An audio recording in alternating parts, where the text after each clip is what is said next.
Middle there. Slightly away. Yeah, that's middle. I heard two things, but I'm not sure it was. Flip the ball. Yeah.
be hitting, the Irish will be wanting to hit the top of the stumps here, and to do that on a wicket like this, you just got to be just back of a length.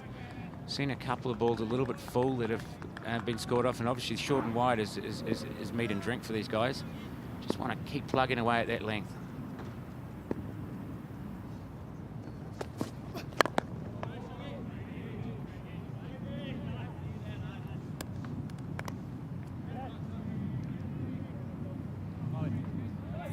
And in the middle there of the trio watching, Mark Twemlow. He's the curator here, the groundsman. He was telling me yesterday everyone's a volunteer. No one's in a paid position here, but satisfaction for him, having got the ground ready, having had a great deal of rain over the last month. This is good stuff from Craig Young. Really tidy over, and a maiden, first maiden of the day. The Netherlands 17 without loss, 4 gone.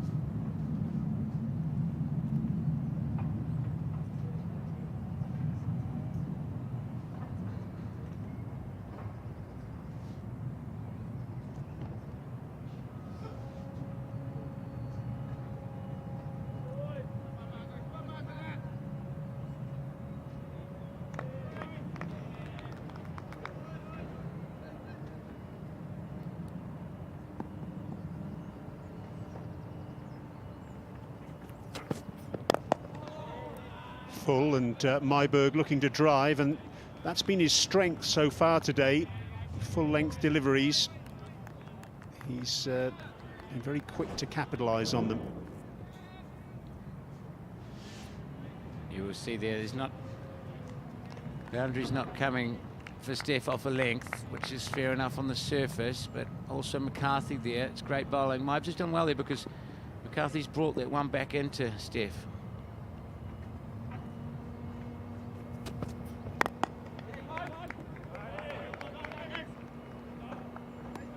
It's a busy spot there. George Dockrell extra cover when Stefan Myberg's batting. Plenty of ball for him there. And well fielded from, well, I guess we say he's a veteran, isn't he? And I guess we can't really call him the veteran left arm spinner anymore, Brian. He's probably more on the team for his batting these days. That's what Andrew Balbirnie said in the lead up to this match.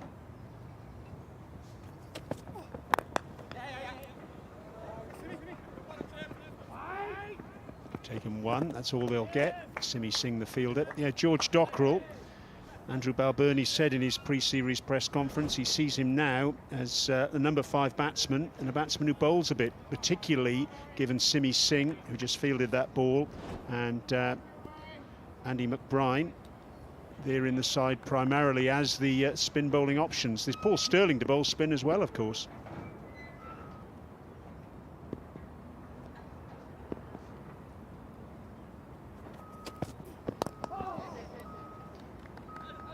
O'Dowd works that one fine for 1.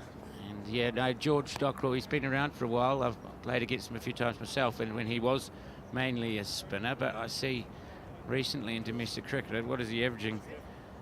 Some ridiculous amount over there in Ireland. Over 100 perhaps. 121 actually in domestic cricket, the leading run scorer, 364 runs in the interpros and a strike rate of 88.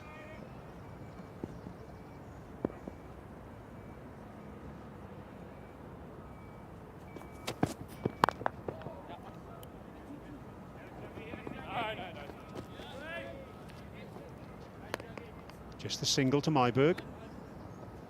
It's actually quite interesting, Brian. I think you've got, if you look at both teams, they've got their veteran left-arm spinners now batting in the middle order. With Peter Saylor, of course, the captain of the Netherlands side, having completely revolutionised his game. When he started, he was batting down at number 11, and it was a real bunny. Now he's stalwart in the middle. That's a lovely piece of timing from O'Dowd, flicking off his toes and finding the boundary. It's the end of the over, and the Netherlands have started well here, winning the toss and batting. They're 24 without loss.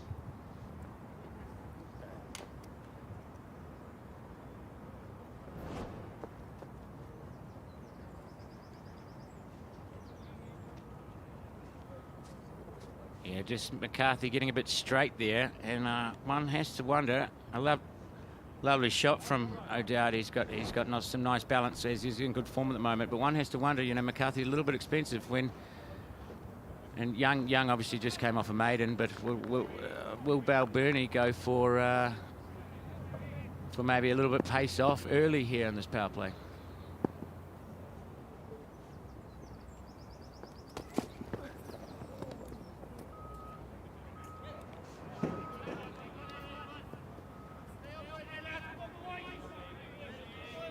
Yeah, let's have a look at his options here, Pete.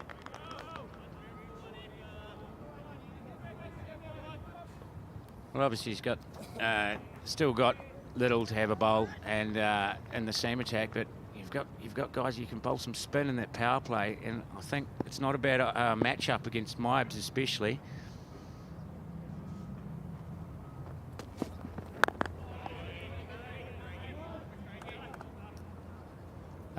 Wouldn't be probably a strength of his, and could roll the dice here a little bit. Andy Balbirnie, I think, got plenty of options with the spin department with Simi Singh, McBrien, of course, Dockrell himself, Sterling perhaps not. He's more of a part-timer, but always an option. So I think, given conditions, taking some pace off the ball here wouldn't be a bad shout.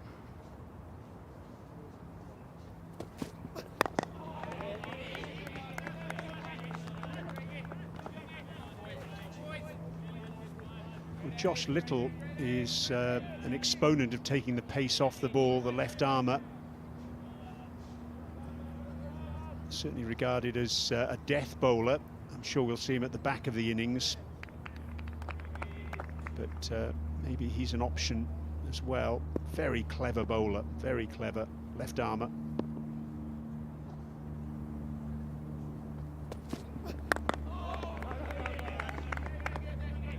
Interesting to see that strapping on his left elbow.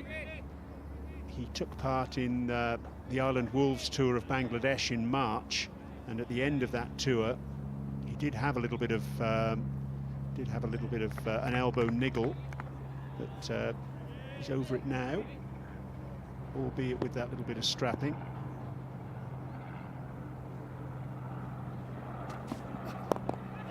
Oh, a leading edge. Myberg gets lucky. He's finding the gap between backward point and cover. He'll pick up a single and be grateful to get down to the non-striker's end. It's well bowled again from Young. He's just plugging away. I think he's summed up conditions quite nicely here. He's hitting back of a length consistently, straight.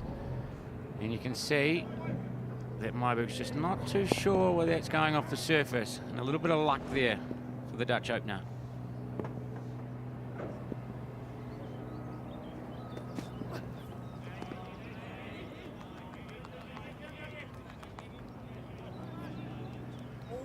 Craig Young picked up 3 wickets in the 3 one-day internationals against Afghanistan that were played in January of this year, all in the final match of that tour, 3 for 61.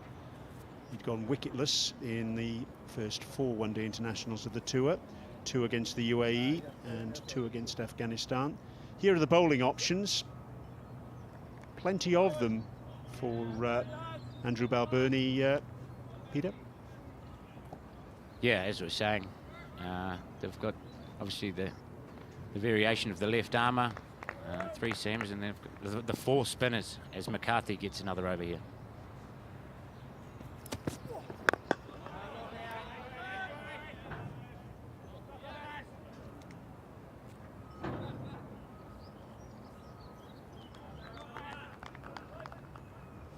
I guess, Pete, you can understand the faith that Balbirnie's got in McCarthy, because McCarthy has been in red-hot form this season in domestic cricket.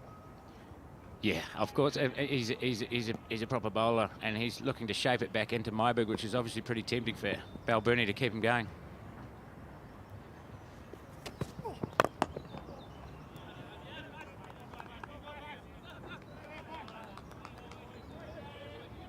Well, the Netherlands will be pretty happy with the start, of course, Brian. 25 for none in the 7th over represents for them, in recent times in particular, a very good start. They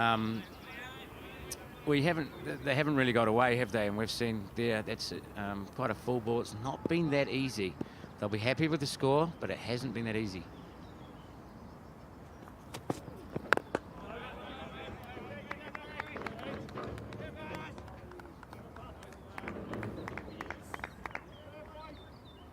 Temptation always is, of course, in these power play overs, Pete, at the top. First 10 overs, only 2 fielders allowed outside the circle, looking for the big shots. But maybe there's scope here for these 2 batsmen to look to try and rotate the strike as well a little bit more. Well, what they have done well. They've put the bad ball away, haven't they? In amongst some singles.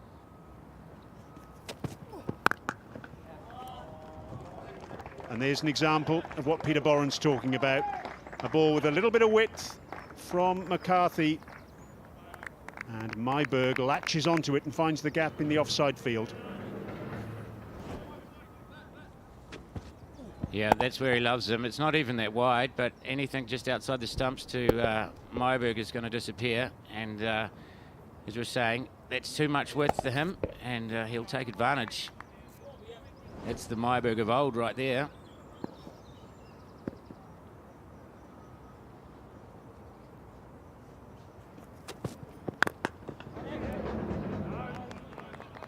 Good work from Dockrell. It bounced awkwardly just in front of him, that one. We're down to a solitary slip now. We started off with 2 slips. But now one of those slips has come out to reinforce the offside ring.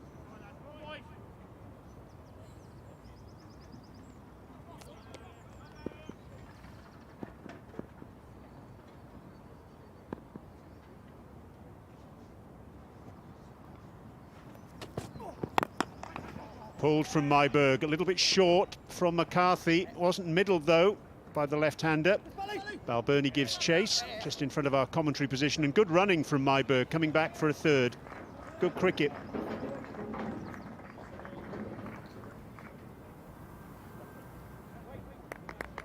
End of the over, 32 without loss.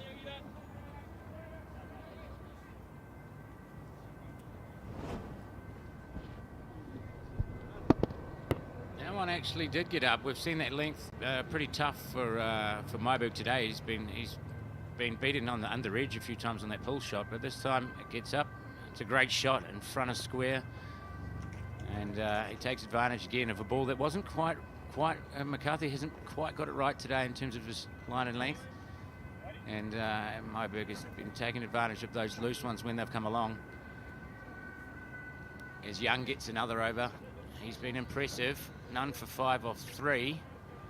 And he's really not had to do too much, Brian. It's just basically hitting that good line and length, and it's been very tough to score off.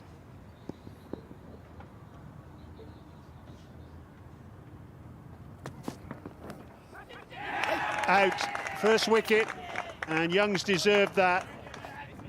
Just fencing at the ball, Myberg. Little tickle, through to Tucker, and Ireland strike for the first time. Well, he sure has deserved that, Brian. I think, you know, as I said, he's been pretty consistent hitting that line and length. Not a wicket you'd probably say you'd nick off on too often, but he's been just banging away there. He's got a bit of movement away, and you see the feet movement of Myberg. He's gone nowhere there. Just feathered an edge through. And that's the end of Myberg, who will be pretty disappointed there. They got a start, and he's on his way. And the Netherlands now 32 for 1 at the start of the 8th over.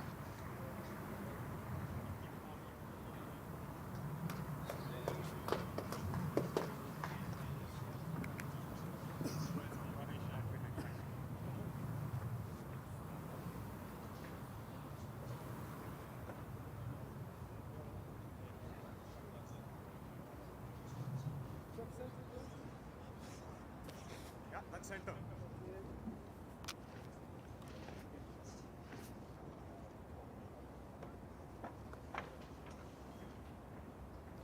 So the first wicket down, and the new batsman in is Ben Cooper, 29 years of age, made his one-day international debut way back in August of 2013.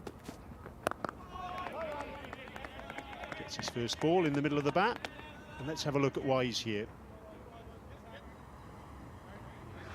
Well, he's here because Myberg is out. He's got a good delivery, as we talked about. You can see him giving a bit of feedback to the dugout as to perhaps conditions out there.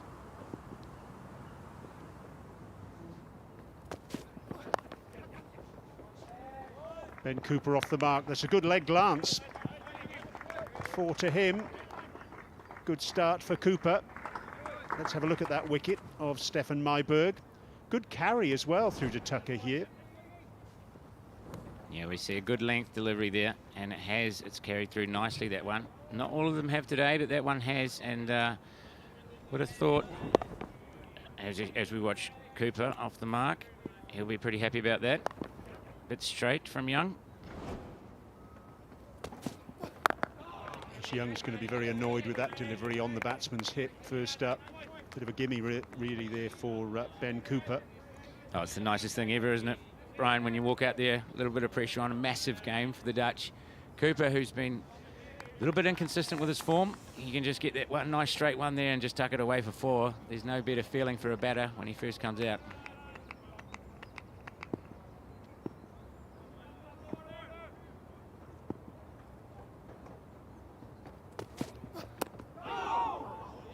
Again, a little bit of extra bounce.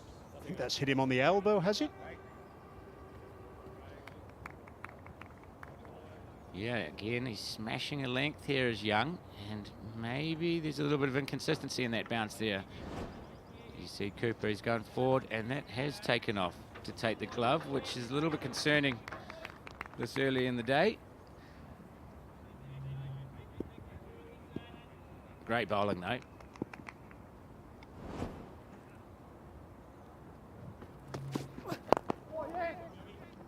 Full length.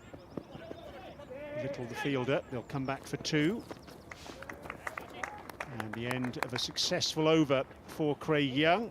The Netherlands, after they've won the toss and decided to bat, 38 for 1.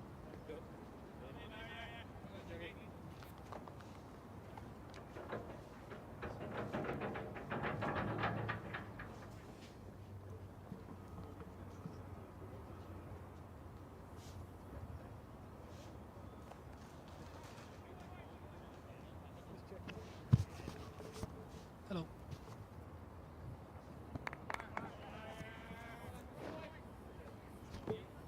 So the Netherlands just losing Stefan Myberg. And interestingly, Andrew Balbirnie persisting with Barry McCarthy, who struggled so far into his 5th over, none for 27. Change of voice up here in the commentary position, and now alongside me, former Ireland international Niall O'Brien. Good morning to you, Niall. What have you made of the opening exchanges? Morning, Brian. Morning, everybody. I think Ireland will be a little bit disappointed with their bowling thus far. Craig Young's been good. McCarthy slightly wayward.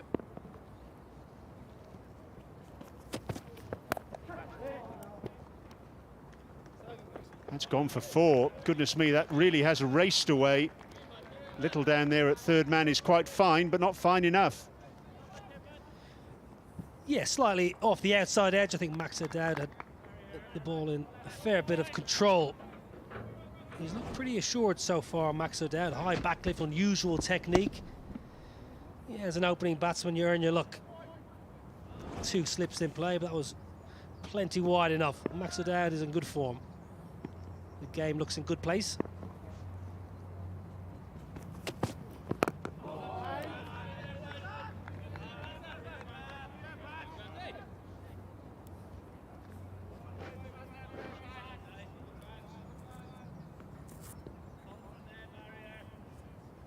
Yes, we've seen some variable bounce.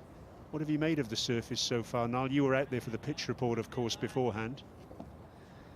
I think, as Peter Boyer rightly mentioned at the pitch report, it might be tricky early on.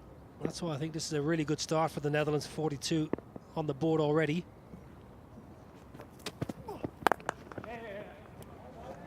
Up on his toes, O'Dowd, and that's going to go for 4 as well. This is a very quick side of the ground. 2 boundaries in this over for Max O'Dowd, and McCarthy struggling. He's a difficult batsman to bowl to, Max O'Dowd, because he's got an unusual technique. He's tall in stature, he's strong, and he plays well off the front and back foot. He goes a long way back in that crease, and he allows the ball to come right in under the eye line. Very, very good so far from Max O'Dowd.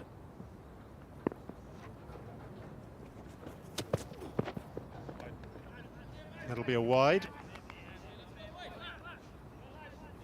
Yeah, Max O'Dowd's got some history against Ireland as well, hasn't he? He got his maiden first-class century in the Intercontinental Cup against Ireland in Malahide back in August of 2017. Here's his backlift. Yeah, massive backlift and a massive stride back in the crease. So generally not going to come too far out of the crease, so he can be a little bit fuller, but his weight transfer has been very good today.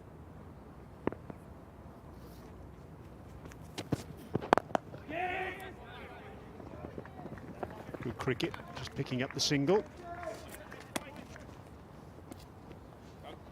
Yeah, the Dutch 48 for one. They'll be absolutely delighted with this. I think Ireland, it's a bit of an unknown one, really. I'm not sure how the surface is going to play. Both sides are a little bit unsure. Both captains wanted to bat first, so both captains said, we want runs on the board here.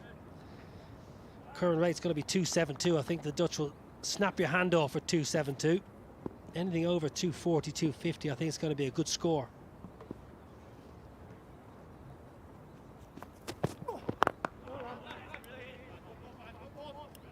End of the over. McCarthy now 5 overs for 37, 9 overs gone. The Netherlands 48 for 1.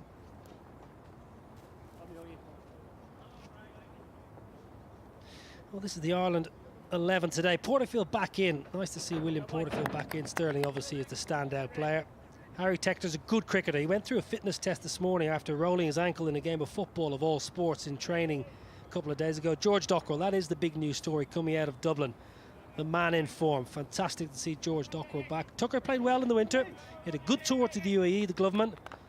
Simi Singh and McBride will bowl some very useful spin.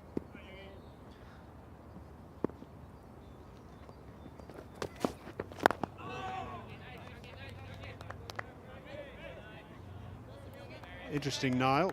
They've gone with William Porterfield at the top of the order. I suppose you don't recall a player like that of his vintage if you're not going to play him, but it's meant no place in the side for your brother. Yeah, well, Kevin didn't play in the last ODI. You'll remember, Brian, when we were in Abu Dhabi at the start of the year, Kevin missed out on that third and final ODI against Afghanistan.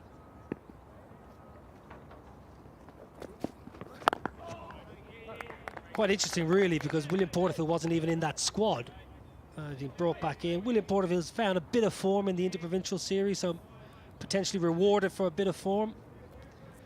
Yeah, Kevin is 37 years of age, obviously still fit as he has been for a long time, enjoys T20 cricket, but on the outer at the moment in the 50-over format. He's in there having a cup of tea, I think.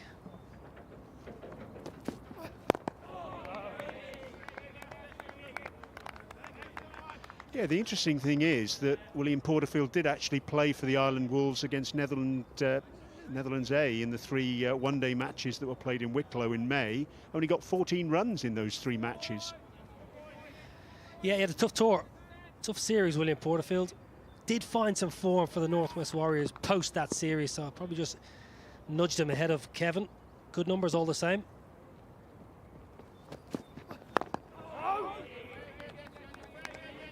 "11 ODI centuries William Porterfield has to his name, so he is a standout performer for Ireland over a very long period of time, and not getting any younger, but still throwing himself around the field. Average of 30. 36 years of age. 139 is best.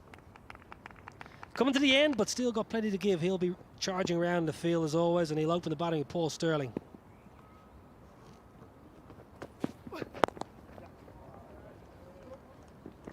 McCarthy at long leg.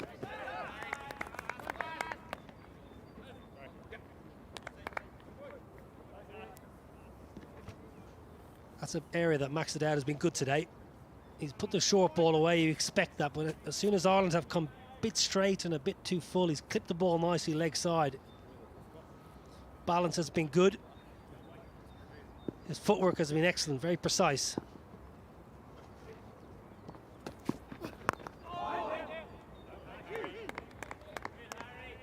Good stuff from Young. He really has bowled very nicely today. 5 overs, 1 maiden, 1 for 12 for him. 10 overs gone, so the first power play done and dusted.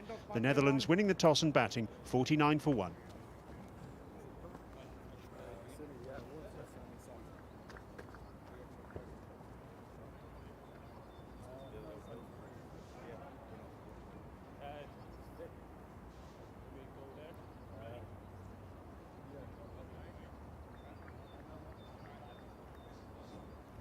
Play 2. Batting change.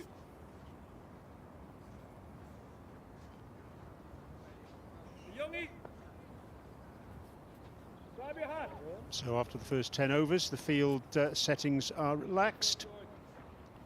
Second power play, and straight away, Andrew Balbirnie switches to Simi Singh, the off-spinner. Yeah, Simi's had a good 12, 18 months with the ball for Ireland. Had a really good tour to the UAE at the start of the year. Economy rate, always good. Very rarely gets taken apart. 28 wickets at 25 is good for a finger spinner. Tends to drive the ball into the surface when he plays in subcontinental conditions. He has a bit more grass to work with here, though.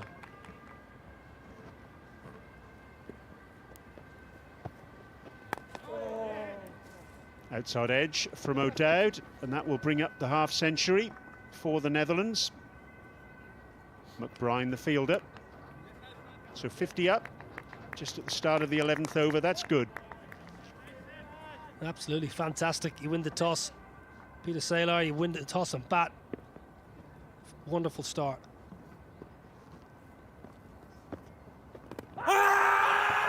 Big shout for LBW, and the finger goes up. Simi Singh strikes with just his second ball. Now, will O'Dowd review this? Is he going to have a chat with Ben Cooper? Doesn't look as though he is going to review it. He's on his way. So Simi Singh strikes. Great bowling change from Balbirnie, and Ireland get their second. Wow, what a change. Simi Singh into the attack, sharp turn. Have a look at this bite. Has it hit him in line? Has it just struck him outside the line? Umpire Holstock said no. In line, going on to hit. That's a really, really big wicket for Ireland. Max O'Dowd's got to go. Played well. He's got to go LBW for 23. The Netherlands, 51 for 2.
So the new batsman, Baz de Leede, in at number 4. Embryonic one-day international career for him. Very interesting wicket that for Simi Singh. Big spin. But should it have been reviewed? Another big shout for LBW. Not out this time, says Adrian Holdstock, but the umpire, the bowler, everyone involved. First up with Simi Singh. Well, I think it's definitely hit him outside the line and may even be a bit of an inside edge.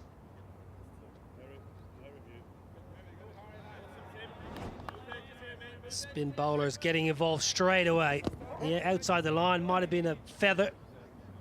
Big turn though, which is a bit of an alarm bells really when you're batting second as well. But Simi Singh right in the game. I just wonder, was Max O'Dowd potentially with that ball biting and turning? Was it going to go slightly down or over the top?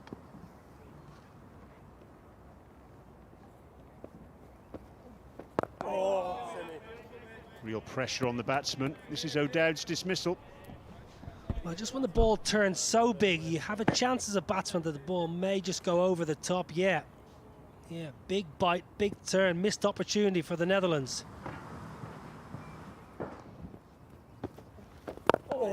Well, I was fascinated that there was no communication, or it seemed there was no communication between the two batsmen at all about reviewing it. Yeah, not what you want to see. Disappointing. Max O'Dowd could have reviewed it.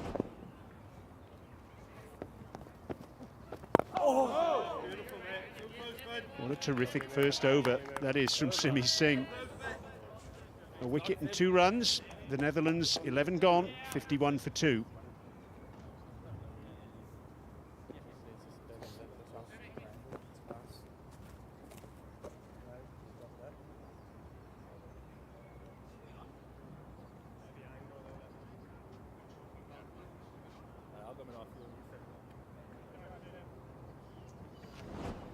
Well, Max O'Dowd, here's Simi Singh. This is his load up. Almost trying to give the batsman the dummy that it might be the leggy. I think Max O'Dowd, there was no communication between him and his batting partner, Ben Cooper. Big turn, big bite, as we expected. We did expect a bit of turn here in Utrecht. Great start from Simi Singh. We've become accustomed to seeing the all-rounder twirl away. Well, this is the reaction from the Netherlands camp. You've got 2 reviews, chaps, especially when you've got a key player like Max O'Dowd in fine form. Joshua Little, left arm quick, bowling with good pace at the moment.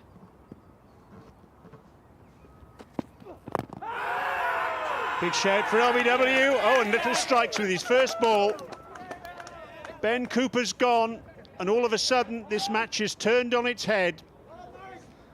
Well, I told you he's bowling quick at the moment. He's the fastest in the Ireland camp. That's the feedback we've heard in Ireland. Left arm is bowling absolute gas, they say, and this is absolutely rapid, right on the money. Fantastic start here from Josh Little. Full straight. Have a look at this for absolute fantastic Yorker. Straight on the toe. You're going to have to hobble off, I'm afraid, Ben Cooper, because that is absolutely plumb.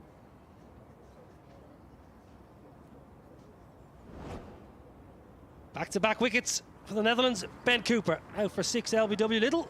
Netherlands 51 for 3.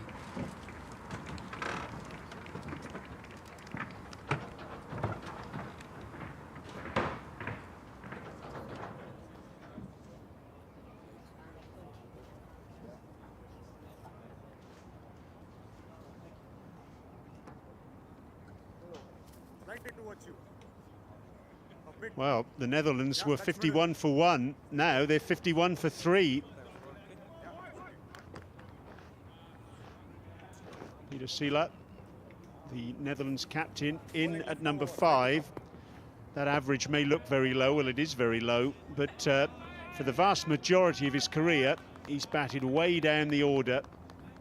He's done a George Dockrell, I suppose you could say, in that he's turned himself into a batsman who bowls now. And he's a batsman who's under pressure as Josh Little comes in again.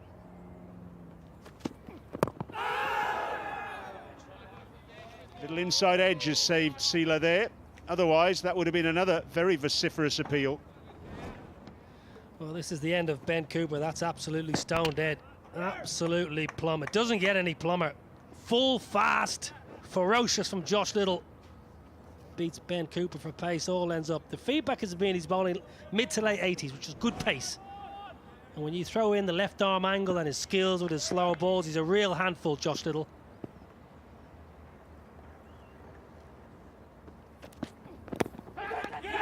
Big shout for a catch behind. Yes, Little struck again. 2 in 3 for him. The Dutch captain goes for a duck. Tucker taking the catch. And all of a sudden, the Netherlands are in tatters. It's 136 Ks. That's good pace. New man coming to the crease. You're not accustomed to the pace. You haven't been playing a great deal of cricket. Josh Little right on the money. Fantastic start here from the left armour. No feet from Peter Sela, who was full. He should have been forward. A little feather through, simplest of catches to Lorcan Tucker. He's not going to miss out there. Well, the captain, it was brief. Gone for a duck. The Netherlands, 51 for 4.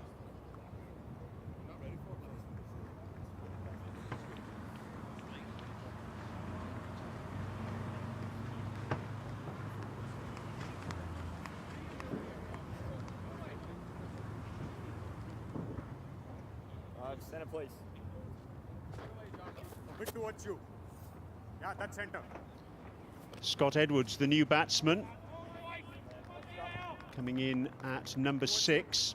And this after the Netherlands have lost 3 wickets for no runs in 8 balls. Slightly away. Very different mood now in the dressing room from a little earlier for the Netherlands. All comes down to that lack of review. Max O'Dowd could have and probably should have sent his upstairs. He didn't, it was missing. All of a sudden, 51. 2, 3, 4. Ireland right on top now. Boys in green bouncing back, showing good character.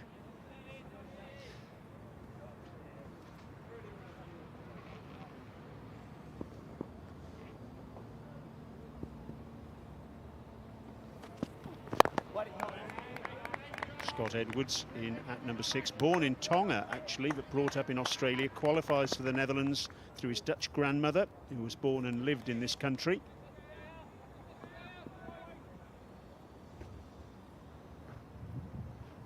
Got a half century in the 2-match one-day international series against Scotland in May. 56 in game 2 from 66 deliveries. Good pace from Josh Little.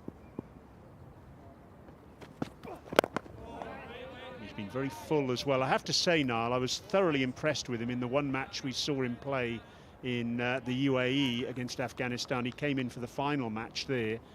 And, well, he's continuing on from where he left off on that occasion. Yeah, I'll take you back even further. ODI debut against England, 4 for 45 at Malahide, and bounced out Owen Morgan and ruffled the feathers of some of England's senior batsmen. He's a real talent, Josh Little.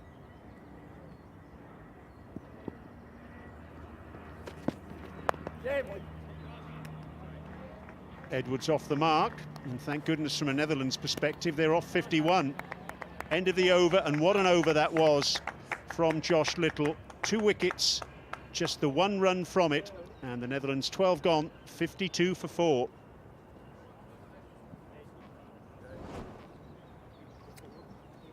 Strong build. Good strong action. He's always had good skills, Josh Little. He's always had good slow balls and a good bouncer, but he just added a bit of pace. He's added a yard of pace. 4 for 45. That was a magnificent outing.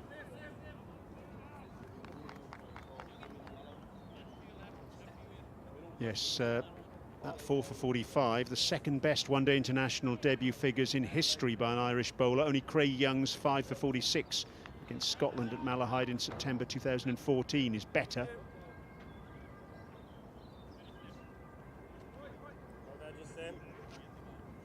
Well, as a captain, you want the left arm quick and you want a wrist spinner. So Ireland have got a left arm quick. They're still searching for that wrist spin option, a frontline wrist spin option. Well, Andrew Balbirnie talked up young Ben White, who's been drafted into the squad in place of the injured Gareth Delaney. So perhaps he's the missing piece in the jigsaw.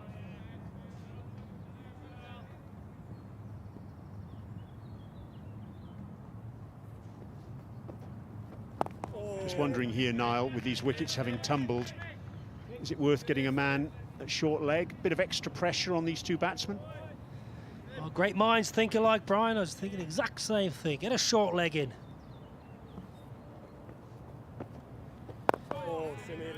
Get a man in there nice and close on that right-hand side of your screen there. Just between the batsman and the umpire. Just for that ball to turn and maybe get a little bit of bounce, catch an inside edge onto the pad and pop up.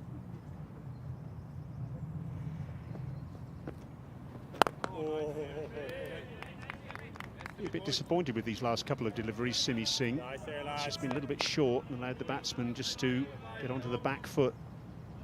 Needs to bring the batsman forward, as he did in the first over. Oh.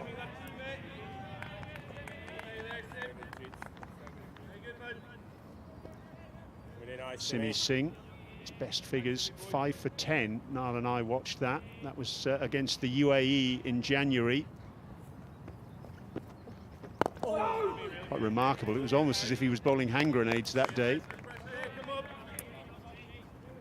End of the over, 13 gone, 52 for 4.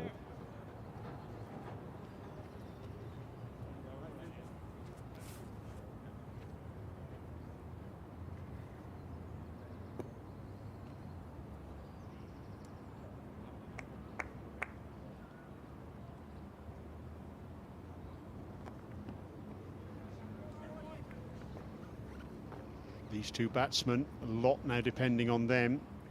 Middle and off, please. Yeah, that's middle and off. Thank you. Still 37 overs to go in this innings if the Netherlands can bat out the full 50.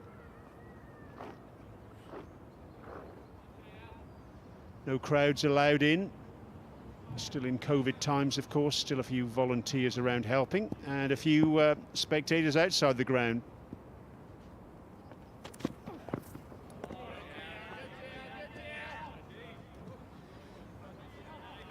Baz, the leader, took Middleton off guard. Quite an interesting ploy. Josh Little, not a big swing bowler. He's not going to bring the ball back into the right-hander, so just trying to cover that off-stump line. Trying to eliminate the caught behind. Going to back himself to get access to the ball, hit down the ground. 2 slips in play for Arnold. Hunting for 5 here.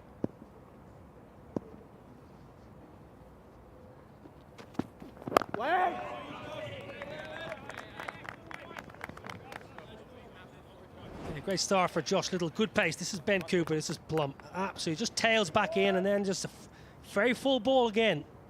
Captain Peter Seeler, feet not moving as they should do. 2 full balls resulting in 2 wickets. Great start for the Ireland left arm quick. And the Dutch are in some serious trouble after starting so well.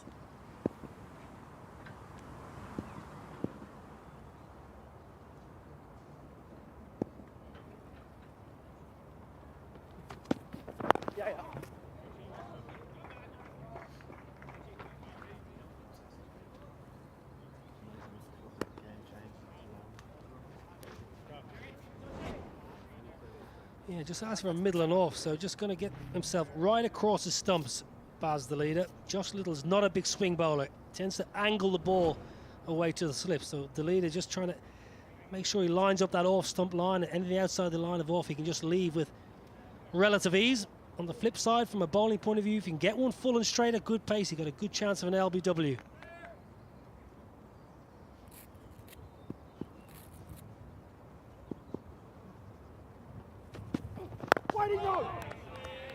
Still waiting. Baz de Leede actually missed the second game of the 2-match series against Scotland late last month with a niggle in his side. He was rested from match 2 as a precaution. Actually made a duck in the first game, so perhaps no bad thing that he got to sit things out and bowled 3 overs for 14.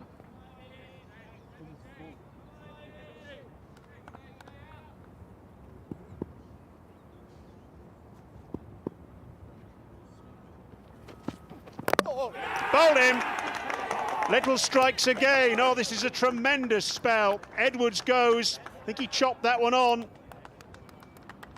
Breathtaking stuff from the left armour. Netherlands are 53 for 5. Well, unsure.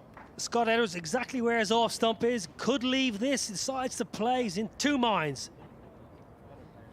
Not quite sure whether to play, whether to leave. He just drag one back onto the stumps. One of the worst dismissals. When you're hot, you're hot. And Josh Little is absolutely on fire here in the Utrecht sunshine. Scott Edwards, well, a brief stay at the crease. He's got to go for 1. Bowl Little. Netherlands teetering, 53 for 5.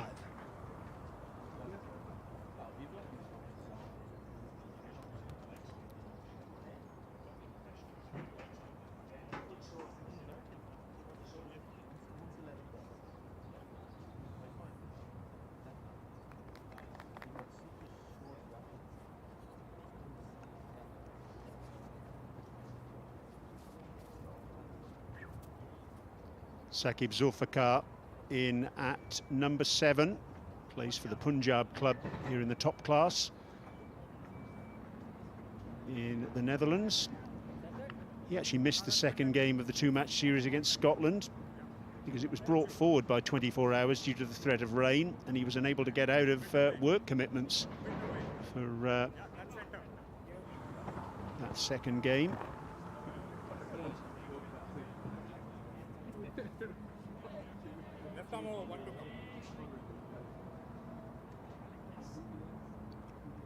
Fantastic pace from Josh Little. He's charging in from the university end. Oh, and goodness me, he almost got a 4th then as well. What a spell this is. It's the end of the over. And what figures for Little? 2 overs, 3 wickets for just 2 runs. The Netherlands 53 for 5.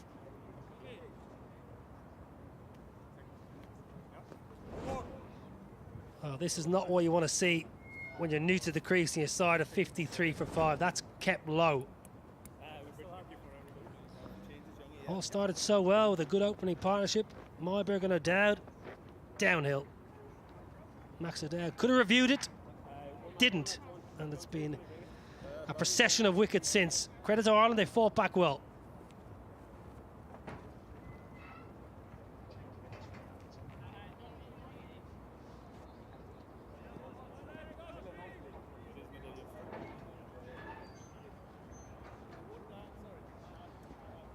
So, interesting decision this from Andrew Balbirnie.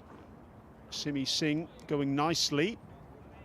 Just a couple of overs, picking up a wicket, but he's decided, as Balbirnie, to go to Young. Change of ends for Craig Young, moving from the university end to the pavilion end.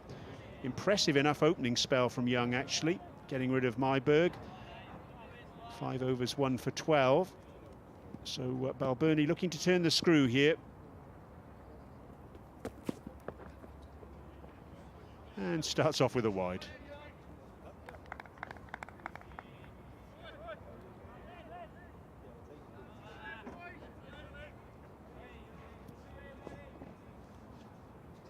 Let's have a look at the wicket of Edwards. Just got the feeling he was a little bit late on this. As Niall said, just a little bit indecisive. Do I play? Do I leave it?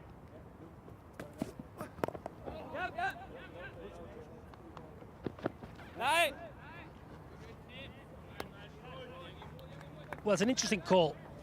Balbirnie bringing Young back into the attack. Gary Kirsten there, he's working with the Netherlands board. Consultant, what a man he is to have on your side. He would have found a way to score runs on this pitch, no doubt about it. He'll be working alongside Ryan Campbell, who's head coach. Hugely successful coach for South Africa, India.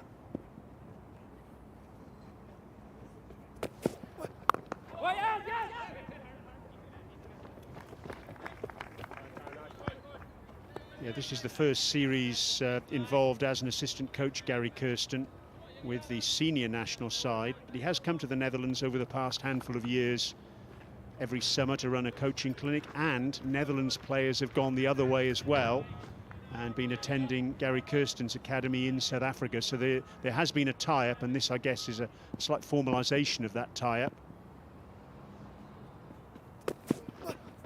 Ryan Campbell is the head coach and has been since 2017.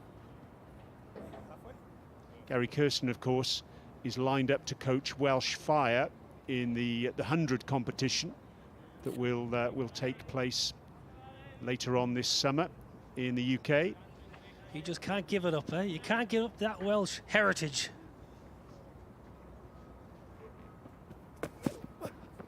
More than heritage, boyo. Yeah, the Welsh Fire in the 100, that'll be good for Gary Kirsten. But no, I think Gary Kirsten will be a key attribute of this batting lineup. They're trying to find a way here. And Gary Kirsten was your ultimate player, your ultimate batsman. In any condition, Gary Kirsten went all around the world scoring runs.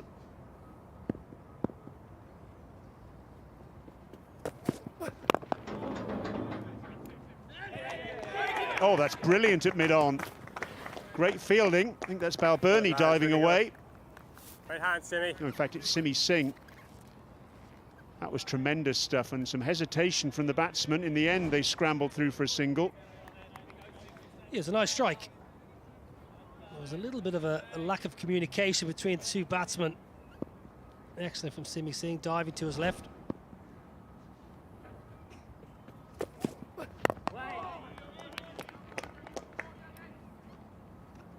End of the over. 15 gone. The Netherlands 57 for 5. Well, fantastic to be here in Utrecht. Always nice to come to the Netherlands. Fantastic part of the world, wonderful people. I only came yesterday, Mergus, but I believe you've been here for a few days, sampling the sights and out and about. You've seen a bit of the scenery. Bit more of the scenery than I wanted to see, actually, if truth be told. I tried to cycle from the hotel down to the ground yesterday. A trip I was assured would be 15 minutes. An hour and 45 minutes later, I'd seen most of Utrecht, but not the ground, unfortunately. Well, there's your bike. That's it. Goodness me, I'm exhausted. What happened? Those roundabouts get you. It's a lovely spot, Utrecht. I just got caught up in the magic.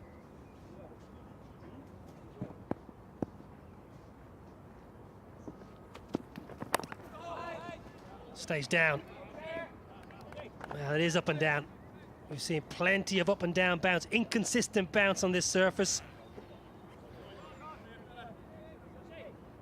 As a batsman, sometimes you just got to hope the luck goes your way. Keep an eye on this. He's bowling mid to late 80 miles an hour. That stays really low, catching the toe end of the bat.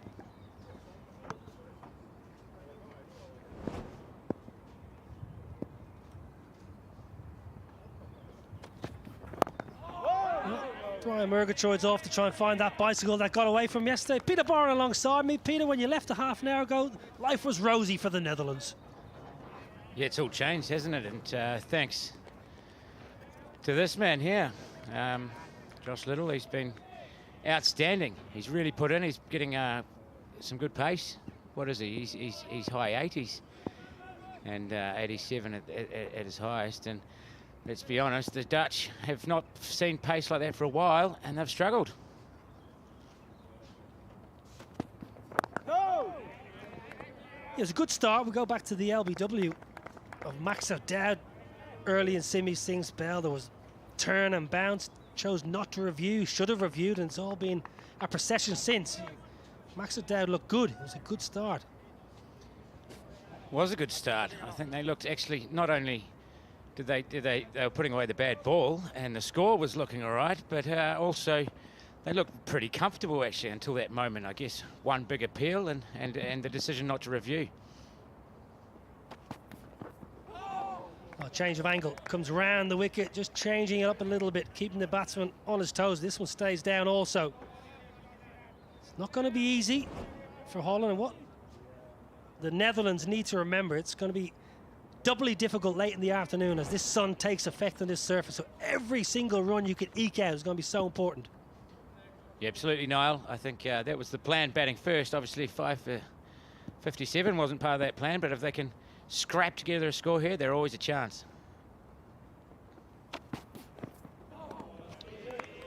Well bowled again as he's coming around the wicket, but I love that from the left arm. If they can come around with the angle in and just see if they can get a little bit of seam away, and he's just managing to do that here.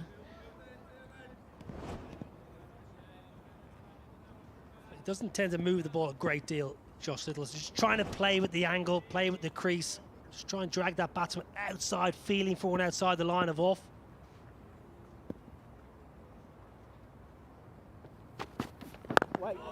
Good finish.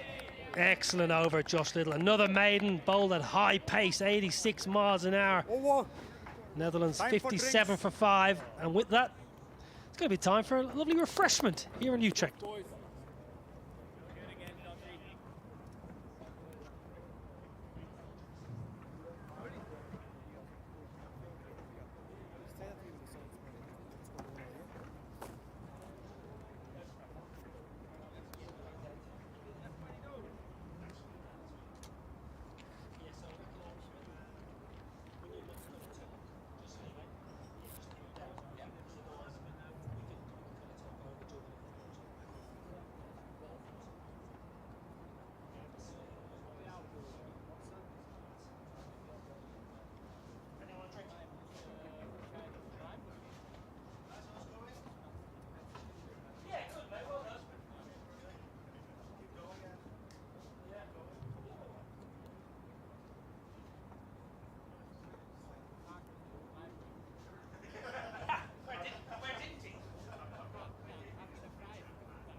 Well, Netherlands winning the toss, electing to bat. Peter Seelaar, the captain, was adamant. I want to bat first, get runs on the board. Well, they're 57 for 5. It's been a slightly disappointing performance thus far. Ireland have been excellent with the ball. Bowlers bowling at good pace, and the spinner Simi Singh has got a little bit of purchase out of the wicket. Glorious sunny day here in Utrecht. Fabulous to be back in the Netherlands. Marvellous part of the world. Josh Little has been the destroyer. 3 for 2 from his 3. Fantastic numbers. Craig Young was good with the new ball. Barry McCarthy slightly expensive.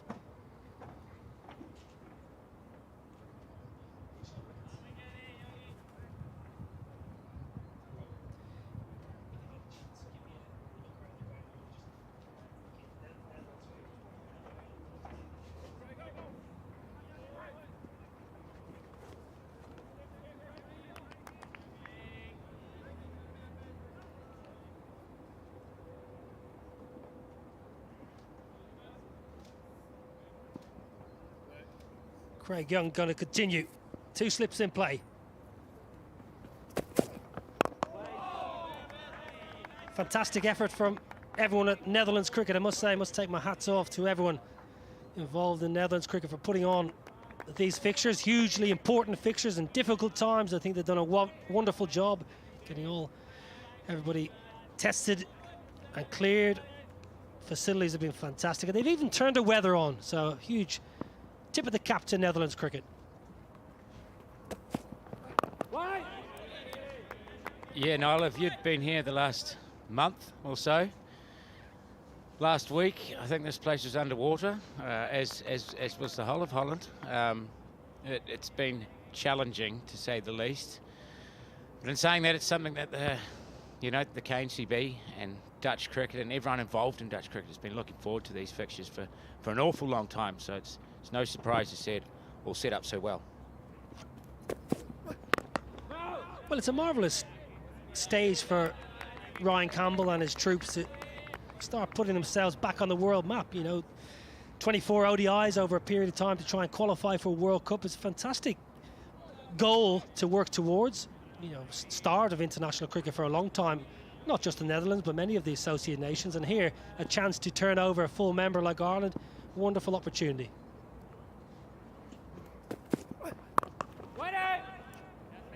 Yeah, I think, obviously, it's for some of us older guys to see the Cricket World Cup Super League as it is.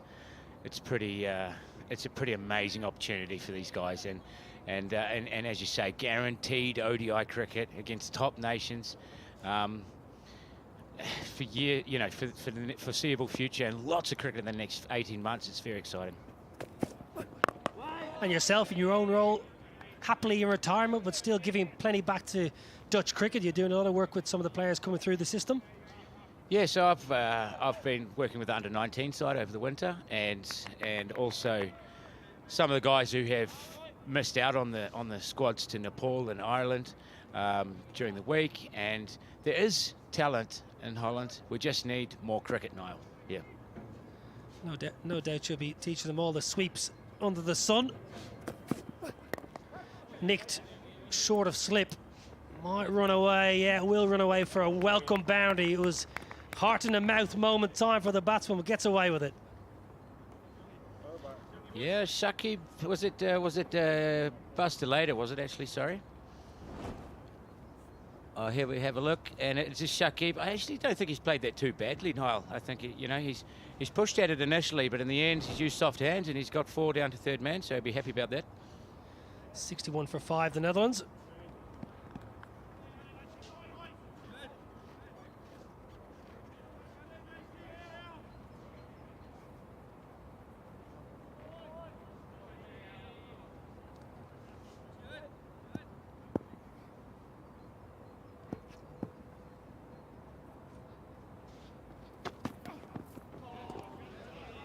Change of angle. Josh Little he's got a good line length, Peter. Captain's dream, really. Bowls left arm, good pace, can bowl over and around the wicket. Yeah, as we see, he's been pretty consistent with that line, and obviously good pace too. So he's managed to find the outside edge of Salar. He's managed to get Scott Edwards to chop on to the right-hander. And he also trapped, obviously, Big Ben Cooper falling over a straight one early on. You mentioned the talented youth coming through the system. Obviously, on the 19 side, you said you're working a lot with. Lots more game time. Will you be involved in any tours overseas, or what have the 19s got in prospect coming forward? Yeah, huge year. So they've got the Under-19 World Cup qualifier this year. So that's it's a very nice team. A good chance for the Netherlands, actually. First chance maybe for a while there. And that's a little bit up in the air at the moment. It's supposed to be in July in Scotland, but with current conditions, we're not too sure whether or not that's going to go ahead as planned. Well, the under-19 is always a wonderful time to be a young cricketer coming through. You get a chance to play against some of the biggest and the best teams around the world and make lifelong friends. I'm sure, all being well, you'll be in Scotland for that tournament. It should be a wonderful tournament for yourself and your own development, I think, as a coach. A good opportunity for you to kind of learn about yourself and your coaching methods and your theories as a coach. Are you finding that?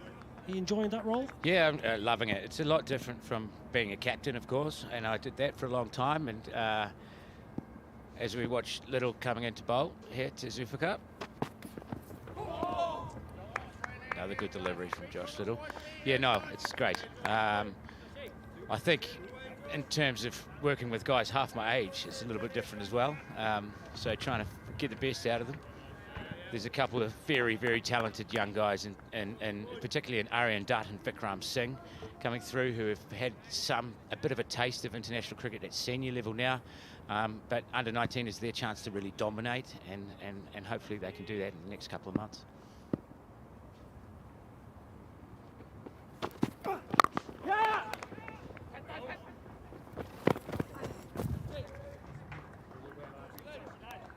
Nice drop and go. Boundary's hard to come by. Sometimes the best play to be is at the non-striker's end. You're very passionate as a captain of this Netherlands side. You're always heart in your sleeve kind of moment. This is good cricket.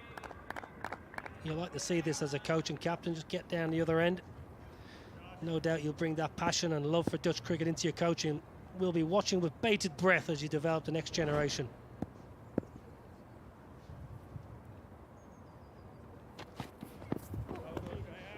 No carry again. Difficult conditions for batting, but Netherlands trying to fight their way back through. 63 for 5.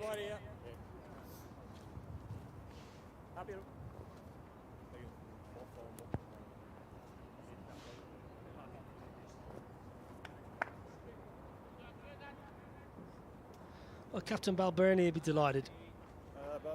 I mentioned to Andrew Balbirnie at the toss, a missed opportunity. After beating England at GS Bowl, getting 10 massive points against the world champions, they went to the UAE to play the series against Afghanistan. They would have been hoping to pick up at least one, maybe even 2 wins on that series. Came away with no points. So they're sitting on 10 points from 6 games. I really feel for Ireland's point of view, they need 30 points from this trip. They need to get a clean sweep. Netherlands, a good chance to get off the mark in the first outing. I mean, there's all sorts of context around this cricket and the Super League and the positions that you want to finish in terms of direct qualification, avoiding relegation. Simi Singh returns straight onto the spot, first ball. Early sweep here, boys, early sweep.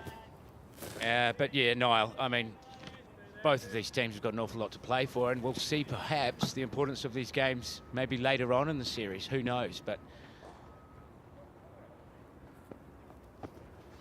we've all played enough cricket in the qualifying sort of cricket that we've played as associates or over the years to know that you can often look back at your first few games later on in a competition, and they are often the crucial ones. Yeah, that's why I mentioned the England victory for Ireland. No one really gave Ireland much of a chance of coming away from Southampton with points. They came away with 10 points, and deservedly so. And they just didn't build on that in Abu Dhabi in January. Well, turned big, it's kept low, and it's beaten Lorcan Tucker. It's not a great ball, but it's pretty shoddy keeping behind the stumps either. No footwork. It's going to be 5 wides. Go, boys. Oh, you love those, Niall. You love those as a batting team. Struggling away. There's been hardly any runs in the last, what, 6-7 overs. Just dragged it down and gripped in the surface, and 5 wides. Beautiful for the Dutch. Oh! Barry, lovely, lovely. Go, boys. Well, you don't love him as a keeper. You'll be kicking yourself as a keeper. You've got to get down. You've got to get something on it. Not easy. Try and stop with a pad or something. Oh. Getting slower, getting lower. Think second time round. Think 4:30 in the afternoon as the sun beats down on this wicket. It's going to be difficult in the afternoon. Oh. Yeah, you've got to think now. What about the Dutch here, Niall? Scrapping away, and that's the end of the over, by the way. 68 for 5 after 19. Yeah, as I say, you know, the Dutch now struggling away. We've got 2 youngsters at the crease. From here, I guess they're going to be looking to bat as long as they can, and if they can put a screw on the board, their best laid plans have gone out the window. They would have been looking for their top order to step up and make the runs, but as you see there on the scorecard, it's been a pretty disappointing effort there in the middle. Josh Little has ripped the heart out of them. So for Saqib Zulfikar and Buster Later, 2 younger guys in the team, I guess they'll be looking to bat as long as they possibly can, mate.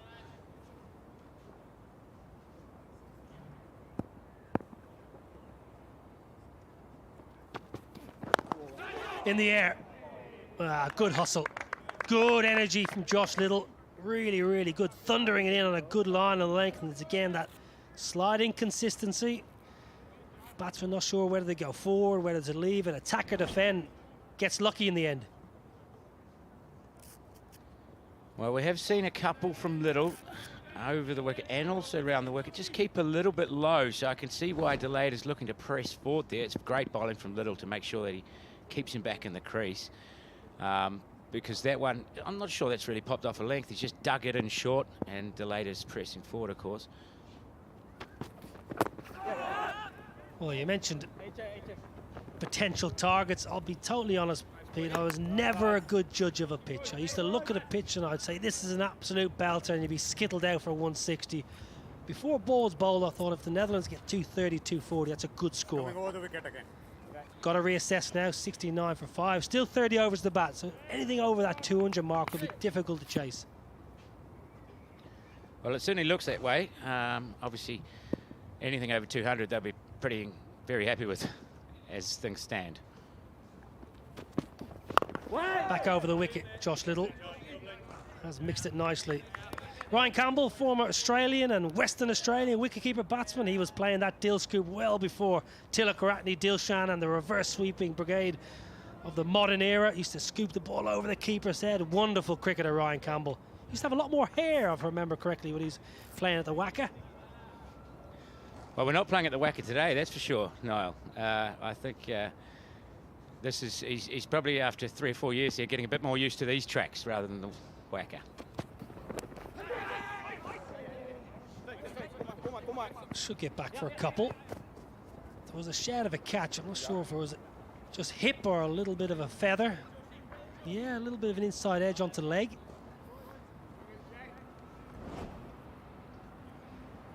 Dug in again. Might have just been a little bit of an inside edge onto thigh pad. Picks up a couple. Well, it feels like the Wacker, the heat. I've never been so warm. In this commentary box, yeah. I mean, it is also warm outside, of course. It's 28 degrees, but not a lot of airflow in here, mate.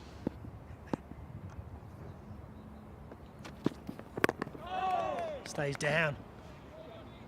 Stays a little bit low.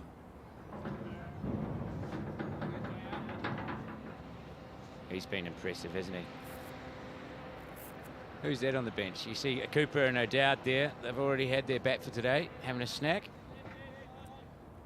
I can't tell who that is. Is it Brandon Glover, one of the bowlers? He's obviously relaxing, doing Mark Waugh style before he has to have a bat. He might need to get the pads on fairly sharpish. Good bowler.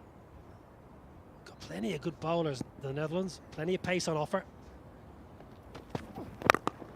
Nice shot. Good half a hand in the cover region. Should pick up a couple. Good cricket all round. Batsman was good enough to capitalise on the full ball, and George Dockrell diving away to a strong left side. Saves a couple. 20 overs bowled, 73 for 5.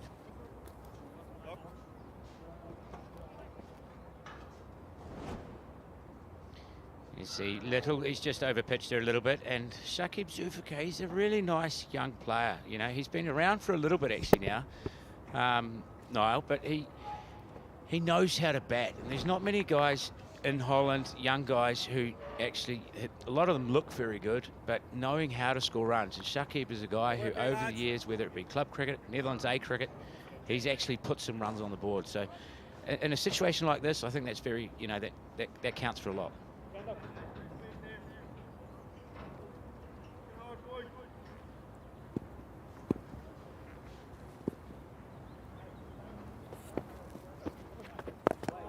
You mentioned he knows how to bat, and maybe some of the players coming through the system aren't quite as accustomed. Is that just a lack of exposure to a higher level? 100%. I think we do a lot of training here. Not enough games, mate. So Singh just brings Delata forward. So yeah, it's a problem. If we look at Netherlands cricket at the moment, and we say we're searching for batters who score runs, well, if you don't play enough cricket, it's hard to learn how to actually score those runs, isn't it?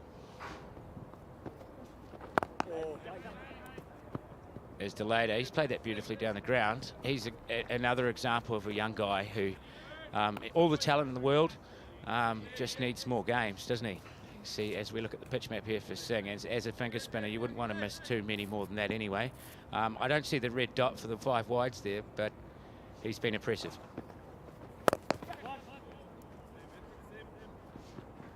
Yeah, it's quite interesting. You mentioned not having enough game time. It's all well and good playing and playing well, but you can also learn from your mistakes. Sometimes that's the best way to make a mistake and learn from it in the middle as opposed to the nets. That's right, absolutely. But today's not the day to be making mistakes. So hopefully they'll be all right, these two. Oh. Really nice, Sam. Subdued dressing room for the Netherlands. A couple of bowlers with the pads on. Not what you want to see after 20 overs.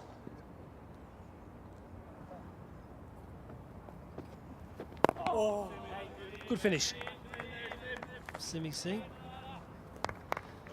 21 overs have been bowled. Netherlands 75 for 5.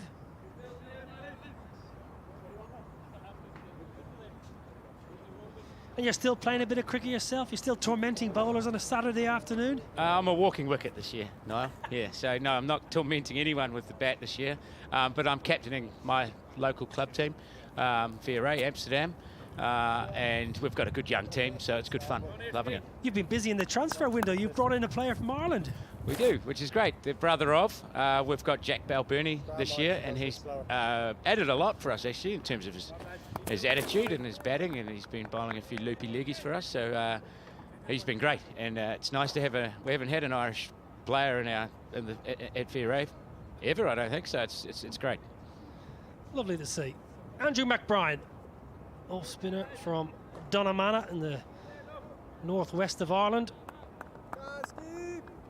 Up in Derry, beautiful part of the country, unspoilt natural beauty. Andrew McBride, very, very tidy off spinner, captain of the Northwest Warriors back home in the domestic system. Has found some good form at the bat this year. Andrew McBride has always had the talent to bat, mainly in for his bowling, but he's a good all-round cricketer.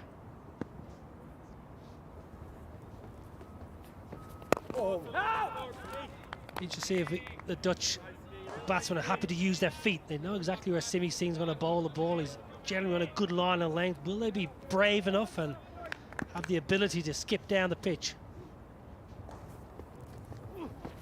Well, if we look at the field here, and we've only got the one man in the circle in front of square on the leg side, you to come down and hit him to mid-on wouldn't be the toughest thing if he drags his length back. You get the single to square leg. Oh. It's a thing, it's a genuine thing that the Dutch have struggled for many years. But during my time, whenever the middle overs against spin has been a real slog for us.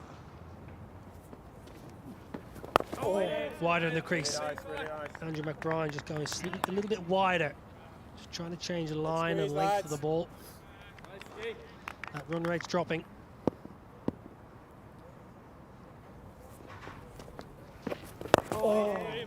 This is what the Ireland spinners will do. They'll get in and out of the overs quickly. All of a sudden you look up and there's 35 overs gone. The scoreboard hasn't moved.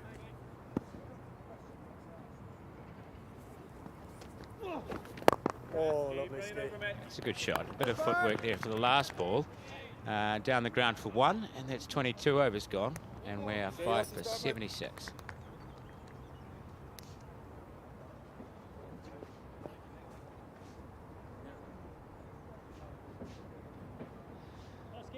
Yeah, the World Cup Super League.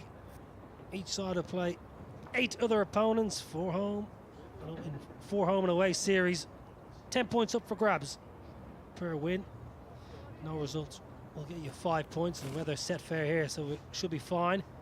Top 7 will go to the World Cup, plus India as hosts, who qualify automatically for the 2023 ICC World Cup. Jimmy! Ireland currently have 10 points after 6 games. Netherlands, this is their first opportunity to get points on the board.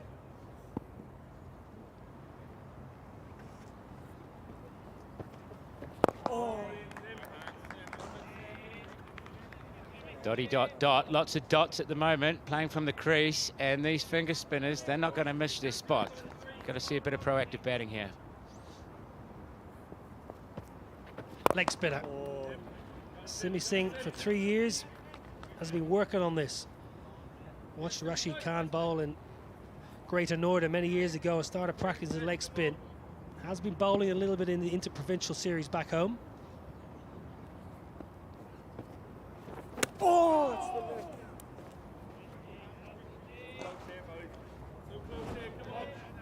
You can see what Niall was talking about there. A little bit over pitched on the leg on this occasion, but a nice action, a good drive through. And again, that's better. Nice little bit of drop there from Simi Singh. It's good to see. Bowler always trying to add to his game. See him here, beautiful. A little bit of drift actually too. I'm not sure if he's got the wind assisted there, but just drifted that one in there. Well, he picked up a lovely scalp last week in the Interprovincial Series with a leggy left-hander through the gate. It was doing the rounds on social media. I think Simi Singh retweeted it 10 times himself. 3 leggies in the over, 2 of which were full tosses, but he gets away with it.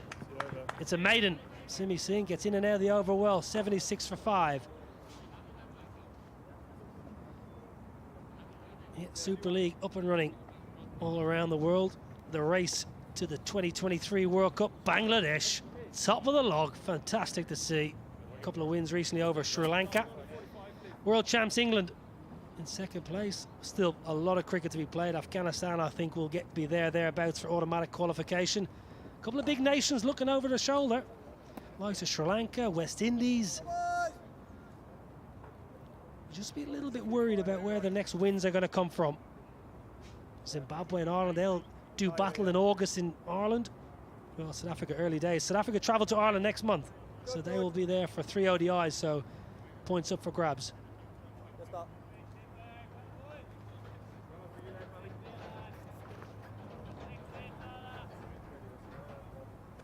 McBride continuing, and these two, they're just getting through their overs very quickly indeed. Hold on, mister. Delader works that one off the hip. That's the easy single.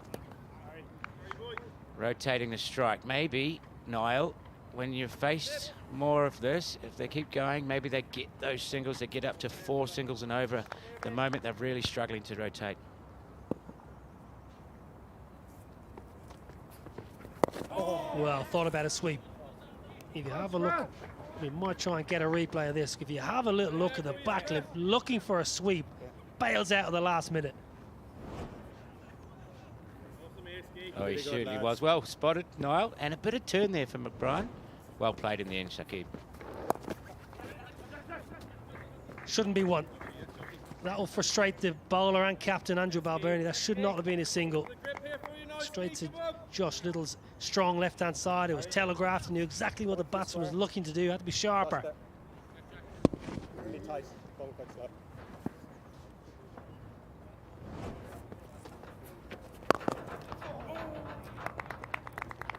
Just saw there Ryan Campbell just showing Simi Singh doing with the wrist spin, maybe talking to a few of the batters that are still to come in, making sure that they're watching out for that. It's obviously a skill. Simi's evolved nicely. Better, Josh Little, much better. Much more aware of the situation at backward square leg.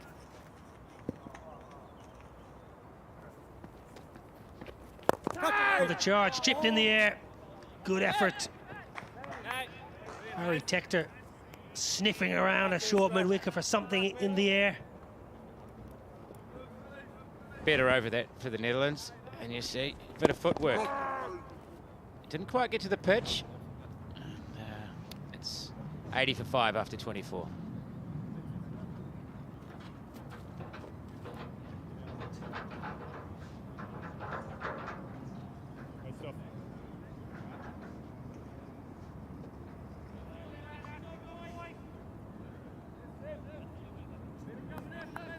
Well, a few good overs early on in the power play, but it's been slim pickings since the end of the power play.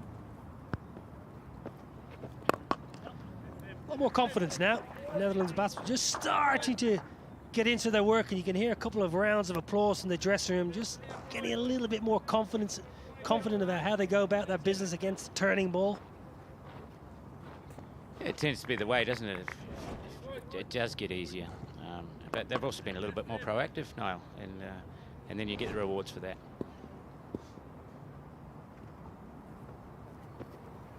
Oh, Dangerous going back. Got to be very, very careful going back. In different bounds, might just skid low. You're riding back in front of all three. oh! Well played from Delader. And Delader's one of these guys, he's actually not a good starter. He's had some issues, particularly recently, getting out very, very early. So he has some, it's kind of a bit strange with his form, because you see he scored a fantastic 81 against Nepal in the T20 just a month ago. As Shakib's cut that behind square, just a single. But then a lot of low scores, and his first 20 balls are always, it's a real work on for Bas. So here, possibly, we see he's really taken his time to get in. Can he go big?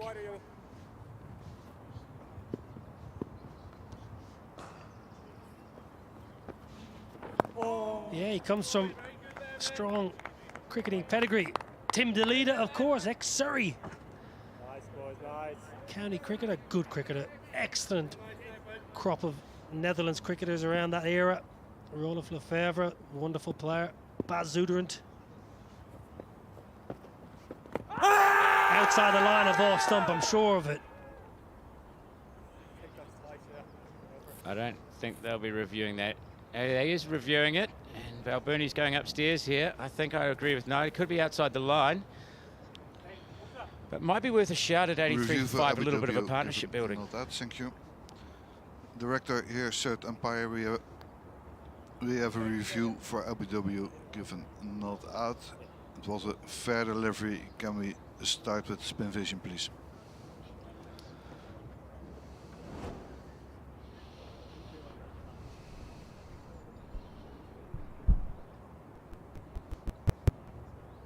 Okay, that's close to the bed. Can we go to ultra edge, please?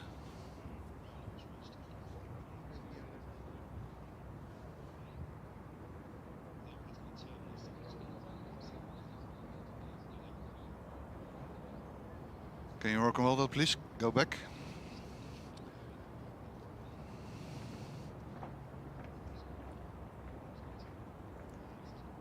The flat line when it passes the bat, the flat line when it passes the bat. Can we go to ball tracking, please?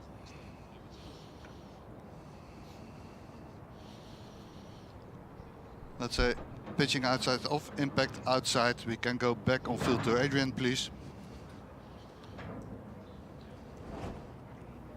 Adrian, you can stay with your decision and give not out. Stay with your decision and give not out. Very, very good, Adrian Holstock.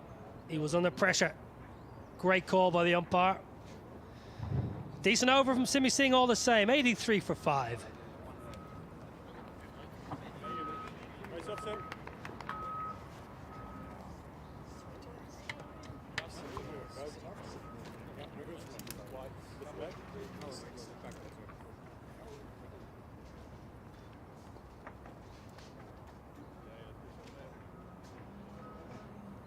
So, yeah, the review taken there. You've got to be a bit careful with the review with the off spinner, I think, bowling. When it's turning from over the wicket to the right-hander, it's pretty hard for that to hit in line and still hit the wickets.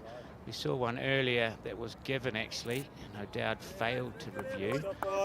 This one, maybe that's probably hitting middle stump, I think, but struck him well outside the line as McBride continues. Bowling to Shakib. And Niall O'Brien has made way, and we are lucky to have Brian Murgatroyd back. Didn't miss too much there, Brian. It's a good shot down the ground. Just a single, but as you were mentioning, Pete, in that last over, these two just starting to find their feet, building a partnership and just trying to assess what a total could be for the Netherlands.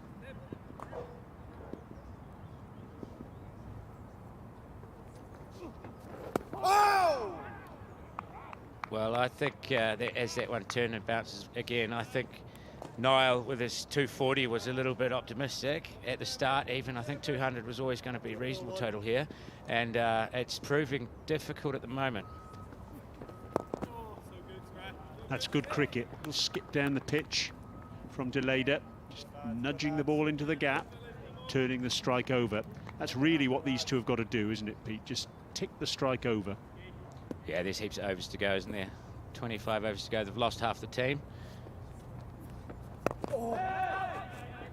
And the thing that you find is the longer you're out there, the easier it is. And so that's what we've seen here with these two. They've showed a bit of discipline, and now they're managing to tick it over a bit better than, a bit easier, I should say, than they were before, as we see a change in the field. And I quite like this because it might force Shakib to do something different. We've got the 45 move to square leg in the circle, and Young has gone to deep backward square. The option now perhaps is the paddle. Good shot.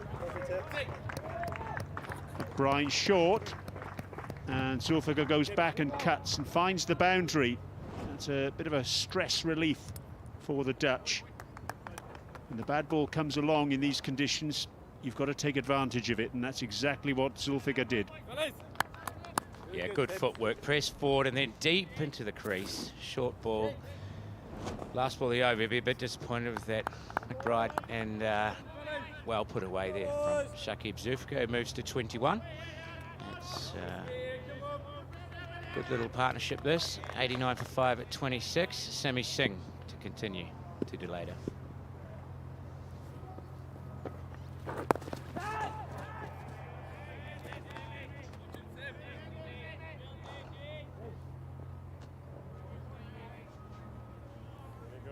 Some nets taking place just away from the action. That's Tim van der Hoogten, who's next in.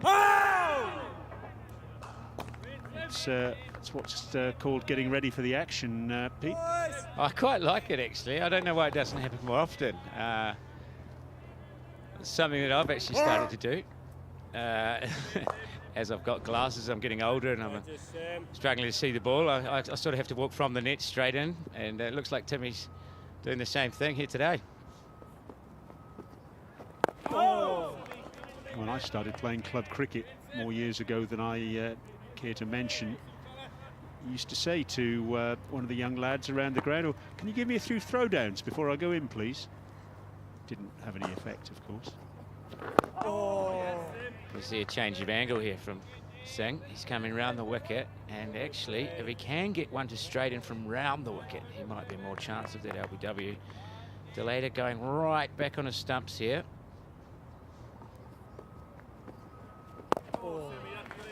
And of course, if he can get one to slide on, brings slip into play as well, doesn't it?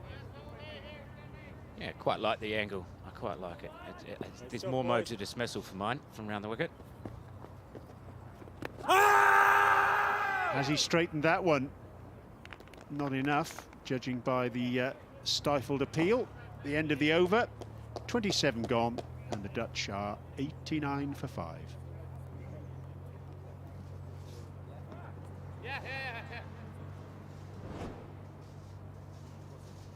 Here he is. He's come round. He's pitched that in line and straight. You can see what he's trying to do. But well forward there, bit of bounce, probably going over. Not even sure if it's hit him in line, but it has pitched in line and straightened. So that's what I'm talking about with the LB from round the wicket. It's a chance.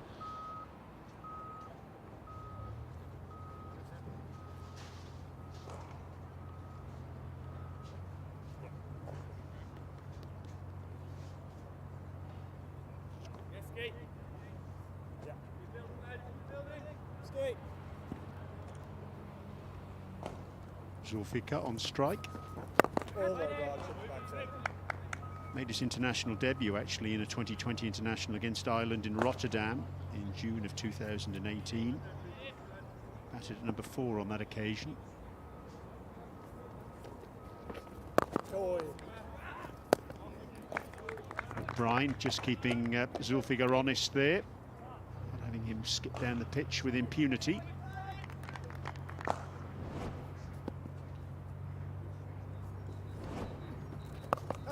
Short, pulled away and dropped. It was a fantastic effort. I think that's Porterfield at square leg. Threw himself full length to his left, got a hand on it, and having done that, and knowing what a brilliant fielder William Porterfield is, he'll be disappointed he didn't keep hold of that ball. See Zulfikar latching onto that. A wonderful effort. I think I'm going to have to say 10 years ago, Porterfield would have had that. oh, scratch. But it was a superb effort. You see, he's obviously very athletic, off the ground, one-handed to his left.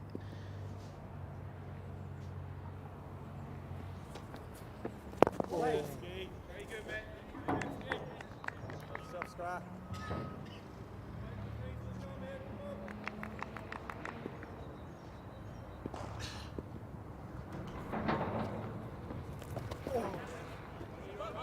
There's the paddle for 2. Where they move the 45 to square leg, it might cut off that 1 to square leg, but it does open up the paddle where you get 2. And that's the end of the over. 92 for 5 after 28.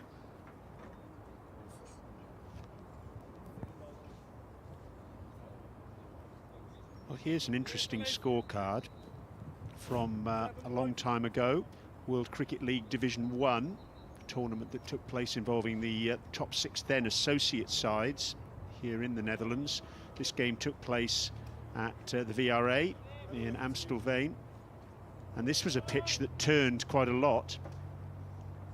Ireland scrambled their way to 177. The Netherlands were looking good actually, and in the end Paul Stirling and George Dockrell bowled them out.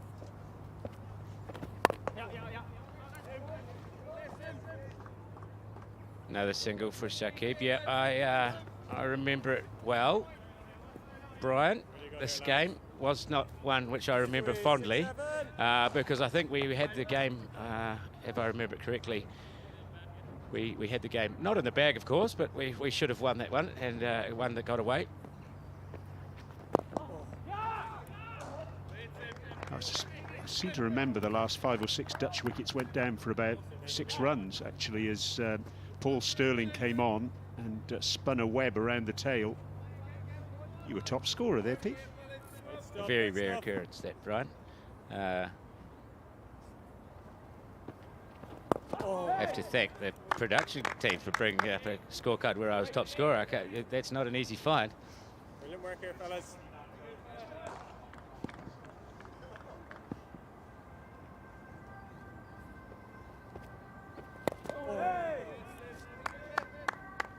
Well, soon enough, Pete will get in the 2020 international against Ireland in Sylhet, if you like.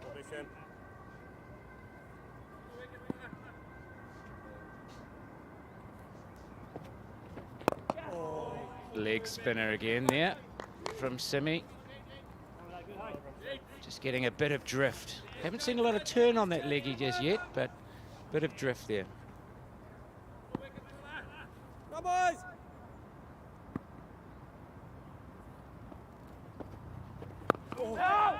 Quicker ball from Simi Singh to end the over. 29 gone. The Netherlands 94 for 5.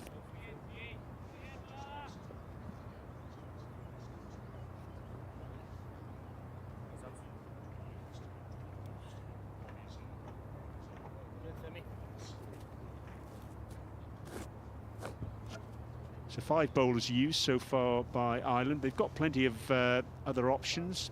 Mentioned Paul Sterling, who picked up 4 wickets in that match 11 years ago. We could see him get a twist.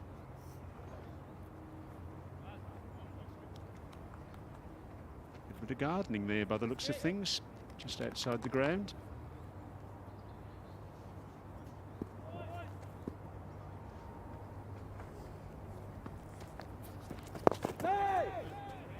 So these two have been battling away. They've added 41 now for the 6th wicket. What is a workable total here for the Dutch, Pete?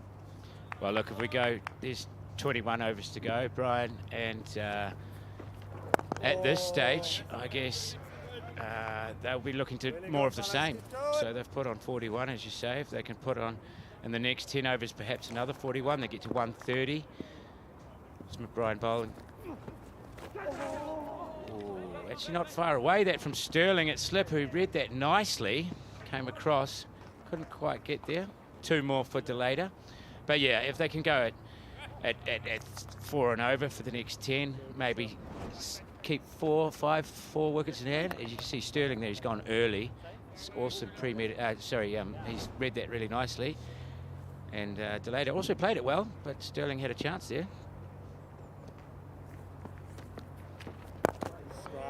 Yeah, then they'll end up at 40 overs around 130, and then obviously if they can have still 5, maybe 4 wickets in hand, they can have a wee push in the last 10, maybe go at 6 and over. You never know, they can get up to around 210.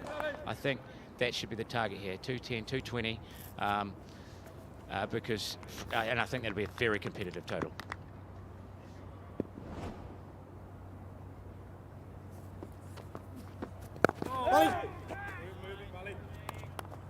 While you were chatting there, Pete, we just saw very good use of the crease by Andy McBride. Look at that, the variations he's employing. He's not just bowling at different speeds, he's also changing the point at which he delivers the ball as well. It's actually not often you see a spinner using quite that sort of variation in terms of their release. Fantastic. 97 for 5 after 30. Yeah, so as a batter facing that, Brian, I think you obviously in terms of the variation, in terms of you've faced a lot of balls from him now because he's bowled on the trot for quite some time. And there's a good shot from Delata down the ground. Wristy. Everyone thinks he's a hockey player, but he's a footballer, the way he plays those ones. But yeah, it's difficult for the batter to get in a rhythm when McBride is doing such a good job of getting tight into the stumps or going wide of the crease. Maybe when he's tight, he's looking for the LBW. Wide of the crease, he might be looking to slide one through, get Sterling in to play at slip, or from the other side as well. It's just about not being predictable and not letting the batters get used to it. As we see the Dutch camp looking relaxed. It's a hot day, staying in the shade. Important on a day like today because most of these boys have got a big job to do later on. Barry McCarthy back into the attack. Disappointing start from him today. 5 overs for 37. Has he got the opportunity now to make amends?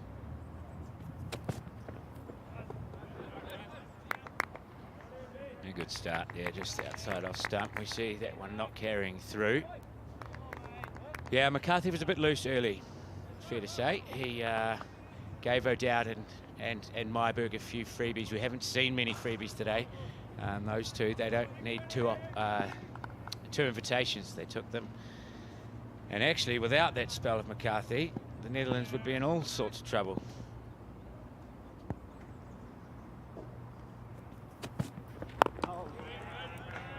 Yes, Barry McCarthy, as I mentioned on commentary a little bit earlier, comfortably the leading wicket taker in the Inter-Pros this season. The Irish domestic 50 over competition, 17 wickets at a shade over 12. One of only 8 Ireland bowlers in history to top 50 one-day international wickets. Currently 7th on the list. Top of the shop actually is Kevin O'Brien, not playing today. The only player to have actually taken 100 one-day international wickets for Ireland.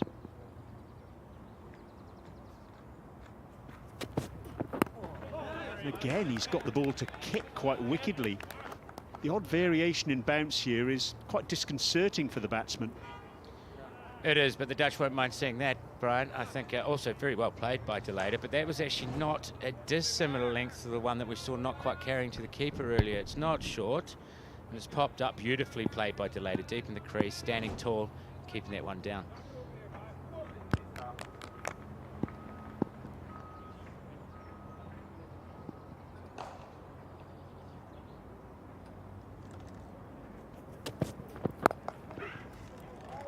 Upish, but has he found the gap, De Leede?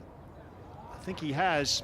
That's a pretty good shot actually in the end. Got up on his toes and forced it away backward of square. Wasn't a million miles away from Harry Tector at backward point, but a boundary and the Netherlands 100 comes up. Yeah, great shot really. Again, standing tall, and he's a strong player through that region as De Leede. We see just short of a length, and he's got over the top of that.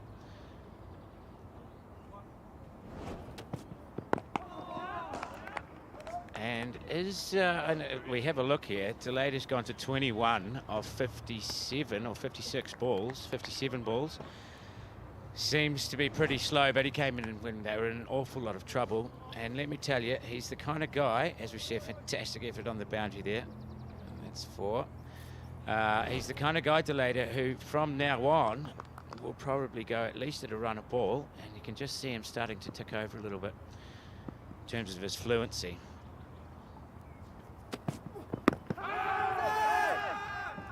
Optimistic, I think, from Barry McCarthy. That was always going to be missing leg stump, and the umpire agrees. It's interesting you talk about Baz De Leede,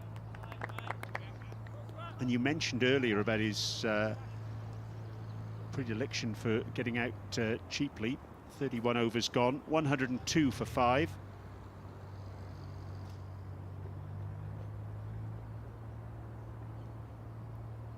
Yeah, De Leede played all 3 matches against the Ireland Wolves in Wicklow in May. 1-0 and 0 he made. And he's had a quiet season in the top class this season as well. 6 matches, 5 innings, just 71 runs. So he's due some, you might say. Yeah, most of those, as I say, he's been getting out early. So I think of those 71-run club runs, I'm not sure exactly, but probably more than half of them have come in 1 innings. So and that's sort of the way he plays at the moment, and he'll learn. Because let me tell you, when he's in and he's been batting for a while, he's a very, very classy player. Very classy. We saw him recently, match-winning innings against Nepal. Unbelievable knock. Upish and out. Easy peasy at mid-wicket. That's Tector who grabbed that one. The ball took the leading edge. And frustration for De Leede. He'd done the hard work, he'd got in. The ball bounced a little bit, took that leading edge, and McBride makes the breakthrough. Yeah, we see that one just stopping in the wicket a little bit. I was just talking up the fact that De Leede was in, he's used to it, and oh yeah, it's a lot of turn too from McBride. It's a good delivery. He's ripped that into the pitch, and the pitch has helped him out there a little bit. De Leede, perhaps Could have needed to wait for that a little bit more. He threw a shot early and spooning an easy catch in mid-wicket. 21 he made from 59 balls. A good fight, but just the start. As the Netherlands now 102 for 6.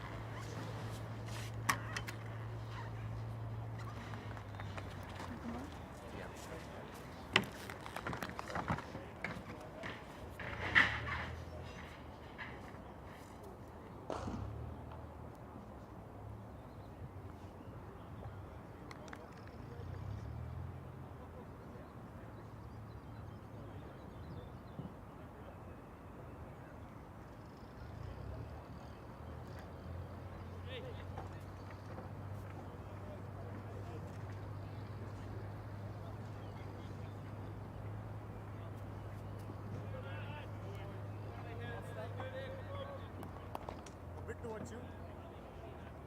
Yeah, that's off stop.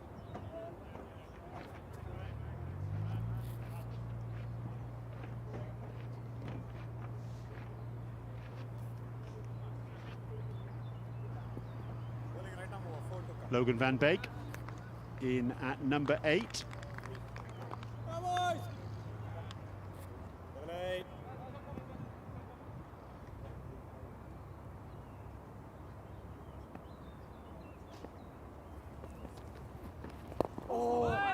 Very capable batsman, Van Beek. And this is why he's here. Yeah, as I say, a bit early in the shot. It's just stopped and it has turned. Delayed it. We'll be disappointed with that. Easy catch in mid-wicket. And the Dutch now, after that, it was a good stand that to get them back into the game. But that needed to be the defining stand of this innings, you know. They're back struggling again. Oh my goodness. That kept low. Again, if they can get runs on the board, the Dutch, they won't be too dispirited with seeing things like that happening.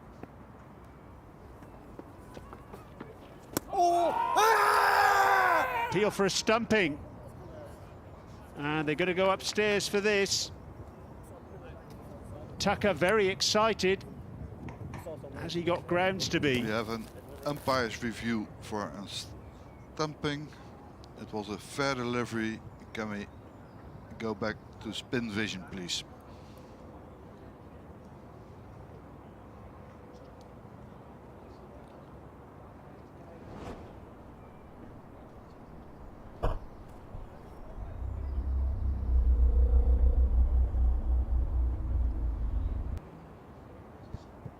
Okay, I'm ready to make my decision. My decision will be not out. My decision will be not out.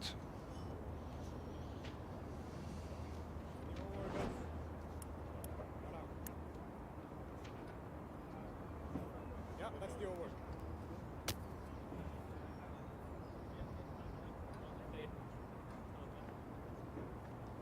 So the television umpire, Adriaan van der Dries, he's had a look at that replay.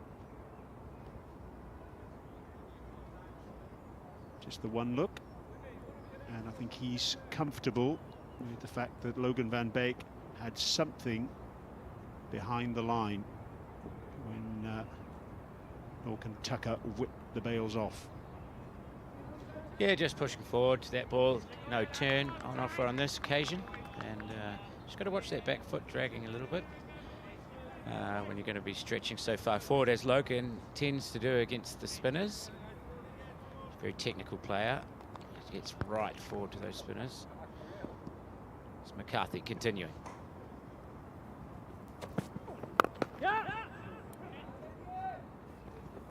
Oh, he hasn't run his bat in. They're going to have a look at this, surely.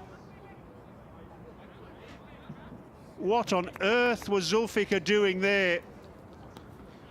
Direct hit Director, from cover. here said umpire, we have a review for a run out. Can you give me your best angle, please?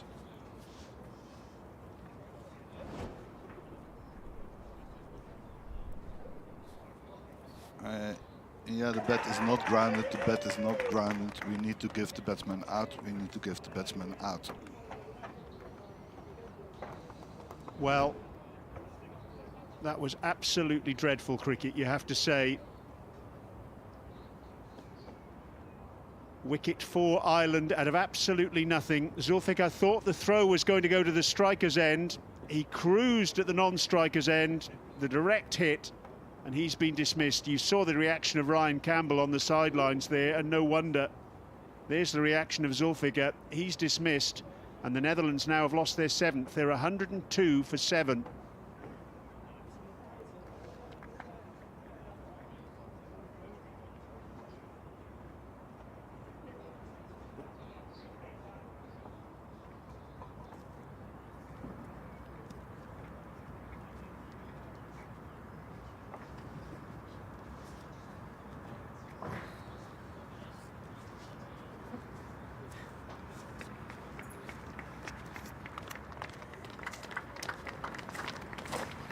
Sorry, guys.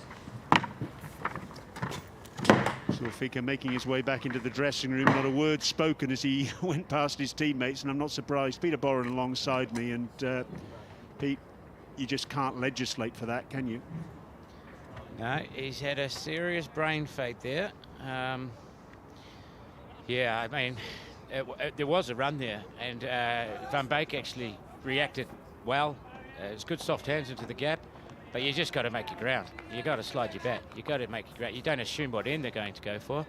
Obviously, a great piece of fielding, good throw, but it's really put Netherlands in the mire now with 2 new batters at the crease. Not a moment that Shakib will be too proud of, and one which I'm sure that Ryan Campbell in that coaching box will be pretty frustrated about. And Beek on strike then. Tim van der Hoogten is at the non-striker's end. The new batsman. This is why he's here. Yeah, we see that. You see him, he's not even looking there. In fact, he's looking, I'm not sure where he's looking. The guy's backing up. I don't know, he sort of watched it early, but then, yeah, it's just a very lazy piece of running from Shakib. Unfortunately, that's the end of him. Fantastic fielding. Andy McBride, fantastic stuff. He's moved his body nicely to get. It's not easy to be when you're running that way to turn back round and to throw with that much power and accuracy.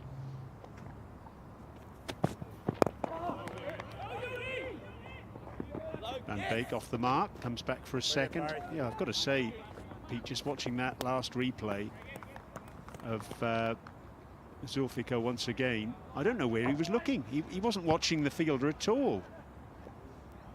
Very strange. It was almost as if he was looking, maybe, I'm not sure, was the umpire moving over there, or let's have a look. Oh, this is Van Beek off the mark. And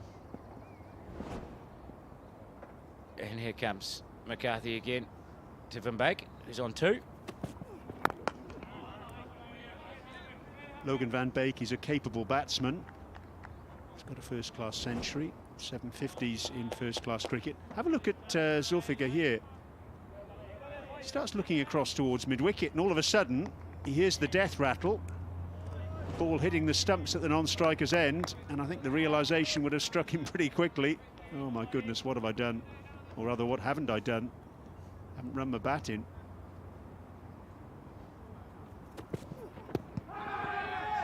Stifled shout for LBW. McCarthy's not going to get that. Must have been a bit of bat involved actually, because, oh, in fact, late signal by Adrian Holstock for the leg bye. In fact, that's the end of the over as well. Total now 106 for 7.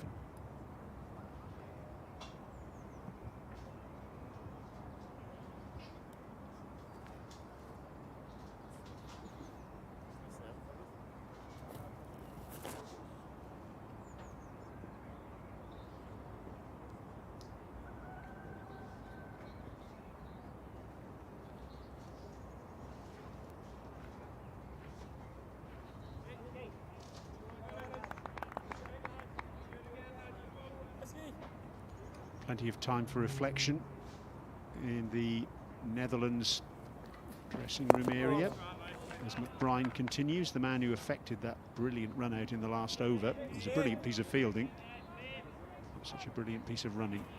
Food for thought for Gary Kirsten, the assistant coach for the Dutch in this series. Good cricket from Van Beek, using his feet, punching down the ground for a single. Well, we were talking about the fact that Zulfikar and Deleda together were just starting to find a little bit of a rhythm where they were ticking it over a bit easier in that partnership. Now it's going to be tough because Van der Guchten and Van Beek, they are going to have to start again. And we've seen on this pitch so far, we've seen two partnerships and new batters really struggle. So it's a real shame about those two wickets we've just seen for the Dutch, and from a Dutch perspective. Van der Guchten, who's arrived back in the country, having been playing for Glamorgan this season in the English County Championship. Lovely. He actually got 85 not out in his first championship match of the season. That was against Yorkshire in Leeds. So he's got a little bit of form with the bat. And he's off the mark. Back now, party. Very friendly there from Balbirnie. He's got three back on the leg side to let Tim van der Guchten get off the mark. Yeah, he's developed his batting, Brian. I think Van Beek pushes forward, but he's developed his batting, Van der Guchten. That's the end of the over, and it's 107 for 7.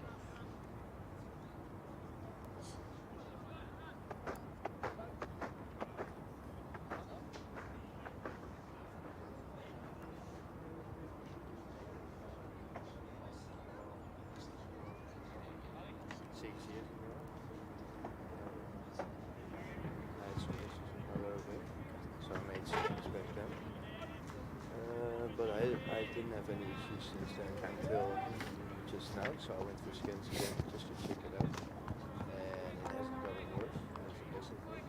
It's always what is it? Stress? No, so Beautiful hot day here in Utrecht at Kampong. That's not for this gentleman who's got a jacket on. Certainly not jacket weather. We've got a change of bowling at the pavilion end. It's Josh Little coming back into the attack after his exemplary figures earlier. 5 overs, 1 maiden, 3 for 9 from the university end. Niall O'Brien's coming to join me, and Niall, that was one of the best spells I've seen in a long time from a quick bowler. It really was fantastic. Yeah, he bowled nicely. Josh Little bowled with good pace, top speed of 87.2. That's good gas, good wheels.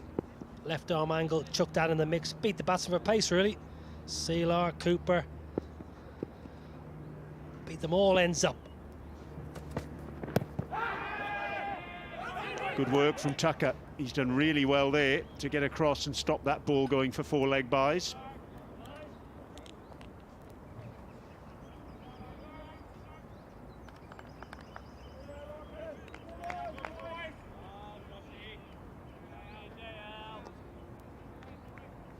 What crowd we do have today is all outside the venue.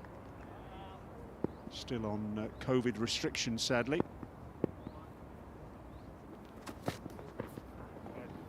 It's down the leg side. So let's have a look at Josh Little's wicket so far. Yeah, first one, Cooper. A little bit of tail back in, beats them all ends up. Peter Seelar, no feet. Third man, just chopping on, beating him for pace. Excellent bowling from Josh Little. Scott Edwards was a third.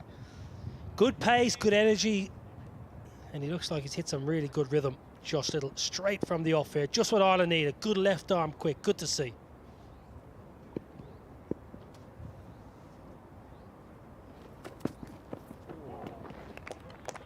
It's an interesting, positive move this from Andrew Balbirnie to bring him back into the attack as well, isn't it? Because I know Little's been earmarked for the death bowling role, but with 7 wickets down, Balbirnie's decided to go for the jugular.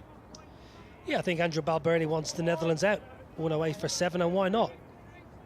Tim van der Guchten and Logan van Beek, 2 very capable batsmen, so Andrew Balbirnie brings back his trump cards, and it's a good ploy. Try and skittle him out for 120, 130.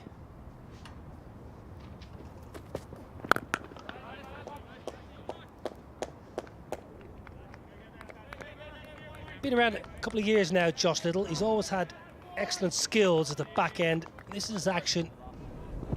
Nice, strong action. Uses that front side nicely.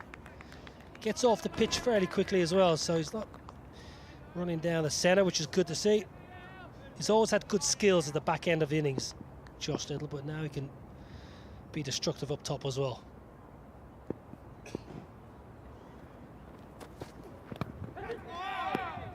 Again, good carry. Look at that. That's almost hit Lorcan Tucker in the chest.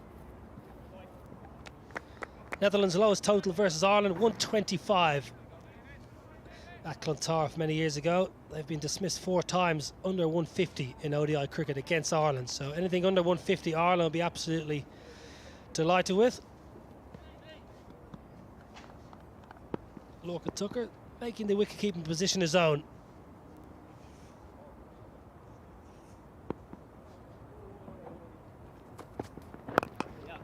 You mentioned about low scores there, Niall, for the Netherlands against Ireland. Head-to-head, these two sides have met 10 times, and Ireland have won 7 in the past. Come back to that in a moment. 110 for 7, 35 gone.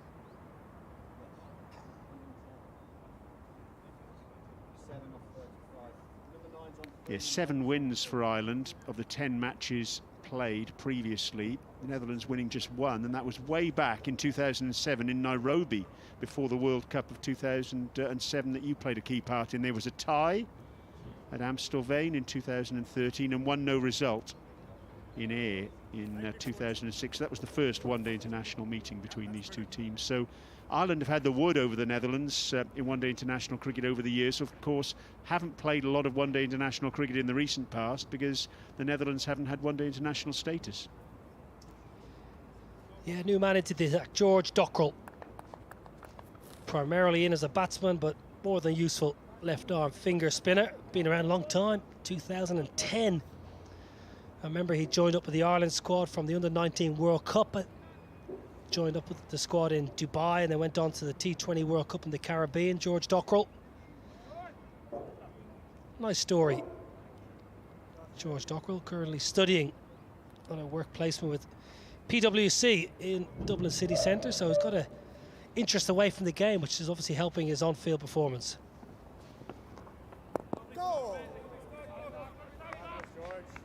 Third highest wicket taker for Ireland in one-day internationals after Kevin O'Brien and Boyd Rankin. Rankin, who recently announced his retirement.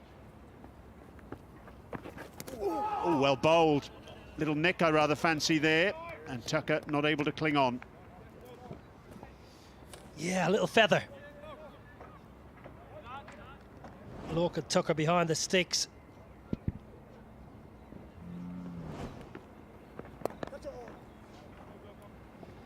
Missed opportunity. A little feather.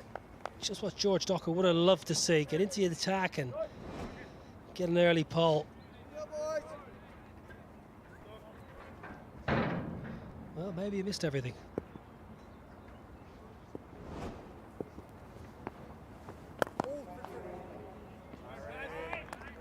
Well fielded Tector at extra cover.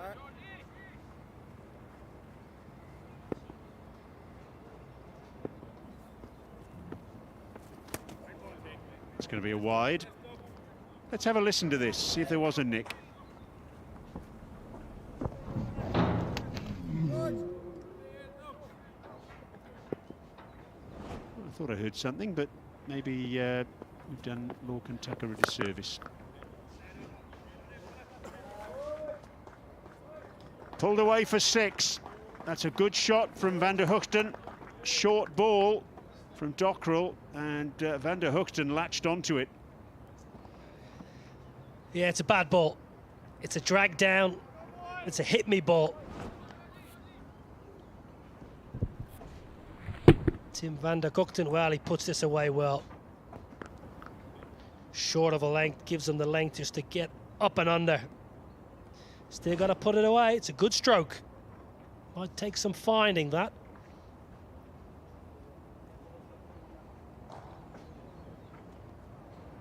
It's gone right out of the ground. into the bushes beyond the fence.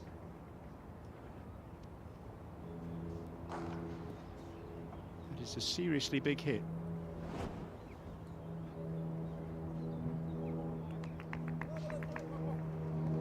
Fourth umpire has brought out the box of balls.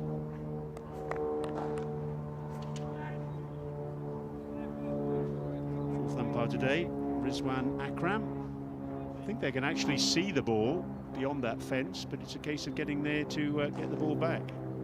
They can even take a picture of it. There you are. Some of the volunteers here today helping out at Kampong.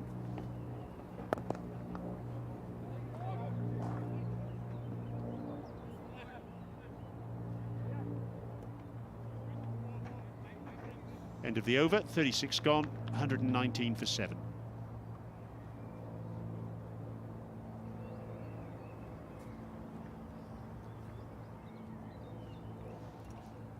Drinks to be taken then here at Kampong.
So, the Netherlands winning the toss and deciding to bat in this first of 3 one-day internationals in the World Cup Super League. They've lost 7 wickets so far. Alongside me, Niall O'Brien, these are the 7 to fall. Yeah, Stefan Myberg first to go. Little feather through. This was the big one. Max Haddad probably going over the top, and then it was the Josh Little show. Veering in, good pace, taking Cooper out, LBW. Captain Saylor, well, he came and went fairly quickly.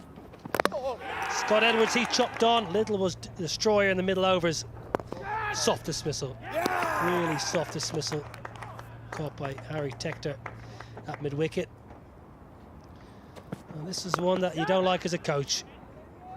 Takes his eye off the ball, doesn't run the bat in. Great work from Andrew McBride. Ireland have been good. The Netherlands are under some serious pressure. Here's the bowling figures. 6 bowlers used so far, and apart from Barry McCarthy, who struggled a little bit today, everyone else has been pretty much on the money. George Dockrell just bowling that one over before drinks. Little again then.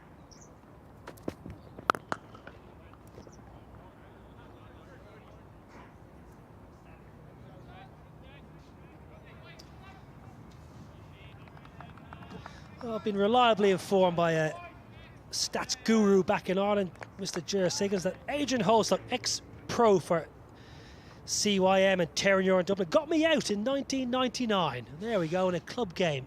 I was only 17, he was picking on me as the overseas pro.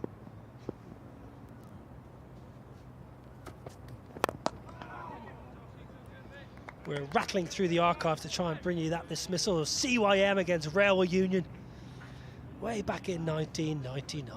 Oh, to be young again. Yes, where have the years gone?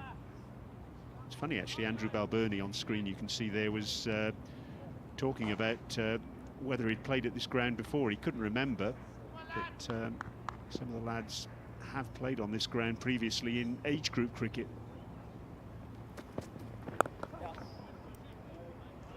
In the dim and distant past. Well, two of your favourite cricketers probably playing here today. Tim van der Gupten, the Glamorgan Quick, and Andrew Balbirnie, overseas pro. You must be delighted. It's a great day for Wales, isn't it? Balbirnie, of course, actually studied at Cardiff University, so I think we can claim him as one of our own.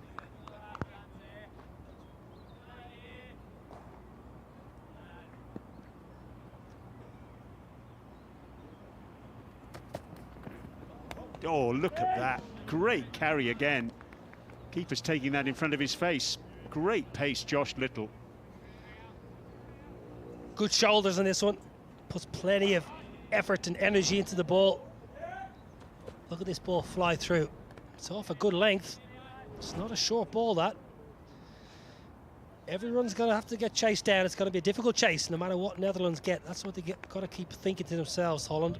Try and get the 160, 170 if they can. Just see left of screen there that long leg has just moved a little bit squarer.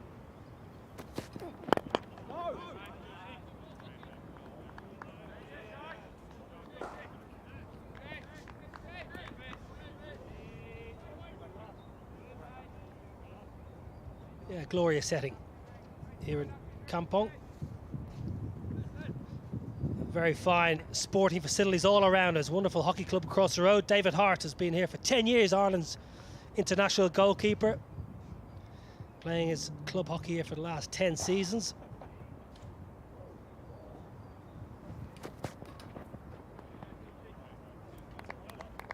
End of the over. Another tidy over from Josh Little. 37 gone, 120 for 7.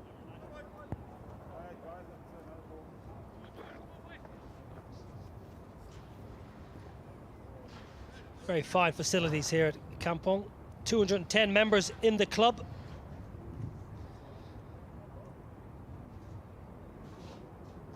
Well, that's going to have to be replayed. That previous ball was a no ball. Josh Little just overstepping. Well, this is like Christmas. Free hit, wind yourself up. Cannot be dismissed. And that's really good bowling from Little. Bowling his slower ball, little cutter. So that is the end of the over. 120 for 7 remains the score.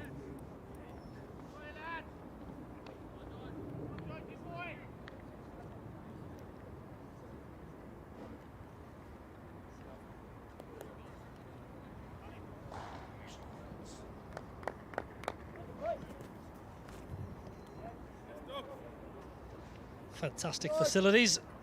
Lovely clubhouse. Produced a number of internationals, both in the men's and women's format. Yeah, that's better.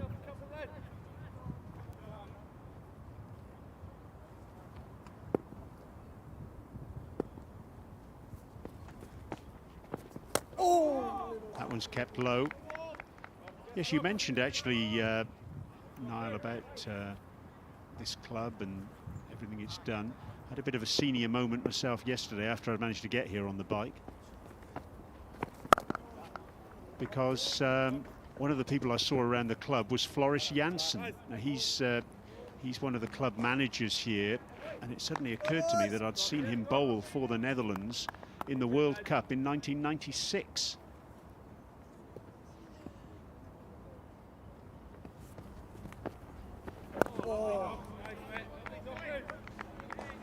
He played for that Dutch side the first time they made it to the World Cup. I remember watching him up in Peshawar in the northern part of Pakistan.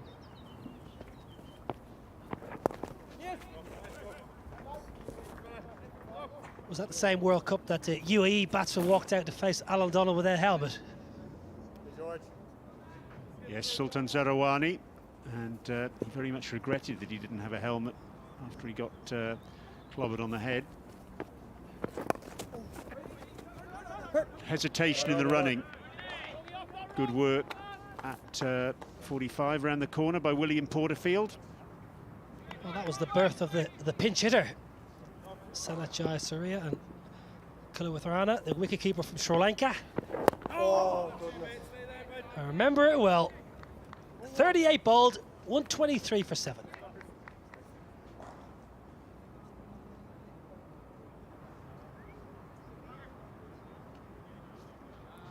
Obviously, World Cup points up for grabs here, Brian. This is a wonderful opportunity for both sides to get some well-earned points. 50 over World Cup in 2023. It's a good process for all the nations to have a chance to qualify. Ireland, I mentioned at the top of the show, they really need 30 points here, and probably need 30 points against Zimbabwe in their series in August.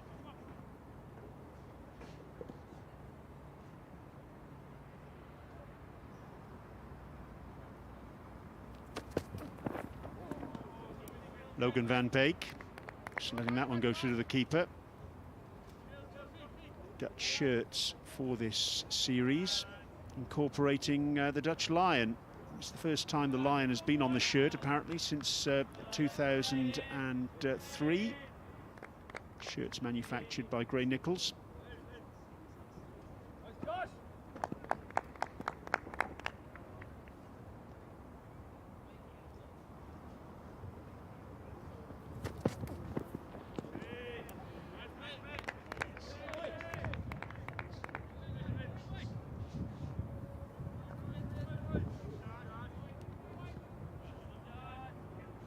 See in the bottom left-hand corner of your screen, the lion, which is the logo of Dutch cricket, but that lion's been absent for the best part of 2 decades from the shirts themselves. There it is again now.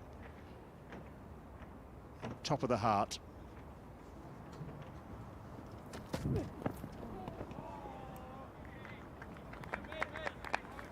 Well, Josh Little is having a game of hunt the ball with these batsmen, and I think the bowler's winning.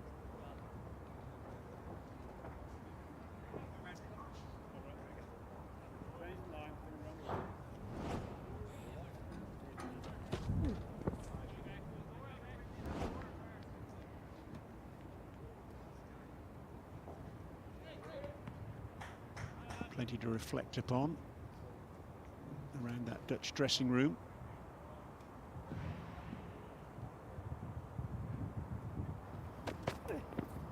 No, what's really impressed me about Josh Little today is that we've seen another side of him, because when he was playing that match against Afghanistan in January, what we saw predominantly was him running in, bowling cutters, really taking the pace off the ball, particularly at the back end of the innings. Today, we've really seen him run in and, well, show a different aspect, real pace, genuine pace. Yeah, he's definitely put on a yard, Josh Little. He's always had skills at the back end of the innings, but this is good.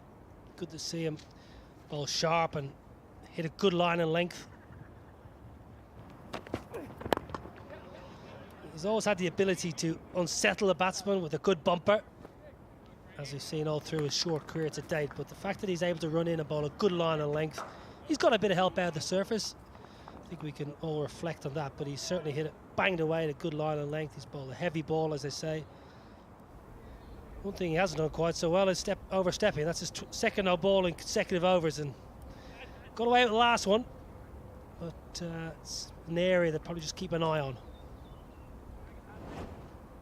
Pretty big one, this one as well. Goodness me, he's over by a long way. Of course, he's changing his angle there. He's going round the wicket rather than over the wicket, so obviously just not quite getting his run up right.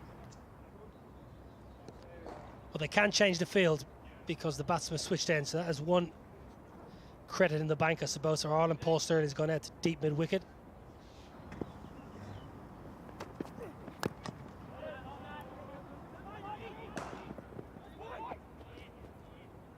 He'll come back for 2 and just about make it, I think.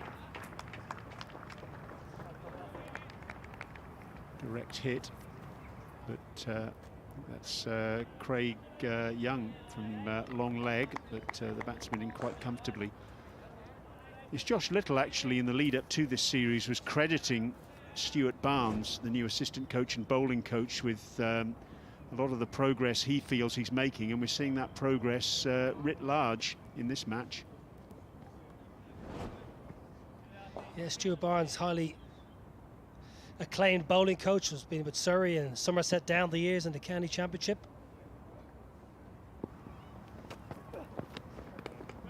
And that's a wide. Well, we're giving him the big build-up here, aren't we, Josh Little, in this over, and no ball and a wide.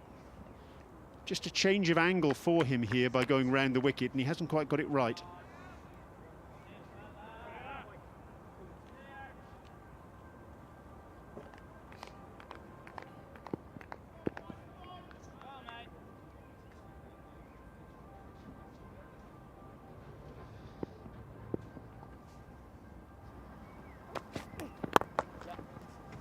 Squeeze down to third man.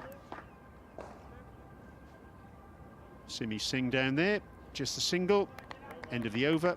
It's 129 for 7.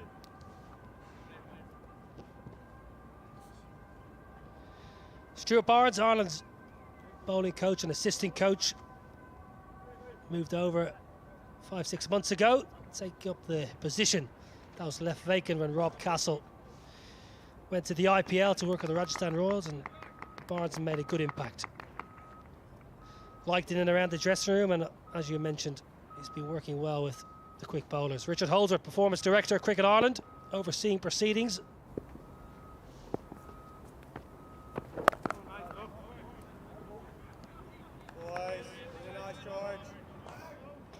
Yes, Stuart Barnes worked with John Bracewell as well, actually, at Gloucestershire. John Bracewell, the ex-Ireland coach. George. And he's done some work with Bangladesh as well, so he's got a pretty full CV, and we're seeing plenty of evidence of his quality in terms of the development of Josh Little. George Dockrell in his third over. Well, Ireland for a very long time, Brian, you'll remember from commentating, always had medium pace bowlers, medium fast bowlers. Never had that many quick bowlers. In the air, it's got to fall safe. Should be a couple. Ireland always had good medium pace bowlers. You think of Andre Botha, Alex Cusack, John Mooney, Trent Johnson. Never had that many quicks, but all of a sudden now they're bringing through some really good quick bowlers, which is what you need. You come up against good quality international opposition on good pitches, you need good fast bowling. Oh, he's got hold of that. That's gone a long way. It's gone up, up and away. All the way for 6. Good shot from Van der Hoogten.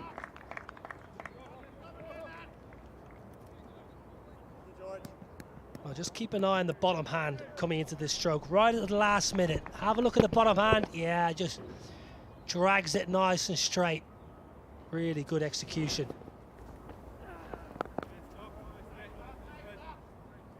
End of the over. 8 from it. 40 gone. 137 for 7.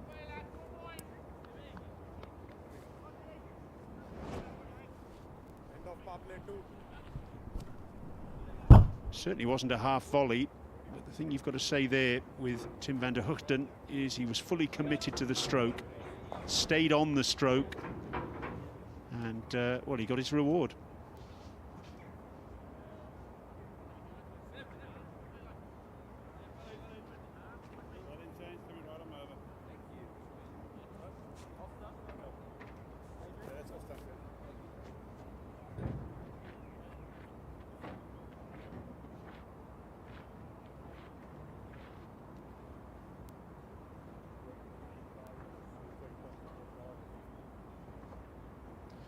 So here's the Manhattan, the skyscrapers for the Netherlands so far, and some very tall buildings first up, and then, well, someone got the wrecking ball out. It was Josh Little. Final power play about to start, the last 10 overs. And this match intriguingly poised. If these two can hang around for another half a dozen overs, push the total on If the Netherlands can get up to 180, they'll feel they've got a defendable score. Simi Singh coming back now from the pavilion end. Very tidy figures for him so far. Yeah, the Netherlands have a very fine bowling attack. So good pace options. So every run they eke out here is so important. Got to play it smart here against Simi Singh. Clever. Very good. That's excellent from Logan van Beek. Got down nice and early.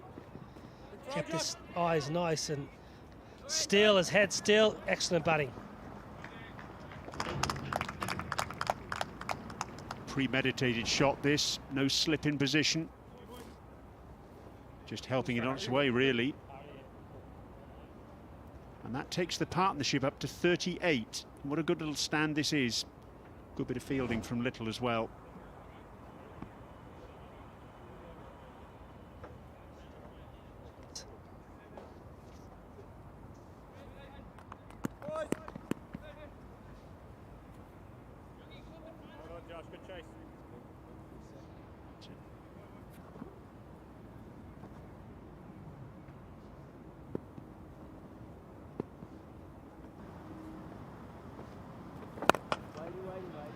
Whenever the Netherlands can muster, a lot of responsibility will fall on the shoulders of Paul Stirling, Ireland's premier batsman. Netherlands will feel if they can take his wicket early, there'll be a lot of pressure on that middle order, who aren't fantastic players of spin bowling, especially early on.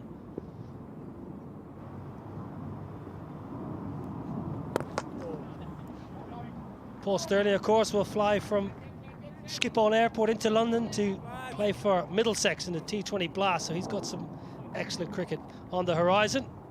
Fantastic numbers. Look at those numbers, averaging 105.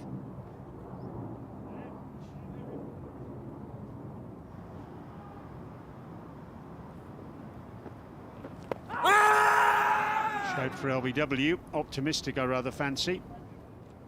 And the batsman will take a leg bye. Yeah, Paul Stirling back for Middlesex, his former county this year for the T20 Blast. Of course, played for Northamptonshire last year and made a big success of that. Yeah, did very well, Paul Stirling, in the Blast for the Steelbacks last season. He's actually had a very productive winter. Top scorer for Team Abu Dhabi in the T10. Wonderful competition, and had a couple of appearances in the PSL. One was a magnificent half-century for Islamabad United.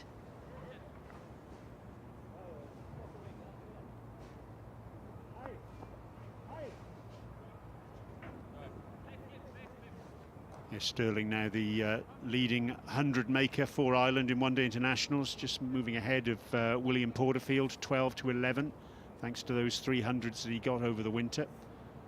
One against the United Arab Emirates and 2 against Afghanistan.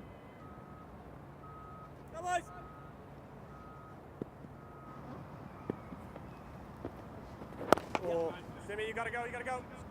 Slip back in position for that delivery.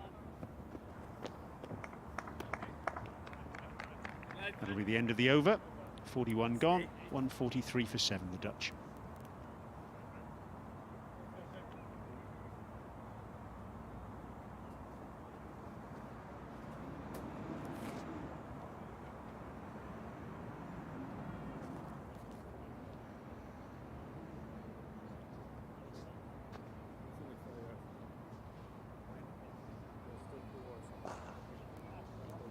Quick spinners.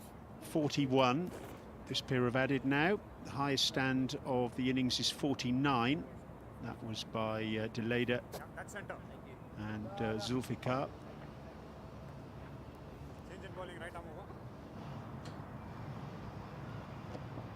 There's Junior Mergers. He got lost as well.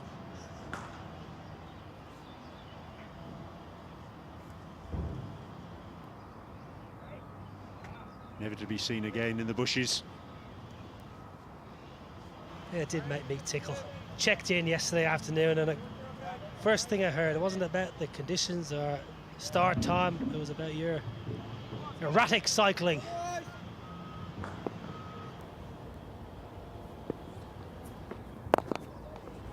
McBride in his 8th over, operating from the university end. Go, boys!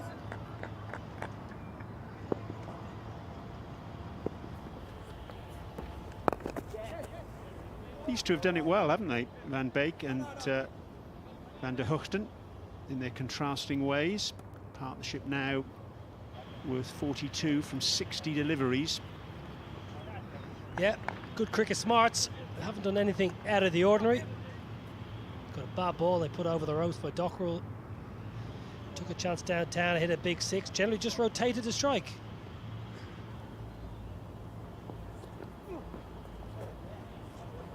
Clever reverse sweep again from Van Beek. Little again, the fielder. They'll look for 3, but they won't get it. That's really good fielding from Josh Little. Good slide and getting the ball away quickly. Again, intelligent cricket, though, from Van Beek, who's into double figures. Yeah, again, cricket smarts. Just using the pace that McBride is offering. And scrambling through for a single again. A lot of the Irish players have played a lot of cricket around the world. A lot of franchise cricket.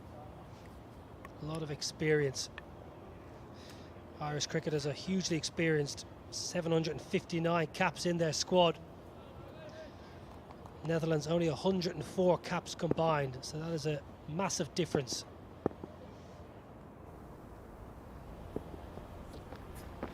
Paul Sterling and Kevin O'Brien play cricket in the Everest Premier League in Nepal. They'll be going back to fulfill opportunities again in Nepal. A fantastic competition played in Kathmandu.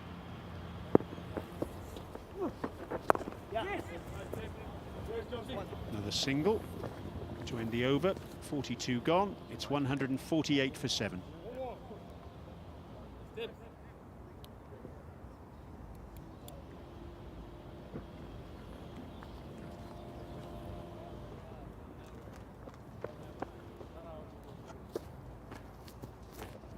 Well, the options for Andrew Balbirnie. McCarthy's got 3 left. He's been expensive today. Craig Young generally bowls well at the death, gets his Yorkers in. Little will definitely bowl his full quotation of 10, you would feel. George Dockrell, we might not see him again. And Andrew McBride's got a couple left. Alongside me, Peter Boren, after a little rest out the back in the sunshine. Bit of a fight back by the Netherlands. Yeah, well, these two, they've got some experience, haven't they? And they've played it pretty well. There's not much to come. So in terms of Klaassen is obviously next. He can stick around, but he's not going to do any damage. And then Glover. Bowler! Ah! As we see, a little bit of a miscommunication, but they've got there in the end, and another single to add to this burgeoning partnership. It's going right. I mean, the thing is here, they can't really afford to, with the partnership obviously 47 off 65 balls, they can't really afford to take too many risks at this stage. So what they've been doing has been great, Niall, and they're giving themselves a chance, because as you said, they have a serious seam attack. Oh. Yeah, they just use their experience. 2 very experienced cricketers have played all around the world. And a lesson for some of the batsmen who have failed today. Let's take a leaf from these 2 batsmen's thought plans and processes. Well on, Youngie, well on. Well, we've actually seen all day, it's been tough to get in, hasn't it? And they did the grind, these 2, I guess, because we saw that already between Zulfikar and Deleda. Unfortunately, that partnership was cut off at 49. We saw a decent partnership actually for the first wicket. So we've had 3 partnerships basically make all the runs. A lot of early wickets. Leg spinner down the ground, belted. That's a brilliant shot. He picks the leggy early. He says, yeah, it's in my arc. I'm going to take you downtown. Simi Singh hit for half a dozen. He's a beautiful, clean striker of the ball, Van der Hoogten, and this is not premeditated. He's just seen that tossed up, and he's hit the side screen. Beautiful.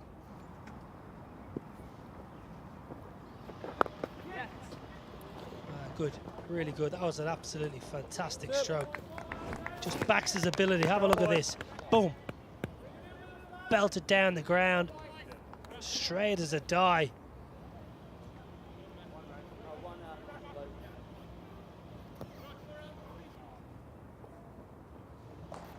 Come boys!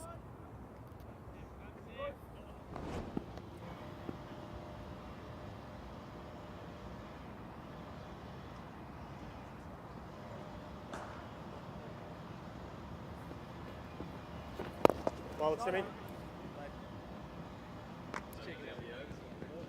That's the end of the over, and we're 157 for 4, the Netherlands.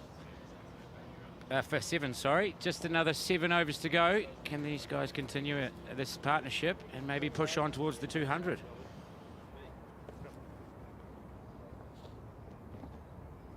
Yeah, superb partnership. 55 off 70, power to add. Some good boundaries, lusty blows down the ground. They've generally hit the ball very straight. Logan van Beek's been watchful, but Van der Gugten, excellent. 35 from his 38 deliveries, playing well. Giving Netherlands a little bit of a chance. 200, 210 is going to be a good score. Yeah, I think they'd be happy with 210. Would they have taken it when they started? I'm not sure. They would have been looking 220, 230 perhaps, Niall, I think. Again, it's going to be, as you said earlier, when we talked about Paul Sterling, huge wicket up top. If the Dutch can get an early wicket with 200 on the board, who knows? I don't think you can overestimate the importance of Paul Sterling's wicket early. If they can take Paul Sterling early, he's the kind of batsman that gives your whole batting lineup so much confidence. You're sitting there, you're watching him trash the ball all around the ground. You relax in, you grow in stature as a batsman yourself. Netherlands all they have to say, 1 wicket. And that is a big wicket. So it's going to be a interesting little subplot in the Ireland chase. But at the moment, a bit of work to be done here for Ireland. I think they're just scratching their heads ever so slightly. Probably would have expected to be in done and dusted by now, but credit to Netherlands. Oh my. Very good over this from McBride. Pushing the ball through. Not giving Van der Gugten the air, which he tends to take advantage of. Wow, right on cue. Tosses it up. Goes a long, long way. First ball that McBride's flighted. Tim Van der Gugten smokes it for 6. I'll tell you what, he's very consistent at that. We see as soon as McBride's let go of that ball, it's most likely going 100 metres, and it did. For some reason, he's gone away from the plan. 4 dots, quick into the pitch, toss one up, and Van der Gugten takes advantage. Yeah, great batting. Really top-class batting, that. Commitment to the stroke is absolutely marvellous. Have a look at that. Big, strong man, good levers, good connection.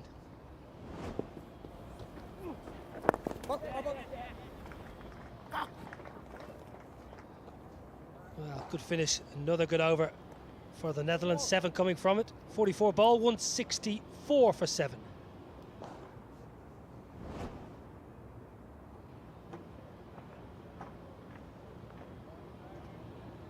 It's a huge shot over mid-on there when McBride tossed it up. Van der Gugten now with 4 maximums has yet to hit a boundary 4.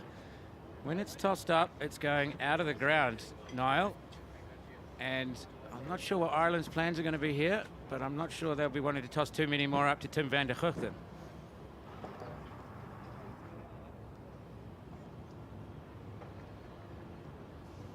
Well, the run rate's 3.73. Current rate will get a 186. They want a bit more than that. 42 from 44. No boundaries, as you mentioned, Pete Barn. 4 big 6s, though.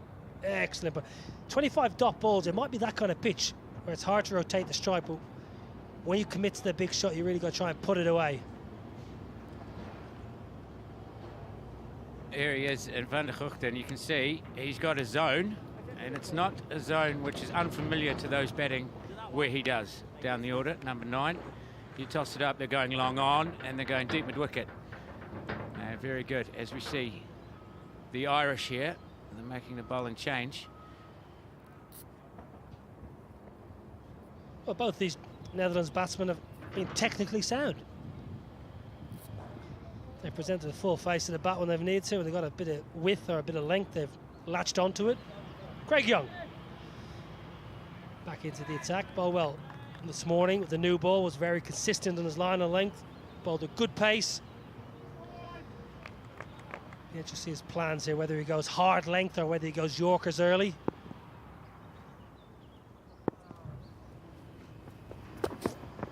Got plenty of protection leg side. That leg side's good play. It's a good running. This is good.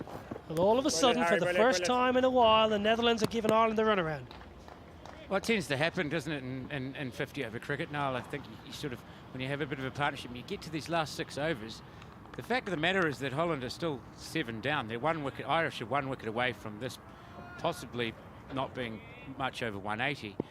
But when you get in this situation, the field's spread, 2 guys have been in, there's singles and 2s to be had.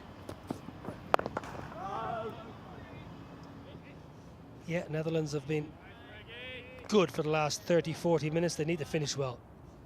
They need to finish this innings really well.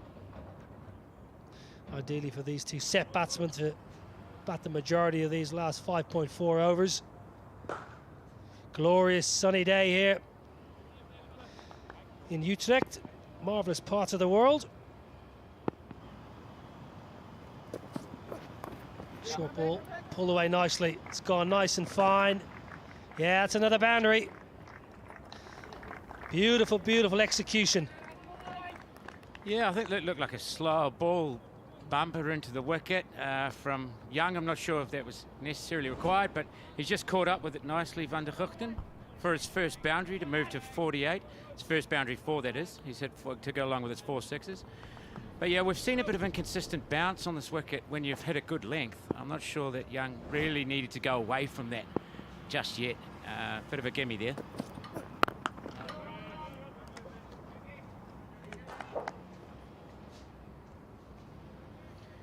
We saw it, Van der Guchten, the short ball, he's put that away, and then he's gone for the slot balls. And when they've been tossed up, they've gone a long, long way. And that last one, I think, Niall, that was, I don't know, that was probably 100 metres. It's a long way down there, and it was a long, long way over the boundary, that last one. Eyeing up a first ODI half-century.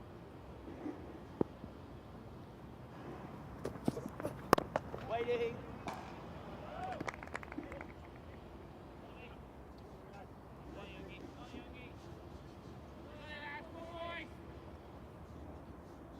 Van der Guchten, 48 from 49, watched his top order struggle, capitulate even, against Josh Little in particular. He's come in and really shown the way.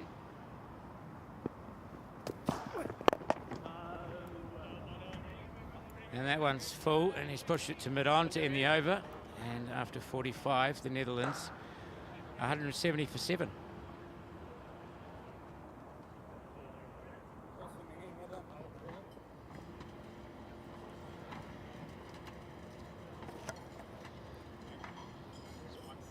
Big Fred Classer looking to come in next. He's got long levers, but he's not hitting it a long way, Niall, I can tell you that. Not much of a backlift. Well, the current rate, we'll get him 189. 6 and over, get him 200. 8 and over, 210. That's somewhere where the Netherlands will be eyeing up.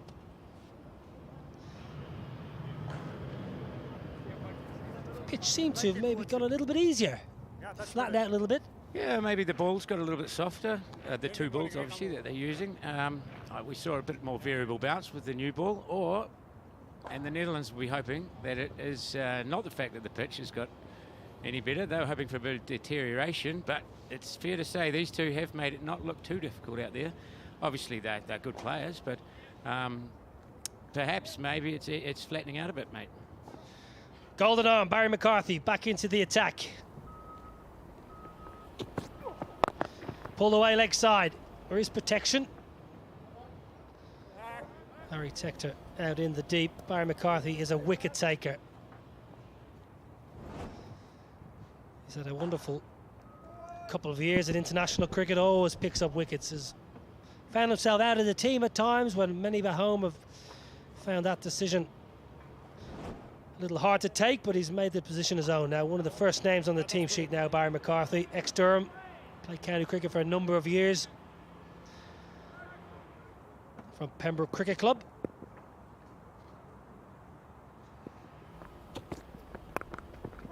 Chopped away. Finds William Porterfield, the third man. You wouldn't have seen William Porterfield, a third man, much in your career, Pete? No. He would have been more backward point, no matter what the stage of the innings. I suppose he was also captain for a long time, so you're not down at third man then, are you? But also one of the best fielders that I've ever played against. He was a fantastic, especially in his prime. He's probably still pretty good, but certainly not at third man, mate.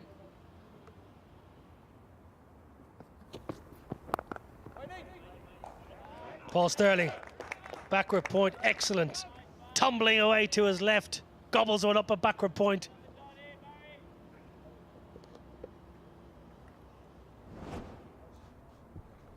See the Irish here, they're still just plugging away with that back of a length, which I think is the right ploy. You don't really want to go death in this situation.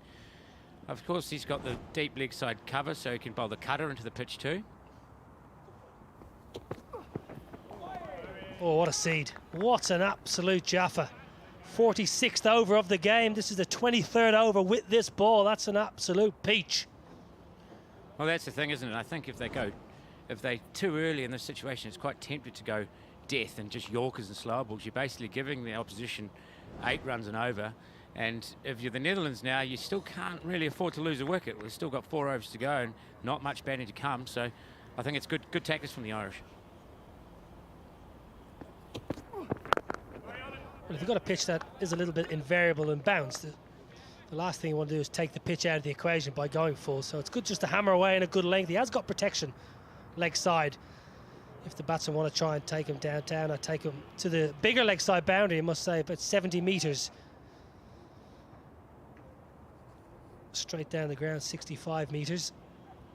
Bit of a change in field now. A third coming into the ring. More protection.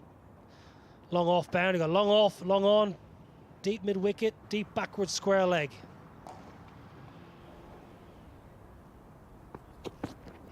Back of the hand, slower ball. Wants to, shouldn't get to. George Docker's got a good arm. Oh, that's good running. Good, clever cricket again from the Netherlands. End of the 46th, 174 for 7.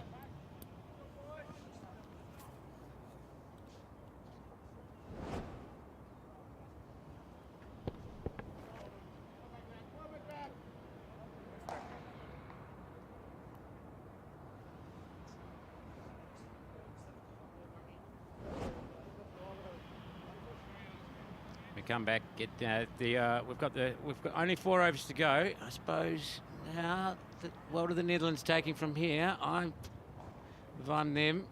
You're happy with 7, 8 and over here for the last 4.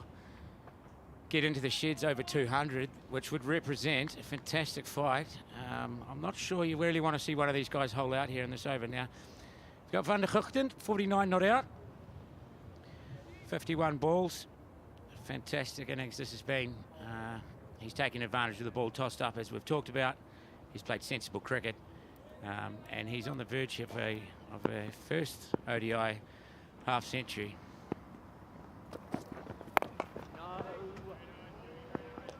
Yeah, remarkable, really. First ODI for the Netherlands since August 2013. So it's been a while since he's played an ODI for his country. What a comeback. A rebirth, a second coming.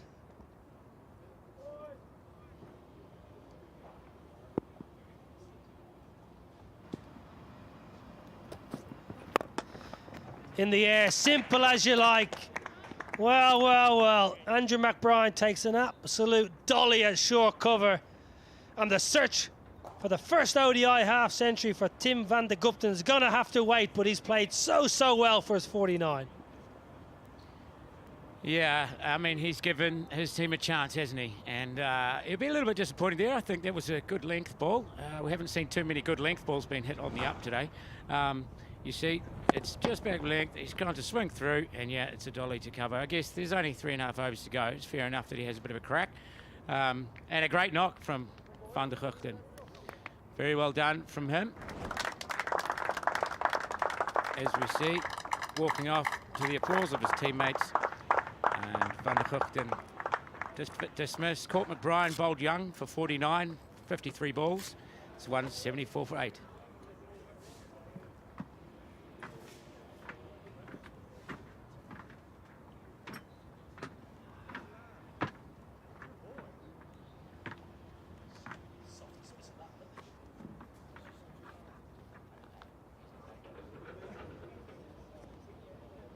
A new man, Freddie Klaassen.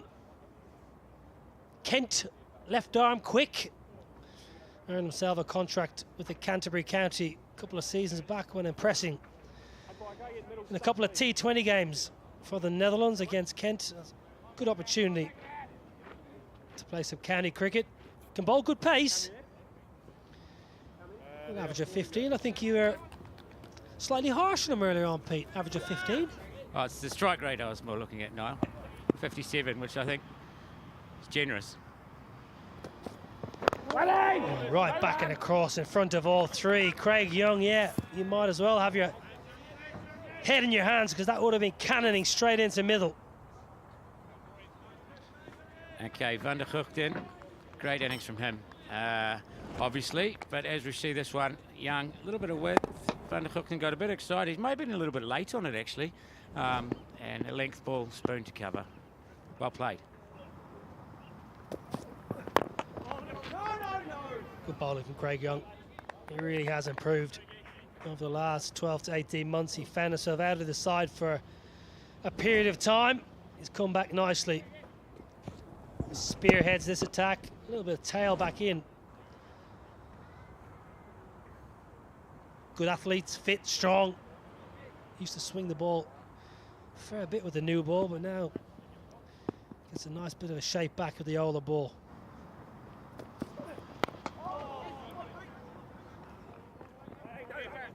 Class off the mark with the inside edge. Too deep square, and that will not finish the over because there's one to come. And gets Van Beek back on strike for that last ball. Well, interesting to see what Ireland do here, whether they squeeze Logan Van Beek or they give him the single. It'd be good to see Ireland try and squeeze and keep Klaassen on strike for the next over.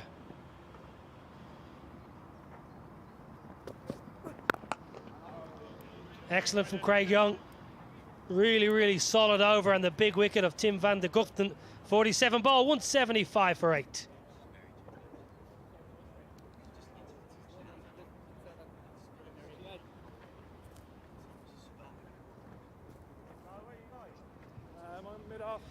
Netherlands winning the toss, electing to bat. First one-day international World Cup points up for grabs. Find themselves 175 for 8. Myburgh played nicely. O'Dowd played well, but Tim van der Guchten, the mainstay, with a wonderful 49. Logan Van Beek, a bit of work to be done in the last 3 here. Utrecht FC, who season finished a couple of weeks ago. Mid-table, I was told. Mid-table. Yeah, middle stump. Not a great season. I was reliably informed by the gentleman on the gate this morning. They're a bit disappointed. So Utrecht, if you're listening and watching the cricket, hoping for better things next season. Wonderful hockey stadium across the road as well. Very strong sporting tradition in the area.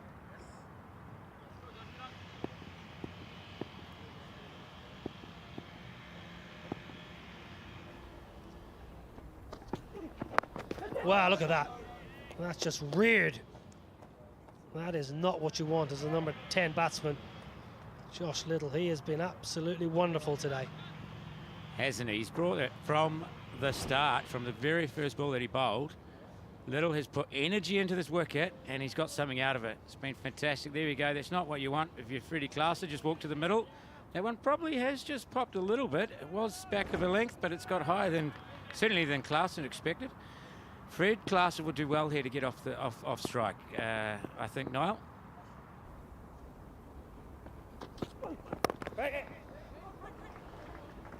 A shout is 2. I'm not sure they want to here, Netherlands. I think they'll probably be happy enough getting a single. Well, a big afternoon for William Porterfield, back in this side. He was dropped from the touring party for Abu Dhabi in January. Left out after just being given a new contract. I think got left out of the touring party, but he's back in the side and back to open the batting with his old partner, Paul Sterling. Left hand, right hand, top of the order. Inside the ring now, William Porterfield. Taking a bit of time over this field, and as Little comes into Van Beek. Pulled away. George Dockrell in the deep. Sweeps up nicely. Now, so far we've seen Van Beek, he's played very nicely. He's 17 off 40 balls, but he is basically was there to support Van der Guchten in their fantastic partnership. But he also has the ability to hit a big ball, and I think that's what they're going to be hoping for. If Klaassen can get off strike and Van Beek can hit a couple of 4s or 6s even in the last couple of overs, then the Netherlands will get up towards that 200. Round the wicket. Josh Little, change of angle.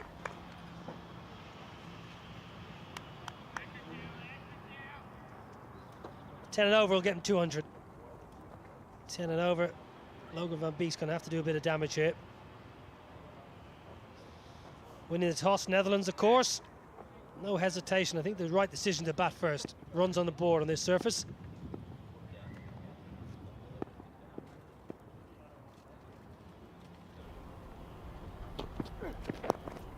Chipped in the air. Falls safely again. Yeah, they want to, they'll get to. That's good running. Ball falls in no man's land. Get back for a couple. And that's really good from Klaassen there. He's just taken, I'm going to say, with no backlift whatsoever. He can take the pace off the ball quite nicely. And these men in the deep, they've got no chance of cutting off 2 for him.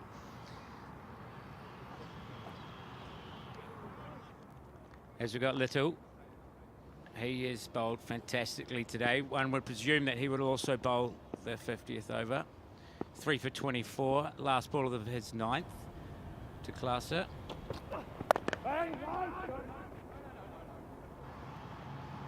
And that is defended into the offside. Van Beek wasn't too keen on the single there. Keeps the strike. 179 for 8 with 2 overs left in the Netherlands' first innings.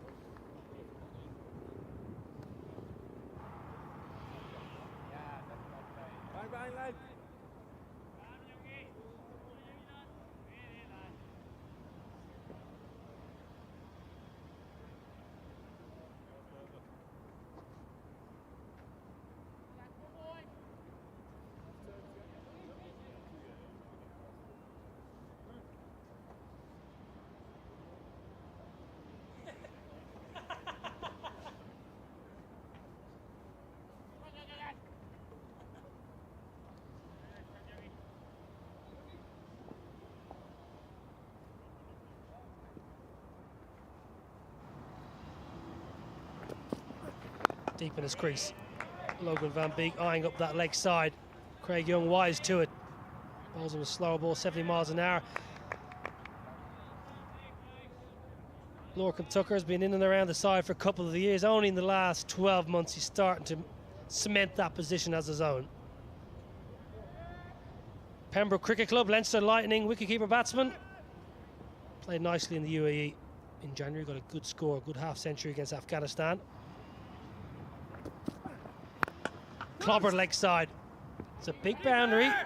Should get around for a couple. They do. That's Freddie Klaassen's job now. Get in and out. Get Logan Van Beek back on strike.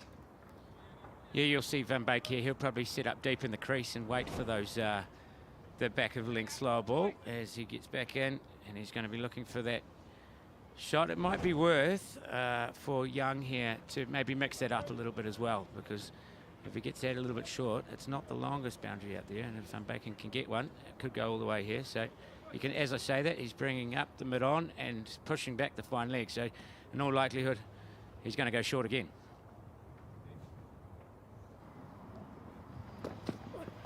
Well, he goes full. The old double bluff, and the batsman's good enough for it.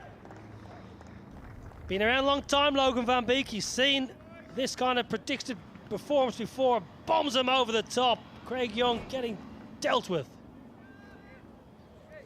Actually, it's one of Logan's plays as a bowler. He loves to set the field for the short ball and slip in the Yorker. But so he absolutely read that like a book, didn't he, Niall?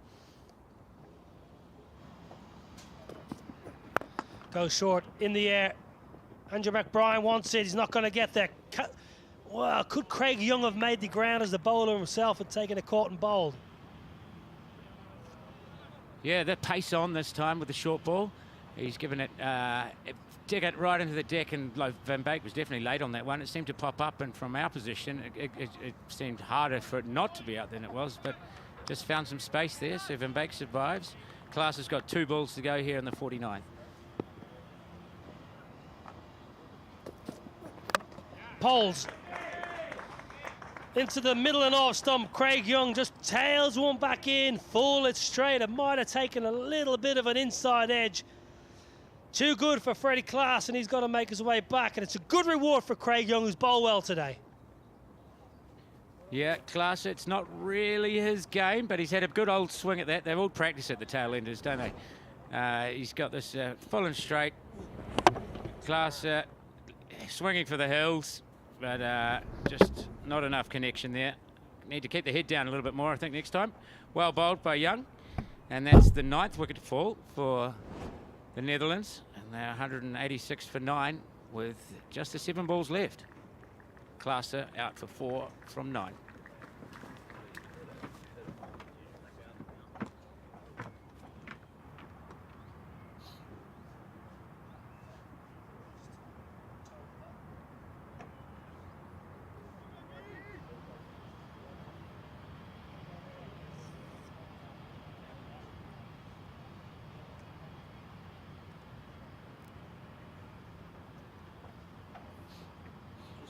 Middle there, please. That's that. New man to the crease, Brandon Glover. Probably just looking to see this one out for the end of the over. Well bowled, Craig Young. Really good spell today. He'll get a warm applause by his teammates. He's done and dusted. 10 overs, 3 for 34 for Craig Young. Job well done. 49 overs bowled, 186 for 9. Well, he's a real spearhead of this attack now, Craig Young. Regularly takes wickets, holds a good pace, takes wickets up front with the new ball, and is good at the death. Excellent numbers. Yeah, if we look at the 2 Irish bowlers today who've really impressed, it's been the 2 guys who've really bent their backs, actually. And on a wicket like this with a bit of variable bounce, Little and Young have probably been the standout performance today. As we see the last over, see Young, 10 overs, 3 for 34, well bowled, and also with 3 wickets, Little to finish the innings.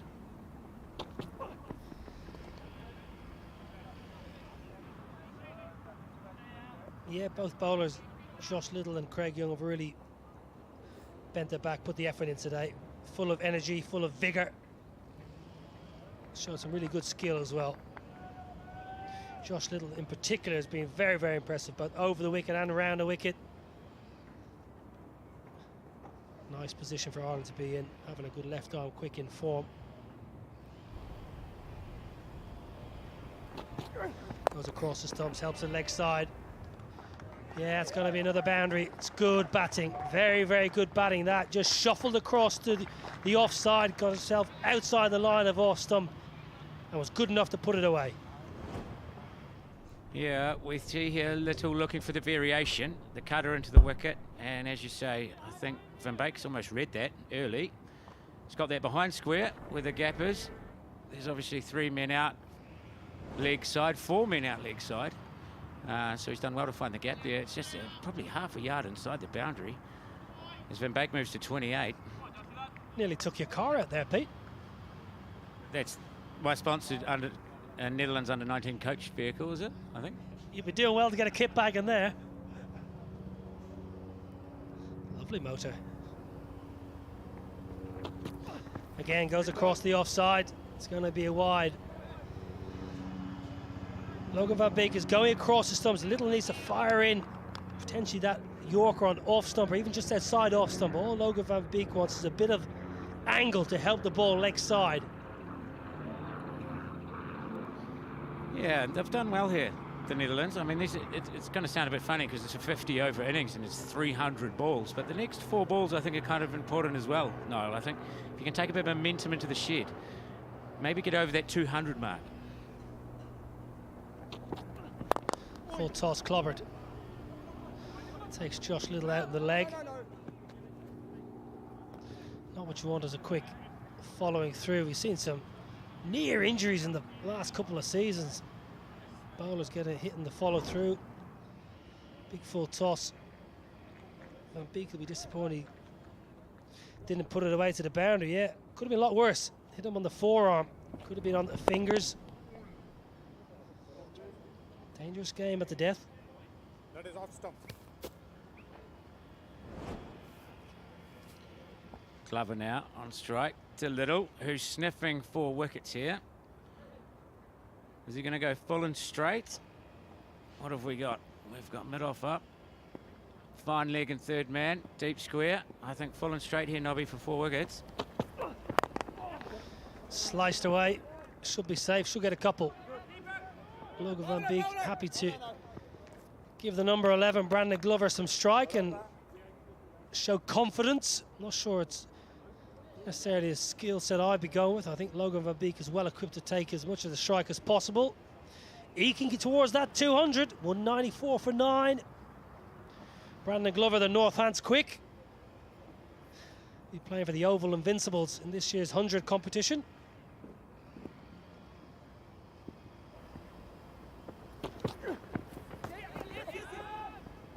Well, they're going to take a bite.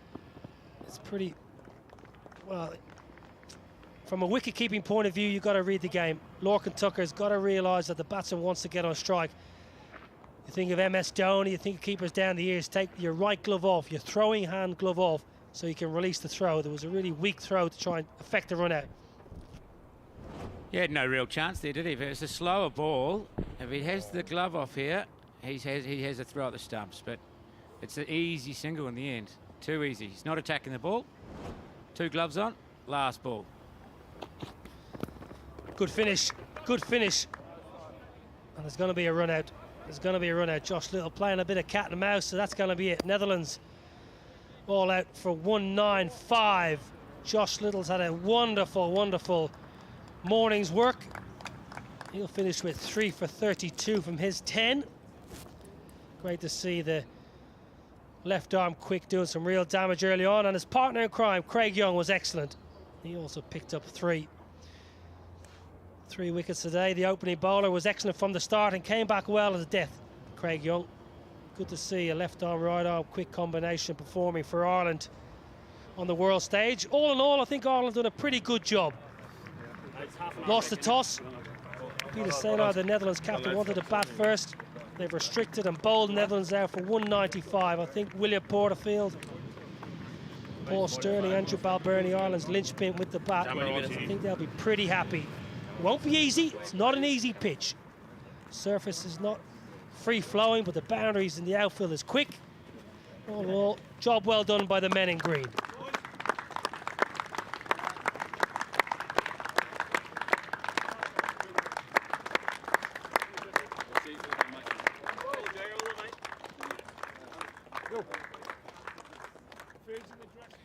Yeah, so the Netherlands batting card, as you can see, not a bad start. Myburg, no doubt. It actually looked like they were getting away okay to start with until, yep, it all really, O'Dowd probably could have reviewed his LBW. Then we saw a bunch of wickets. Little came in, Josh Little, and he really shocked that middle order. And we saw a decent stand between De Leyder and Shakib.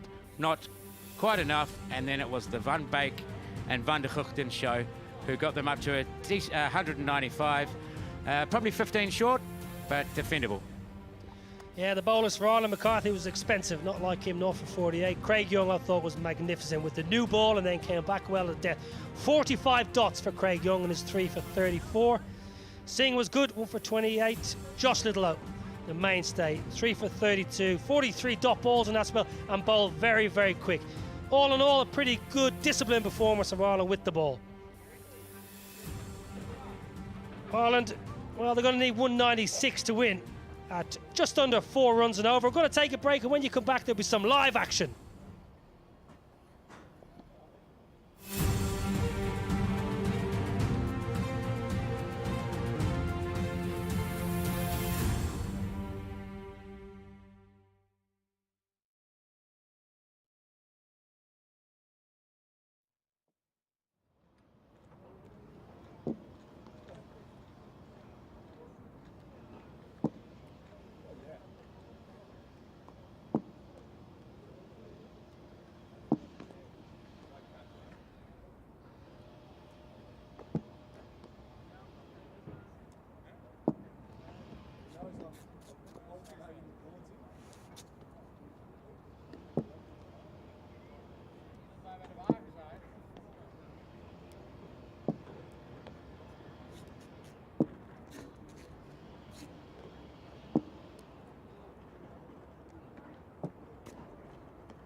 Hello and welcome back to Kampong for the second innings of this first one-day international in these 3 matches in the ICC World Cup Super League. The Netherlands against Ireland. Had the first innings, a glorious day here in Utrecht. And this is what the Netherlands produced. They won the toss, Peter Sela. They won the toss, decided to bat, and they ended up with 195. It was a curate's egg of an innings, really. They were going along quite nicely with Myburgh and O'Dowd collapsed. Then they recovered, collapsed again. And then in the end, thanks to Van Beek and Van der Hoogten, they got up to 195. Let's have a look at the wickets. That's Stefan Myburgh. Caught behind by Tucker off the bowling of Young, out for a bright and breezy 20. Ball just seaming away, and he followed it, the left-hander, and that was 32 for 1 in the 8th over. An early success for Craig Young. Then everything turned really on Simi Singh coming into the attack. That's his second ball, and he got Max O'Dowd, LBW for 23. Now O'Dowd didn't review that, and he should have done, and this is why. The ball turning and bouncing, and it would in fact have bounced over middle and leg. But there was no communication between the 2 batsmen, and that really was the start of the wheels coming off for the Netherlands top order. On came Josh Little, and that was a fantastic piece of bowling, getting Ben Cooper, LBW for 6. The ball tailing in, and that was his first ball, Little, actually. And then how about that, a couple of balls later, Peter Saylor on his way, the captain dismissed for a duck. Lorcan Tucker, easy as you like, straightforward catch for the keeper. That was 51 for 4, and it became 53 for 5 when Scott Edwards was a little bit indeterminate on or around off stump, perhaps beaten a little bit for pace as well, chopped on. Edwards out for a single, and the Dutch were in all sorts of strife there. 3 for none in 8 balls they lost at that point. Then there was a recovery. Baz de Leyder and Sakib Zulfikar added 49 for the 6th wicket before de Leyder departed. Soft dismissal, really. Caught by Tector at mid-wicket. Leading edge, just turned to turn the ball away on the onside. And Dolly, easy as you like. Then this one, well, if you're a Dutch supporter, put your hands over your eyes and don't watch that. In the next over, Zulfikar run out, and he knows it straight away. He thought the throw was going to the striker's end. It went to the non-striker's end. He wasn't paying any attention, didn't run his bat in, and he was on his way, having done the hard work and made 23, and that was 102 for 7 in the 33rd over. But then Van der Hoogten and Logan van Beek, the highest stand of the innings. They added 72 for the 8th wicket. Good sensible cricket before Van der Hoogten, playing his first one-day international in 8 years, was caught at extra cover for 49, 4 sixes and a 4 in his innings. Freddie Klassen trying to go over deep mid-wicket and dragging that one on from Craig Young. 3rd wicket for Young, and he bowled well. Good stuff from him. And then the last ball of the innings, trying to run a bye to the keeper, a bit of an abortive effort really. And in the end, Logan van Beek was the one who was adjudged run out for 29, but a good contribution from him down the order. So here are the bowling figures, and dominated by Craig Young and Josh Little. Little in particular was outstanding, really hostile stuff from him. But Simi Singh, that was an impressive spell of off-spin too, as was the case with Andy McBride. So those 4 bowlers really doing a fine job for Ireland. Barry McCarthy a little bit off colour today, and just 3 overs from George Dockrell. So this is the target. Ireland need 196 for victory to get 10 points in this World Cup Super League. Players are all out in the middle. And alongside me, Peter Boren, the former Dutch captain. Fred Klassen is going to be opening the bowling from the pavilion end. Good afternoon to you, Pete. Yeah, good afternoon, Brian. And good afternoon, welcome back to the viewers. It's going to be an interesting one, this one. I think Holland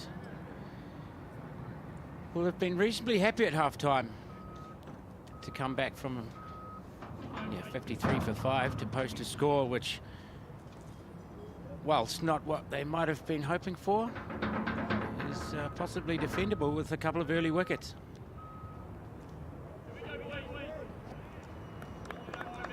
So William Porterfield back in the side. Play, says the umpire. And off we go.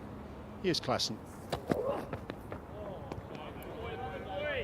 Porterfield, his first match in 18 months in Irish colours. And Klassen, over from county cricket, plays for Kent these days. I did read somewhere that there's a possibility of him going back before the third one-day international to get ready for Kent's start in the T20 Blast. I don't know whether that's confirmed or not, but he's here now and looking to do the business. Edged, oh, dropped. Goodness me. Edwards has shelled, well, at this level, a very straightforward chance. A little bit of shape away here from Klaassen. The first two balls, beautiful delivery. And that's regulation, you'd have to say, Brian.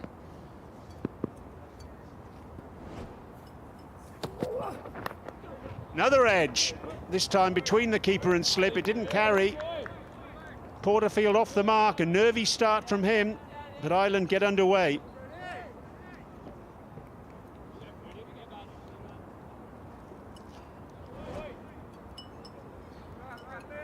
See that shape away again here. That one hasn't bounced much. It's played with soft hands, and it's right between that gap between slip and keeper.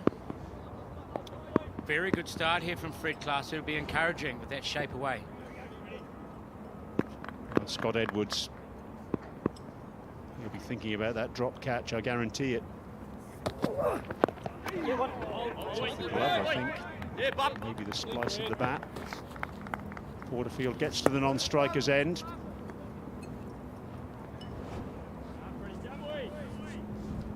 Yeah, pretty regulation, you'd have to say, for a keeper at this level. Straight in and straight out. Was the start the Dutch would have been looking for, Brian. Beauty from Klaassen, and that should have been the end of Porterfield. And when you are defending 190, you need those to stick.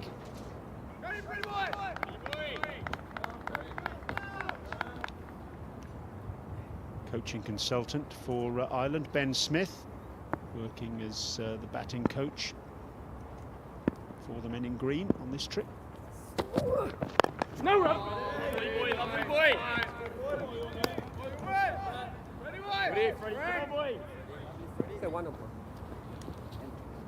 So Porterfield gets a life down at the non-striker's end, and even with his experience, 36 years young, former captain, he'll be glad to get underway.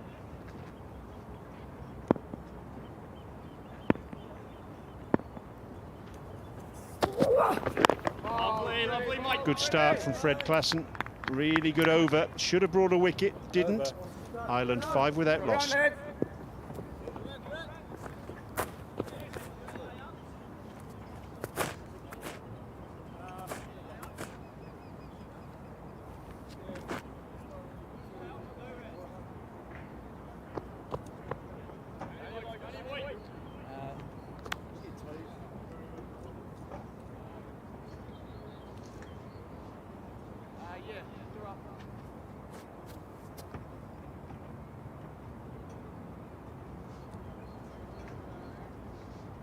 It's the old firm back, isn't it? Porterfield and Sterling at the top of the order.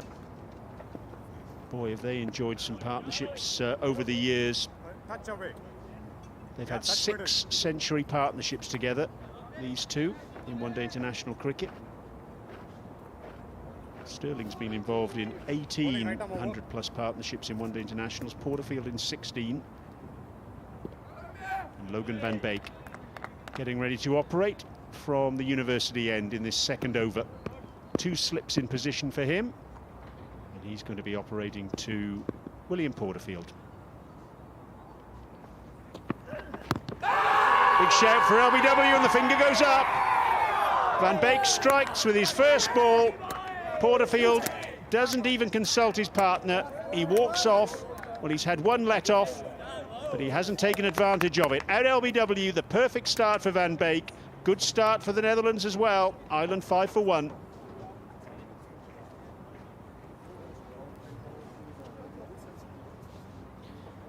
It's Porterfield gone. And you can see this one. I think a little bit of shape back in for pitches in line. It's hit him in line with probably leg stump going on to hit leg, possibly. But good shape back into the left-hander there.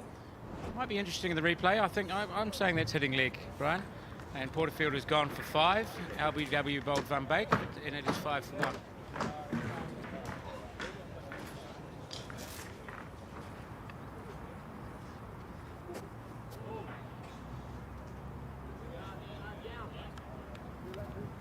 Yeah, that's 2 leg.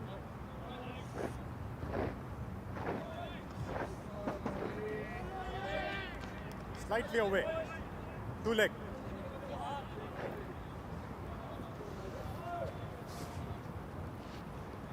Bowling right arm over. Andrew Balbirnie, the Ireland captain, in at number 3.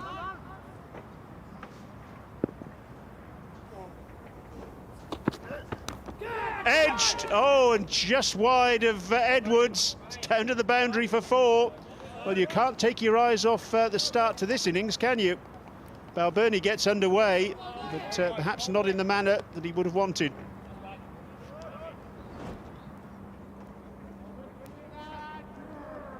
Well, it's a great start here from Van Beek. I'm not sure that's quite carried to Edwards. And tell you what, Van Beek, he's bowled 2 balls and he is on the spot today. And Edwards is under the pump.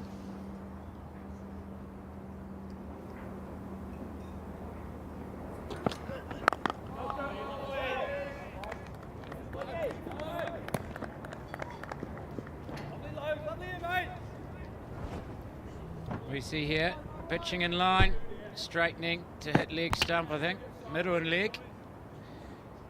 We have to say that was a good decision there from Nitin Bhati.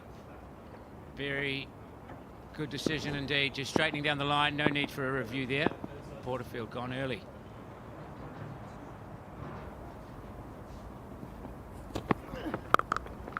Out! Caught in the gully, an indeterminate shot from Balbirnie.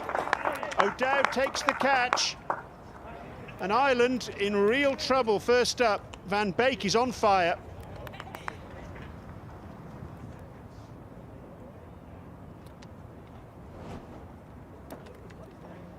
He's been on the spot so far, and we see from the side-on angle, this one was short, a little bit of width. Balbirnie's only just got to the crease. It's not he's not played that shot with conviction. He's looking to get over the top of it. A little bit extra bounce and a pretty regulation catch for O'Dowd at backward point. That's a huge wicket for the Dutch, as Andrew Balbirnie, the captain of Ireland, to make his way back. He's gone early. He's gone for 4. An edge through the slips of 3 balls. It's 9 for 2 and up to 1.4.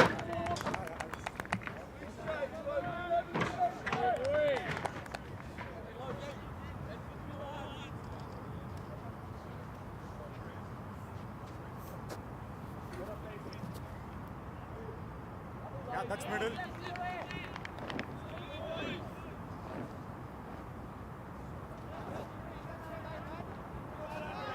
Harry Tector in at number 4, in much earlier than he would have wanted, and much earlier than most Ireland supporters would want as well. Real pressure on him, because this has been fantastic over from Logan Van Beek, and a great start for the Dutch, exactly what they needed, defending a modest score. Extra slip coming in now, so 3 slips in position.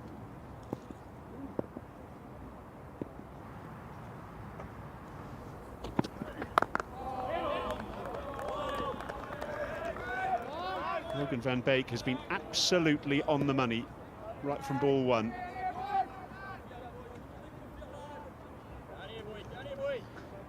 Van Beek, obviously, with a lot of first-class experience back in New Zealand. Although he hasn't played an awful lot for Holland in the last few years, he's been a good performer for Wellington in the first-class competition there, and in T20s as well.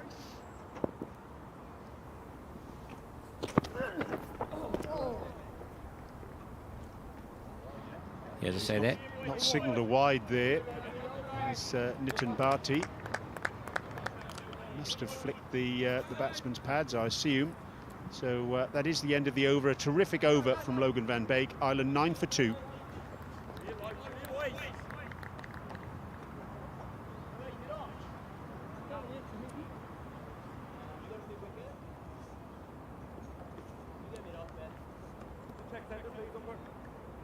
Come through the top here. Ready?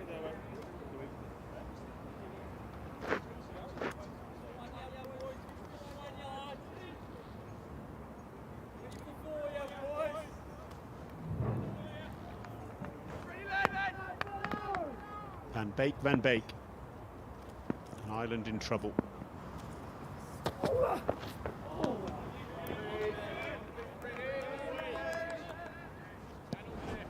And the wickets to fall. Van Beek straighten that down the line. The head of falling over a little bit there for Porterfield, perhaps. It's a good delivery for a right armer to bowl to the left-hander straight up. The second one, as we said, cut shot straight to O'Dowd. 2 big wickets for the Dutch. Great start from Logan van Beek.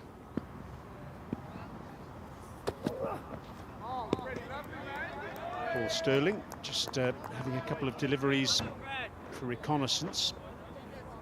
Wonder what his approach will be. His approach usually, of course, is to attack. But having lost those 2 early wickets, maybe we're going to see a little bit more circumspection from him.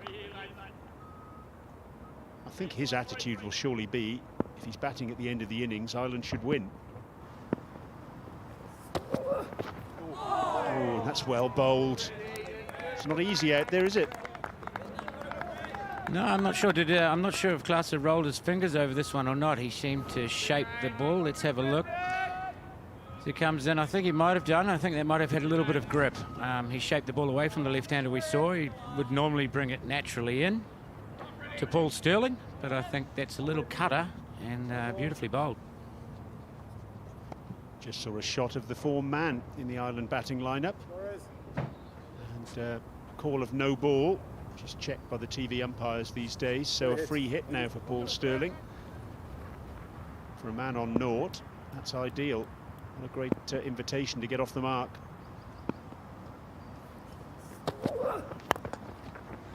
Slice down towards third man.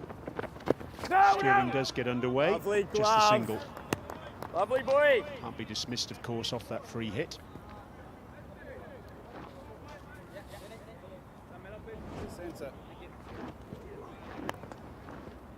Swinging for the hills there. Paul Sterling, and fair enough too, in the circumstances. A lot depending on him now. Yeah, the Dutch will be over the moon with those 2 early wickets, but his wicket, that's the one they'll be really looking for.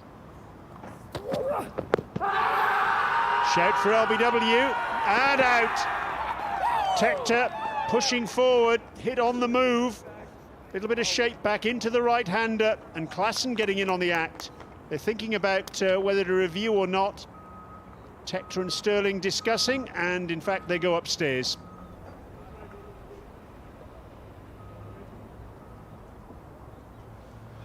Review for LBW given out. Director, this third umpire review for LBW given out. It was a fair delivery. Can we go to spin vision, please?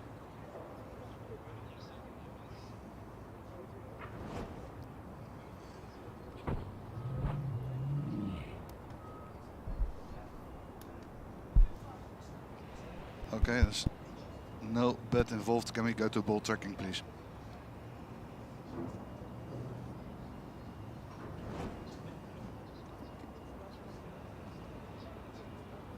Waiting on ball tracking, guys.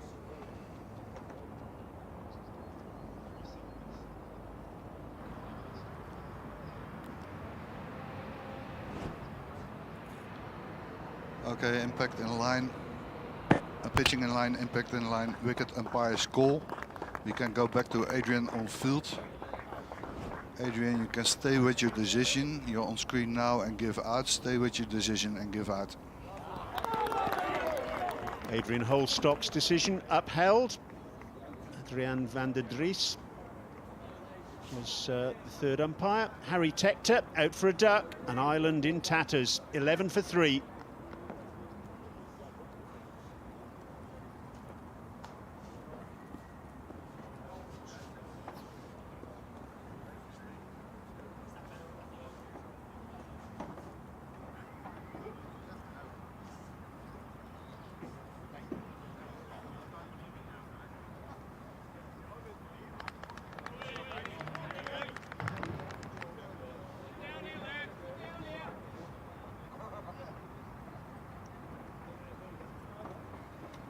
Ireland's form man, leading run scorer in the Interpros 50-over competition this season. Back in Ireland, 364 runs, at a strike rate, well, close to 90, with 100, 450s. George Dockrell reinventing himself as a batsman. Don't pay too much attention to that modest average, because a lot of that would have been earned down the order. Now he's in predominantly to contribute with the willow, and boy, is he going to have to contribute here, because Ireland are in all sorts of trouble.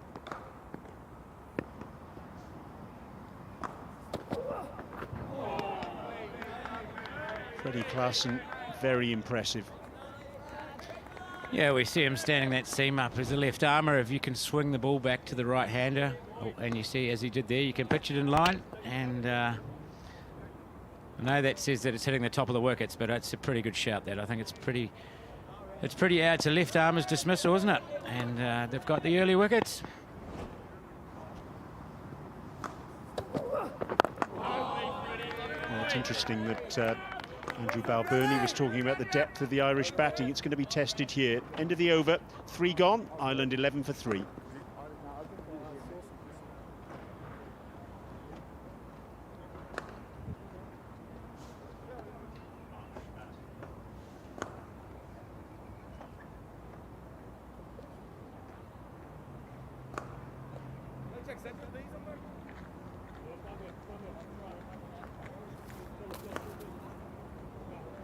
Center, yeah.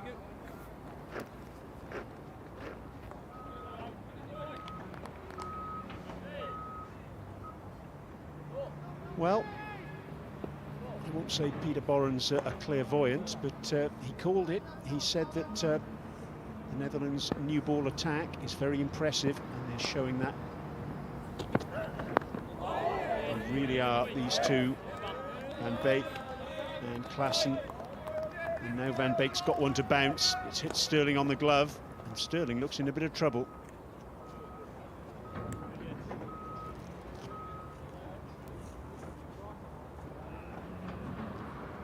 I think he took a blow during training in the lead-up to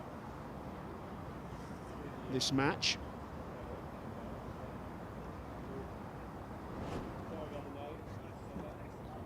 You see this one, that has taken off the length. The new, hard new ball, I don't think that was all that short. And certainly not, didn't expect it to bounce that much, Sterling. As you can see, that's a painful blow. And maybe that one's just gone through the top a little bit.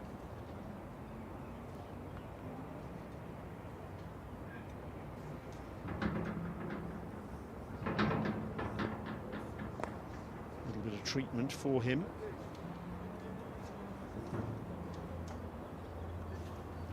While treatment's being administered, so we'll take the opportunity to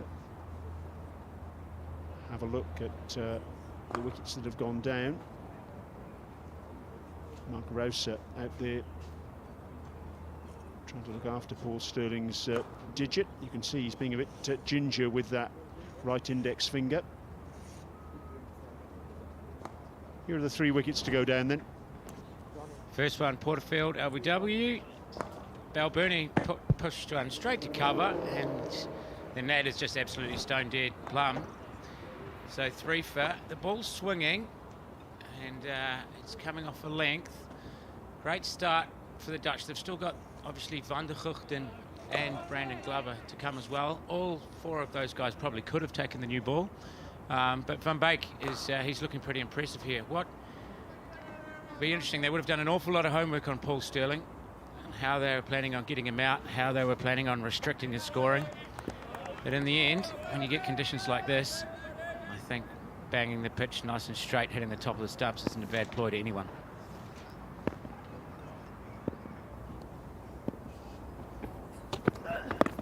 White ball.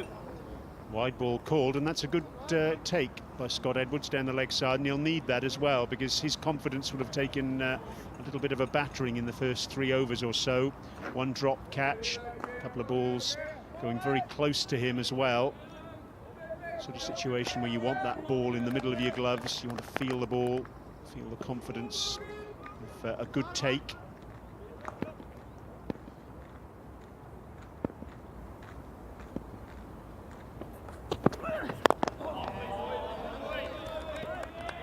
Well, we can hardly make any excuses for the drop that there was, because it was pretty regulation, but I'm not sure it's the easiest place to keep wicket today. It's going to be a lot going through his mind. I think the second one, Balbirnie neck low through the cordon. Not sure that carried, but it's not easy for the keepers today, I don't think. Yeah, that was the one that you mentioned that was nicked. Didn't quite carry. Oh, that's Sterling at his best. He loves to play through the offside. It's a delightful cover drive. I'm not sure he's entirely comfortable out there, having taken that blow on the hand, but he still found the boundary for the first time. Full, wide, and that will happen 99% of the time to Paul Sterling, I think. Beautiful cover drive.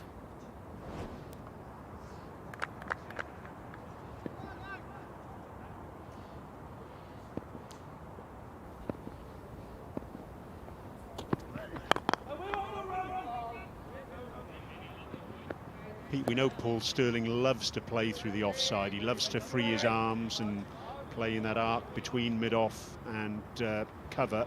But is it as simple as simply bowling straight at him? Has he got the facility to play away on the onside too? Yeah, absolutely. So I think in the past, when we've thought about how do we bowl to Paul, the most obvious thing, because he scores between cover and backward point so well,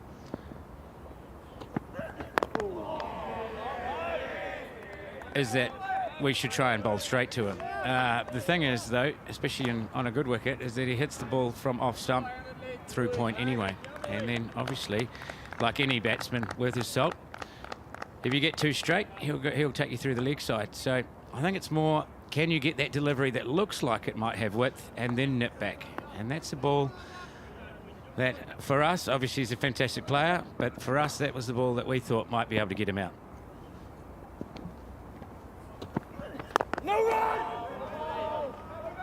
Strong end to the over from Logan van Beek.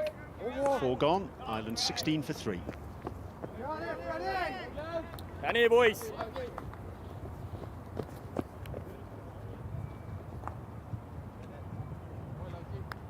It's not been short of entertainment today, this match, has it? Plenty going on out in the middle. Netherlands starting well, collapsing, recovering, collapsing again, recovering once more, scrambling up to 195, and now Ireland in early trouble.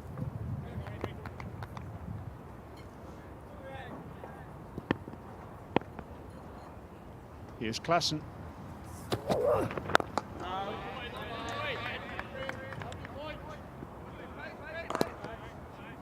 It's interesting, isn't it, Peter, that Peter Saylor's opted to go for 2 bowlers who will swing the ball first up rather than hit the pitch. Well, yes, well, they didn't pick King Ma, who's their other swing bowling option. And I think with 2 new balls, I think it's probably the way to go. I mean, obviously, they've got the Glover and Van der Guchten to come next to hit the wicket. These 2, while there is any swing in that new ball, need to try and take advantage.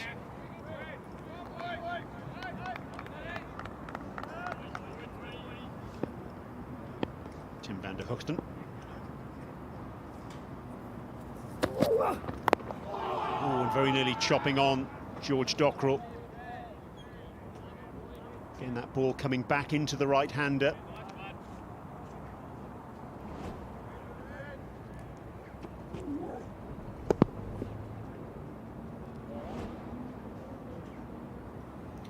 Great start from these 2. Can the Dutch get a 4th wicket here early in the first 5?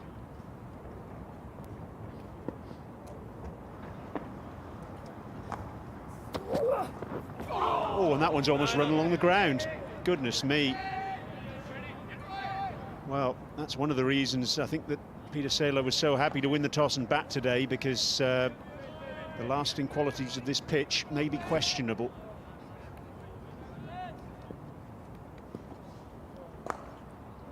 Back of a length and keeping down. We've seen a couple go up.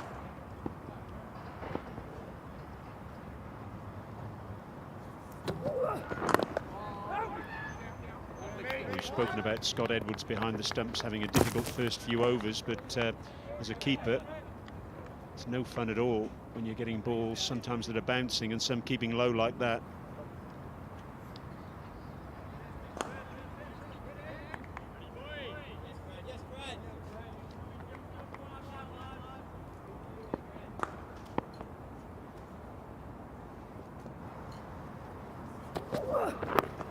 Edged through where third slip would have been.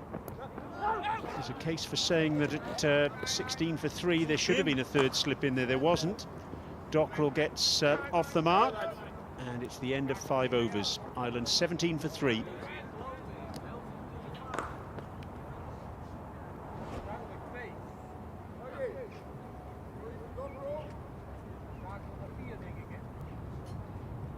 Just hanging the bat out there, and lucky to get away with that, George. Get down the other end and face the music from Van Beek. Yeah, that's middle. Well, they've got 3 slips in position now.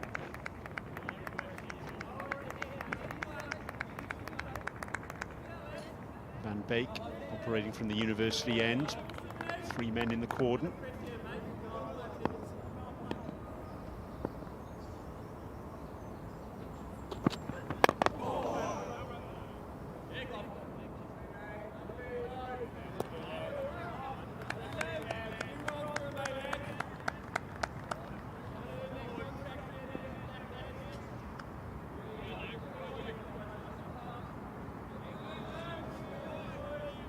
George Dockrell made 56 runs in 3 innings for the Ireland Wolves against the Netherlands A in a 3-match series in May. It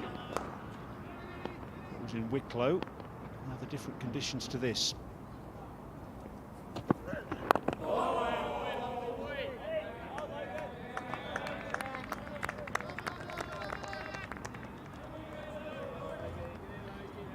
We've seen all day it's not easy to start, and obviously 3 of the Irish haven't got a start yet.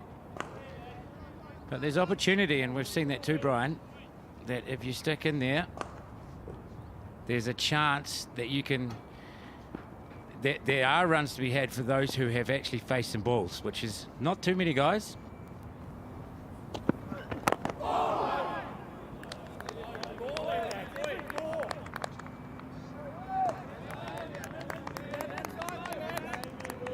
And as Brian was talking about before, these 2 Netherlands bowlers have, you can see there on the graphic, been extracting a little bit more swing out of these 2 new balls than the Irish did in the power play, although there's still 4 overs to go. But so far, Van Beek and Klaassen have been pretty challenging, moving the ball away.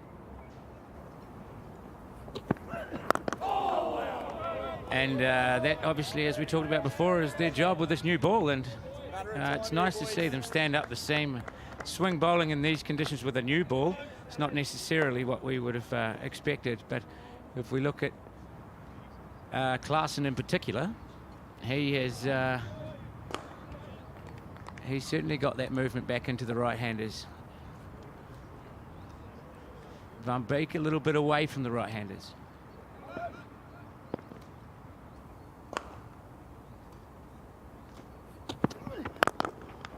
Lovely shot from George Dockrell. Beautiful extra cover drive. That'll give him confidence, and it'll give Ireland as a whole some confidence as well. Just breaking the shackles. Yeah, you can see Van Beek searching for a bit of that swing. Maybe over-pitching a little bit. And a beautiful shot from Dockrell.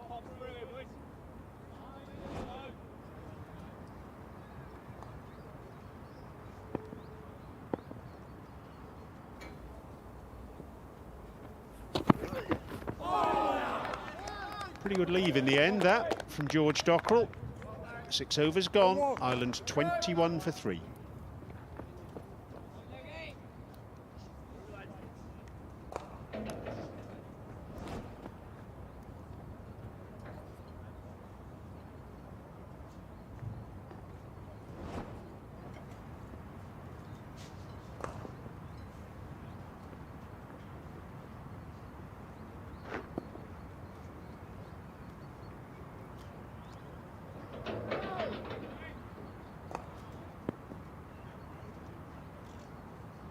Logan van Beek, 3 overs, 2 for 13.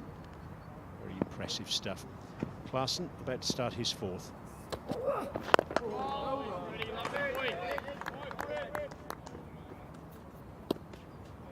Just the one slip in position for Paul Sterling. And if we lose any balls, this is what happens. 4th umpire on duty today. As the one they used. We'll, should be replacements. the same. Rizwan Akram today, our 4th umpire.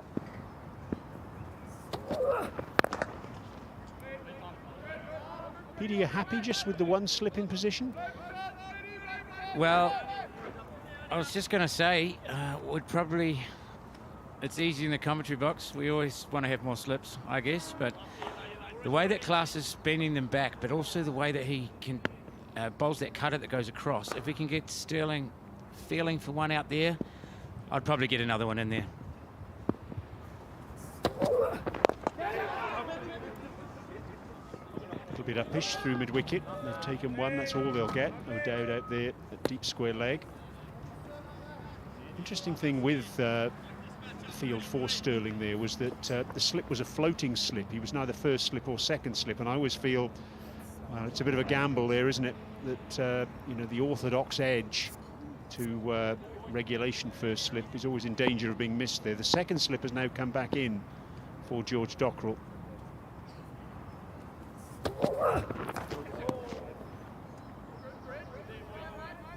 Wide signalled.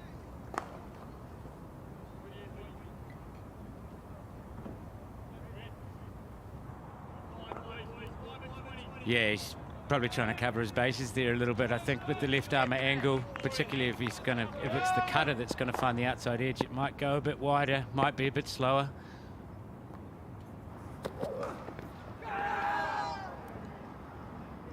George Dockrell throwing the kitchen sink at that one.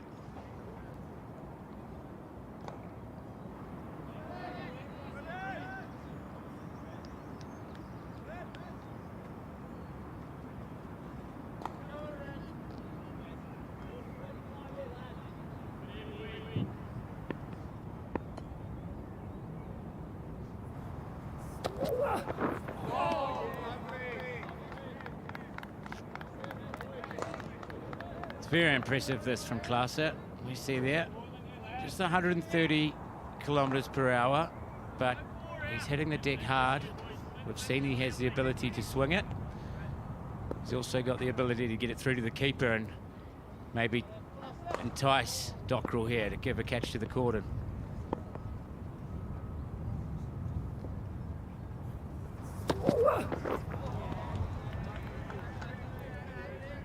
The end of a very testing over that from Fred Klaassen. 7 gone, 23 for 3.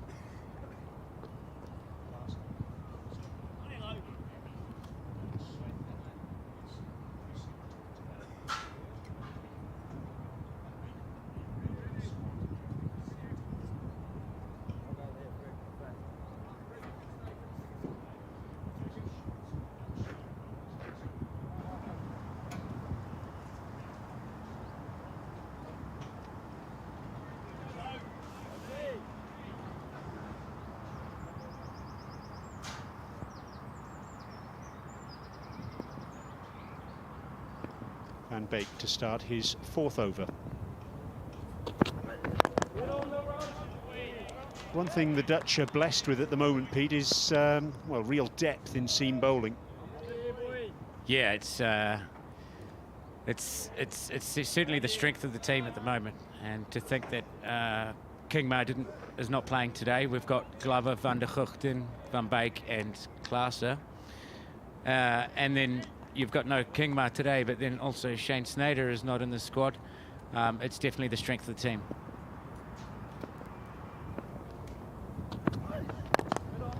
Throw in Paul van Meekeren as well, and well, the Guards are looking quite rosy, isn't it, for the Dutch in terms of their seam bowling options. Yeah, the mercurial Paul van Meekeren. I forgot to mention him, and it's true. I mean, he's unlucky not to make the squad on his day. He's well worth watching, and he's had some success against Ireland in the past. He's had some success against an awful lot of top-class sides. So he unlucky for him not to make the squad. He played against Scotland last month. His experience at county level, was on Somerset's books for a while. Yeah, things looking good in terms of seam bowling options for the Dutch, and plenty of cricket to come. 24 one-day internationals over the next couple of years, and this is the first of them. Rich pickings indeed after the slim pickings of the previous times. Well, it's important, isn't it, that you have a stock of fast bowlers, and I'm sure Ryan Campbell. I'm sure that's. I mean, well, you can perhaps get away with it. You know that it's a tough gig, the fast bowling gig, isn't it? So if you're going on a tour and you're going away for a month, you're going to need 6 or 7 seamers, and it's a luxurious position for the Dutch team at the moment to be in terms of that. There's other areas of concern, but in terms of the seam bowling, well, they also, all of these guys, they complement each other well. They're all a bit different, and not just the guys in this team, but the couple that we've mentioned that have missed out. Very exciting times.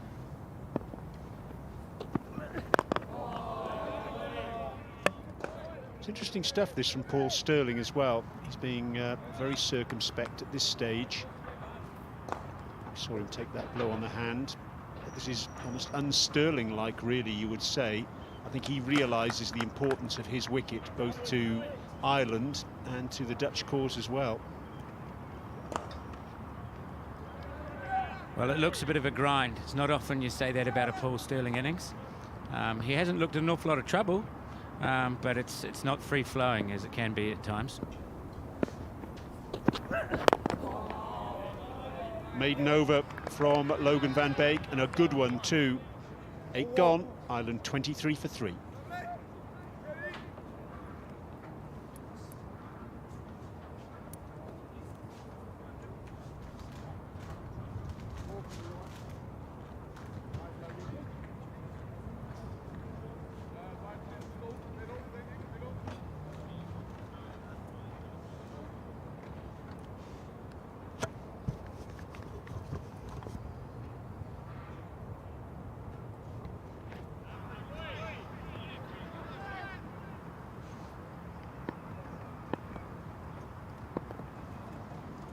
And to continue.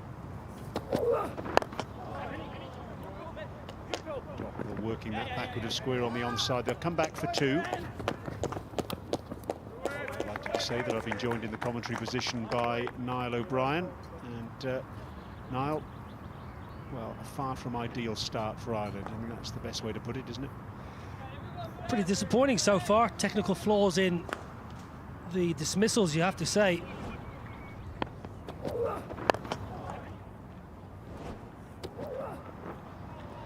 William Porterfield, as a left-hander, you always have to be very, very careful that you get your head in a good position going down the wicket. A little bit of shape back into the left-hander, William Porterfield, head falling over LBW. And Harry Tector, well, he missed that ball by about 3 or 4 inches. Played down the wrong line. You've got to expect left armour to get a little bit of shape back in. You've got to present the full face of the bat and get that pad out of the way. Tector was found wanting. It's going to be a wide, I think. Too high, that bouncer.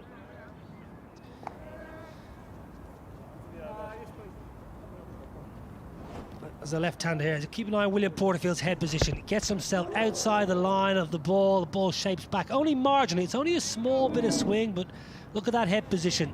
Ideally, you need that head position over that middle and off stump, coming down the ground, which would have allowed William Porterfield to get his bat to the ball and get access to the ball. Instead, falls over. Trapped in front.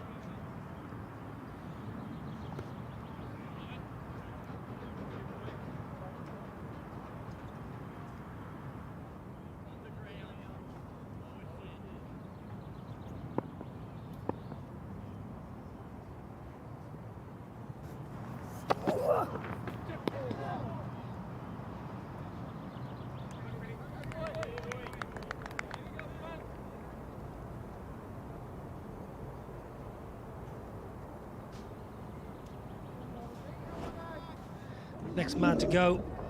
This is Another ball down leg side. It's going to be another wide. Klassen around the wicket, left arm around the wicket, the Dockrell.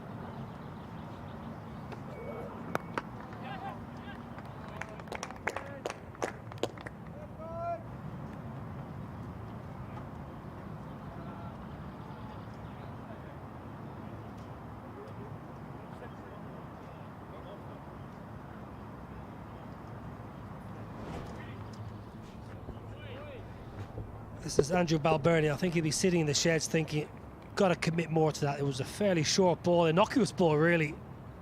And I'll pitch like this, you got to give it the kitchen sink. It didn't either. Didn't hit up, didn't hit it down. Simple catch in the gully.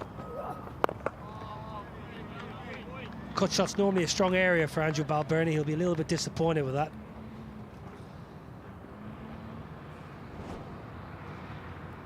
Have a look at the captain. Short, wide, exactly where you want it early. Slightly non-committal. Doesn't commit to hitting the ball over that point region. At the same time, doesn't try and roll his wrists. So, a bit of a soft dismissal by the captain.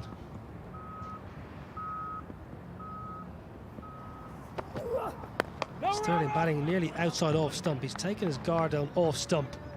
Totally changed his tactic here to try and counter-attack Klassen's left arm around the angle.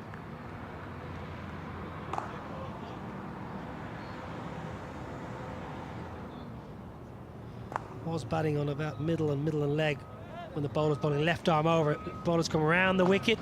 Have a look at Paul Sterling, where he ends up. Yeah, that back toe outside the line of off. Just trying to calm the umpire there, or rather fancy, to make him think there was a little feather on that one to avoid the call of wide. It wasn't avoided. Yeah, so a couple of technical flaws really, I think, Brian, and the dismissals of Balbirnie and Porterfield.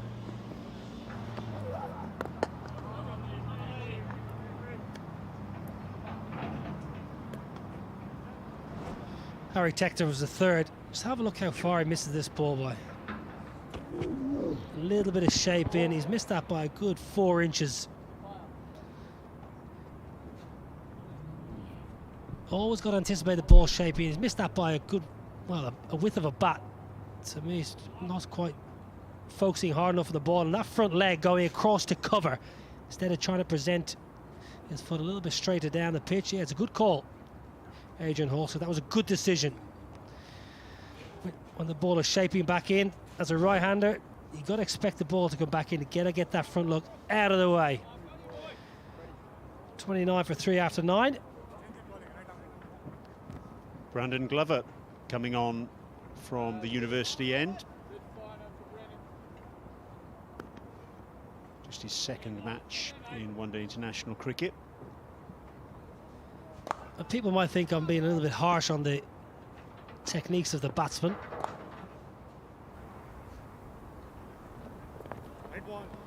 It's got to be another wide to start. When you're on a pitch that's a little bit indifferent in pace and indifferent in bounce, you cannot overcommit.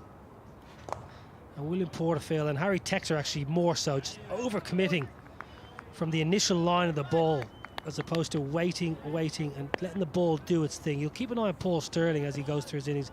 He really lets his movement be as late as possible and often keeps that front leg right out of the line of the ball so he can access the ball with his bat.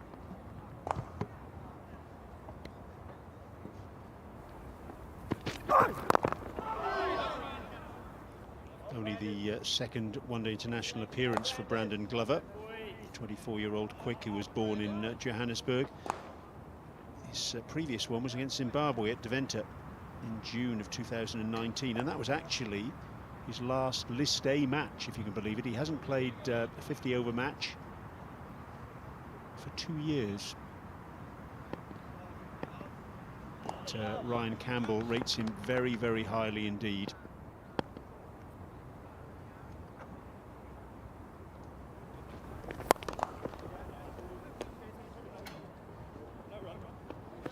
Yeah, well, living where I do in the UK, Brian, Northamptonshire, Brandon Glover. That's where Brandon's playing his county cricket for Northants, and he's highly regarded. He was brought to Northants by Chris Little, who was the Dutch national bowling coach in the off-season. Chris Little is the assistant coach at Northamptonshire, and Brandon Glover is spoken about very, very highly all through county cricket, not just in Northamptonshire. So I get to see him a fair bit, whether it be in first team, second team, or training at Northamptonshire, and he's got all the ingredients to be an absolute superstar. We watched him for the T20 World Cup qualifiers in the UAE a couple of years back, and he was very impressive.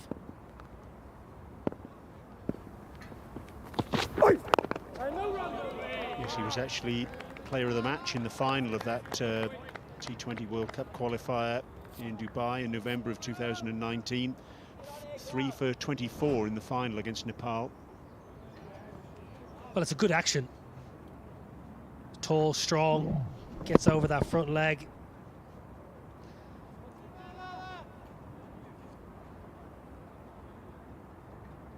Yeah, 90-mile-an-hour plus.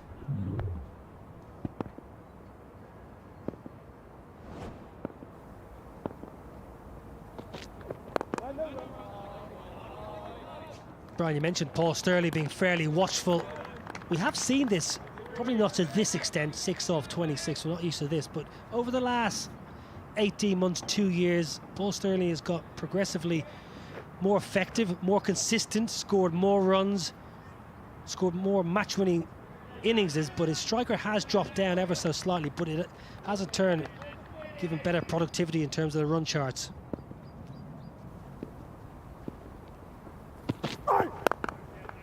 And of course, he'd have more license to be a bit more expansive if 3 quick wickets hadn't fallen at the other end. A lot more responsibility on him now, I guess.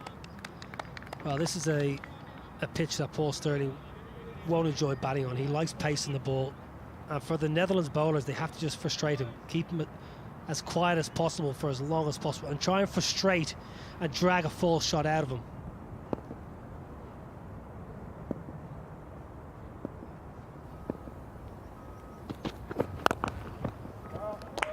Pulled away and pulled for 4, short from Glover, and Sterling takes advantage. The end of the over, 10 gone. The end of the first power play. Ireland 35 for 3.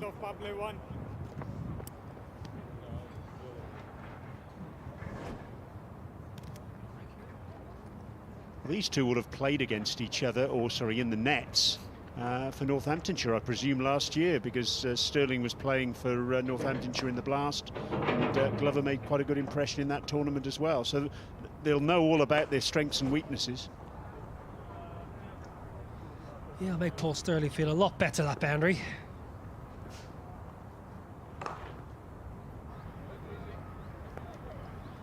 Well, a pretty poor power play, truth be told. 35 for 3. Netherlands and Mustard 49 for 1. But this is around the period that it all went horribly wrong for the Netherlands. So Ireland will be hoping for a better second phase of their innings.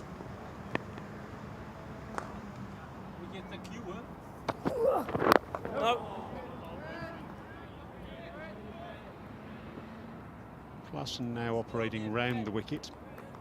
Is this an indication the ball has stopped swinging? Well, it's a slightly strange tactic, but George Dockrell does like to run the ball down a third man. So bowling over the wicket, if it's not going to swing, gives Dockrell the chance to run to the third man. So maybe just trying to cramp George Dockrell. It's not a bad ploy. Still got the slip in play in case one does shape and gets a nick. You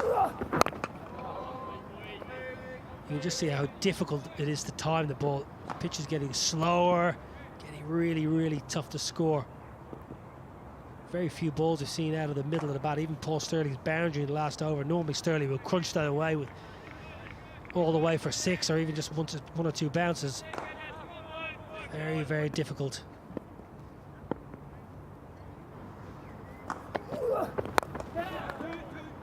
Edged, and Dockrell getting a little bit of fortune there, but also getting a single. Interesting listening to Andrew Balbirnie ahead of the series talking about George Dockrell, and he was saying that the switch to 4 sides in the 50-over competition in the Interpros has helped him, because with the players being spread around a little bit more, it's given him more of an opportunity up the order for Leinster. Yeah, Munster are now part of the List A tournament. They used to always only play in the T20 competition, so 4 sides, players spread around a bit more evenly. Yes. Well, that could have been quite fortunate. I reckon George Dockrell back gets stuck in the ground there. If there had been a clean pickup and a direct hit, he might have been in trouble.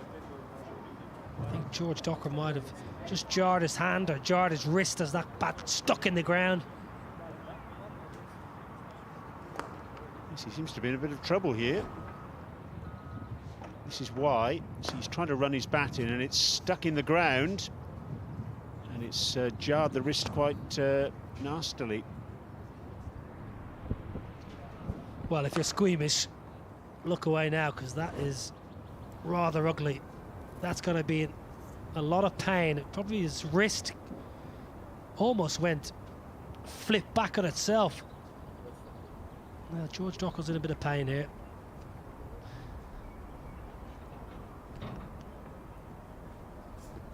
Let's have another look at it from a different angle.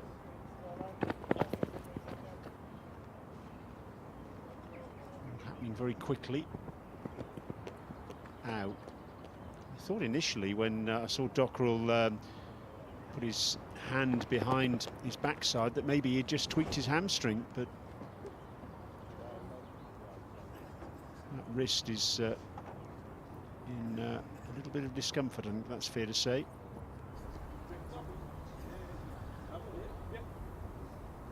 Physio Mark Rouser outside, mending the wounded. Ex-Glamorgan physio. Well, a few worried faces in the Ireland camp. George Dockrell, a man in form back domestically. Ireland need him here, they need him today. Well, Captain Balbirnie, penny for his thoughts as a sider. 37 for 3. Could have been a lot worse. Clean pickup and a direct hit and George Dockrell would have been back in the pavilion run out. It was a tight single. Good news is it looks as though he's going to continue. This is where we are at the moment. The Netherlands, well, they were 53 for 5 when they batted. Horrendous collapse where they lost 3 for none in 8 balls. Then they recovered, then they collapsed again. And then Tim van der Hoogten and Logan van Beek added 72 for the 8th wicket to help them scramble up to 195. And at the moment, that's looking a very defendable score indeed.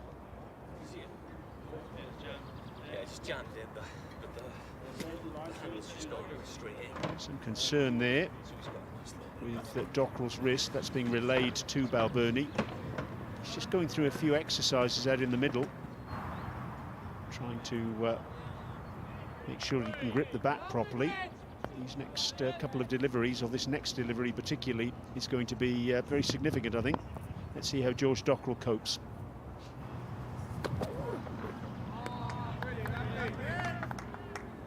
Well, it's his top hand, the left hand. So it might be slightly difficult to play any shot off the front foot. The Netherlands should pitch the ball up. Yeah, this is, if it's a clean pickup and a direct hit, I reckon George Dockrell would have a lot worse than just a sore hand, because he'd be in icing his hand in the pavilion. So he would have been run out by a yard.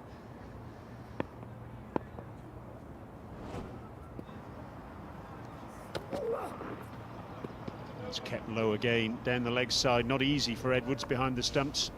Wide signalled. Well, Netherlands cannot afford to be giving this many extras away. 8 extras already. 7 wides, 1 no ball.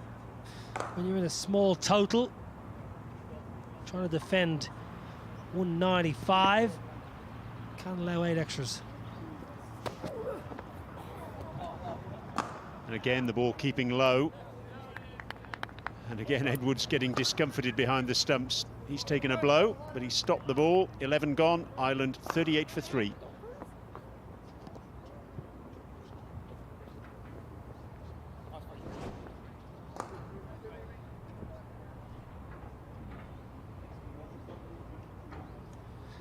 Yeah, not an easy surface to keep wicket on. You're going to wear a couple, I'm afraid, Scott Edwards. Most important thing, you take the chances when they come. Wow, what a fabulous afternoon's entertainment we've had. Sterling 11 from 29. Dockrell 10 from 27. Not usual Paul Sterling innings. Ireland 38 from 3. And the innings going nowhere at the moment.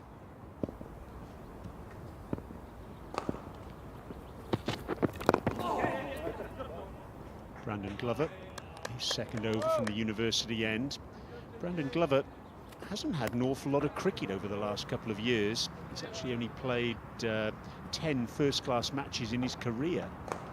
Is there any reason he's not flavour of the month at Northamptonshire at the moment? No, he's just being kept for white ball cricket really in the main. They've got a number of seam bowlers like Ben Sanderson, Gareth Berg, who do a fantastic job with the red ball. Wayne Parnell's the overseas pro, the former South African international. And I think with all due respect to Brandon Glover, his main skill sets at the moment is white ball cricket. You know, with the ability to bowl 90 miles an hour, whether that be up front or in a T20 game in the middle overs, come on and bowl some aggressive short bowling, or to bowl some death. This is the most important area for Brandon Glover at the moment with Northants, because they've got the other areas covered in the red ball cricket. So good opportunity for the Netherlands to have a good look at Brandon Glover over 3 games though.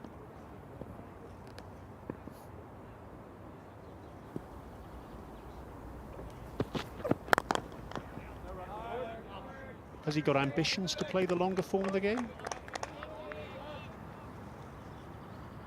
Well, without knowing Brandon Glover overly well, I would imagine so. You make the move to come over and live in the UK and you sign for Northants. You want to be playing all forms of the game. He's a young man, he's a fit man. He'll be playing, as I mentioned earlier, for the Oval Invincibles in the 100s. So his only cricket for Northants realistically is going to be the T20 Blast, which starts in just over a week's time for the Steelbacks. And he'll have a massive role to play there, and also when it comes to playing under Tom Moody at the Oval Invincibles in the inaugural 100 competitions. But I presume, as any young aspiring fast bowler, he wants to play red ball and test match cricket.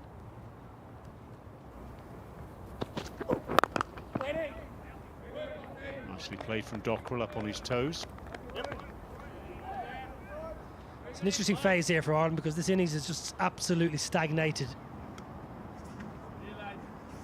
Runs are very hard to come by. It's hard to find the middle of the bat. As a batter, you just sometimes you're itching to get going. You're trying to kick-start your innings somewhat. Port Ireland will gift the Netherlands another wicket. It's only going to get more difficult for the men coming in next.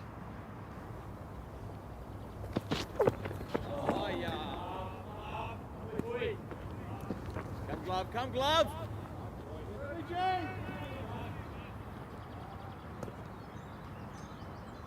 There's an argument for saying for these two, well, let's just occupy the crease, because they need less than 4 runs and over. If they're batting at the end of the match, they should win. That last ball, look at that, 89 miles an hour.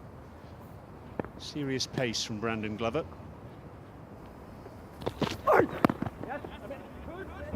That's off the thigh pad.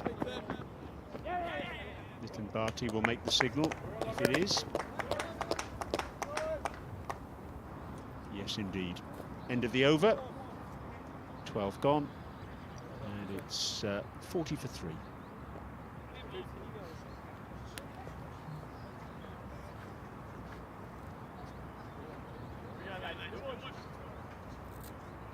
want to slip or do you want to make the kick?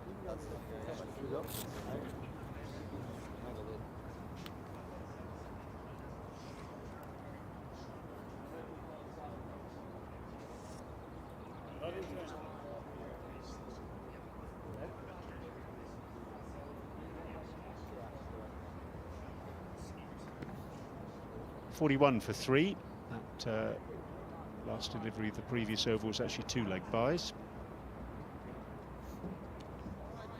So there's going to be a change at the pavilion end now. Fred Klassen off after 6 overs, 1 for 19. And coming into the attack, Tim van der Hoogten.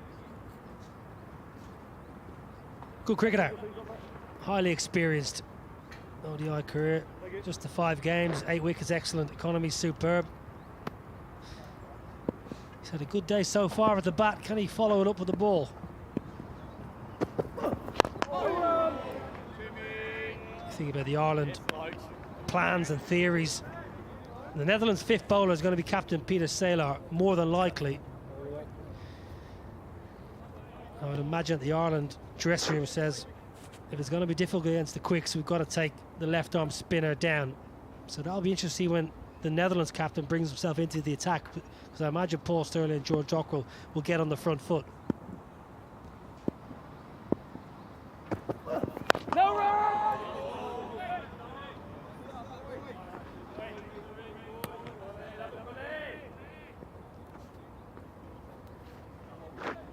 The options for the Netherlands, we've seen 4 of them already. Peter Saylor will be the 5th, more than likely. Ireland will have to go after the left arm spinner. With that brings opportunity for the Netherlands. Interesting passage of play. The next 5 or 6 overs, how Ireland go about it. Do they wait for the spin to come on and then try and take him downtown, or are they going to have a bit of a dip against one of these quicks? No run! The other bowling options might be Baz de Leyder, bowls a little bit of medium pace, and Zulfikar as well, who bowls some leg spin. Well, I'll be surprised if we see a leg spinner here today. Just judging by the way the Netherlands seamers have bowled, you would imagine their 4 quicks are going to bowl their full quotation of 10 overs. So Saylor will try and find 10 overs between himself and potentially de Leyder. No run!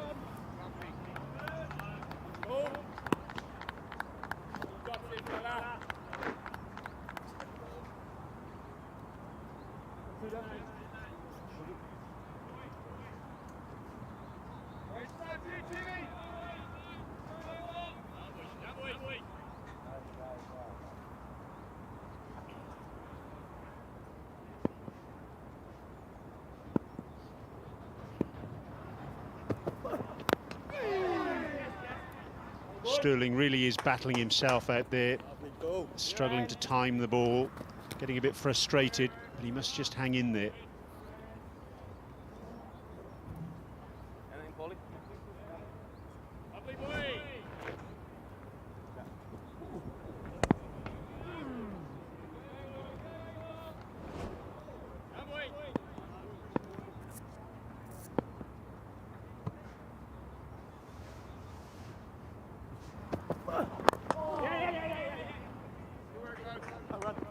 Dockrell ticking the strike over. He'll keep the strike because that's the end of the over. 13 gone. Ireland 43 for 3.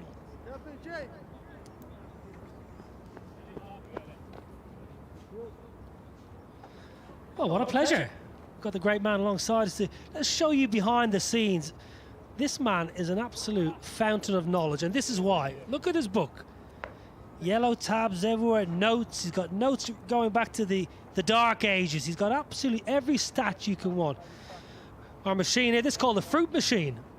Gives us all the stats. You'll have a look at that. Partnership's worth 32. Last week at Tector LVW Classic for a duck.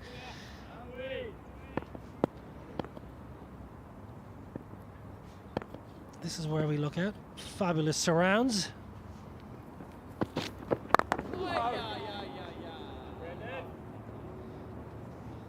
My friend here, he's been so shy. He's normally all over the cameras. He loves the attention. Well, just when you think that you know, we can rattle off statistics and the state of the match, the drop of a hat, this is the reason why we can. It's because we've got all the information to hand. We know who's batting, who's bowling, the required rate, the rate at which the side batting is scoring.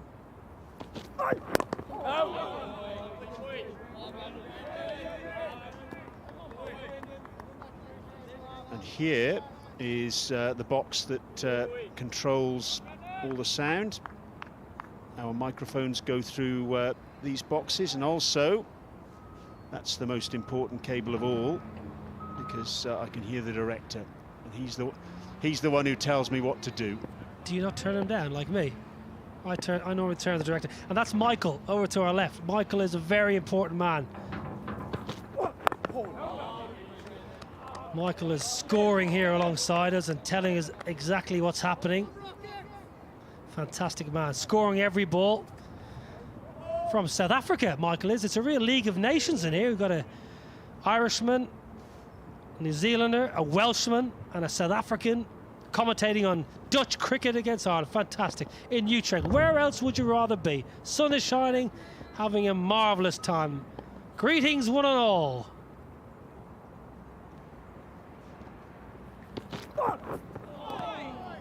And there are two commentary boxes here because the box that's next to us is broadcasting in Dutch. The first time they've actually broadcast television coverage in the Dutch language in this country, so that's absolutely fantastic as well.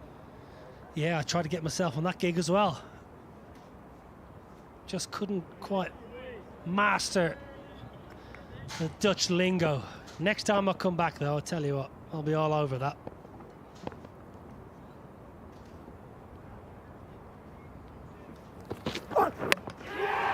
Bowled!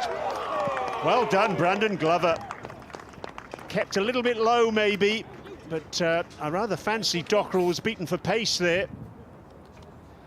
Well, when you've got the ability to bowl 90 miles an hour, you don't get the batsman lunging on the front foot too often. Have a look at George Dockrell here.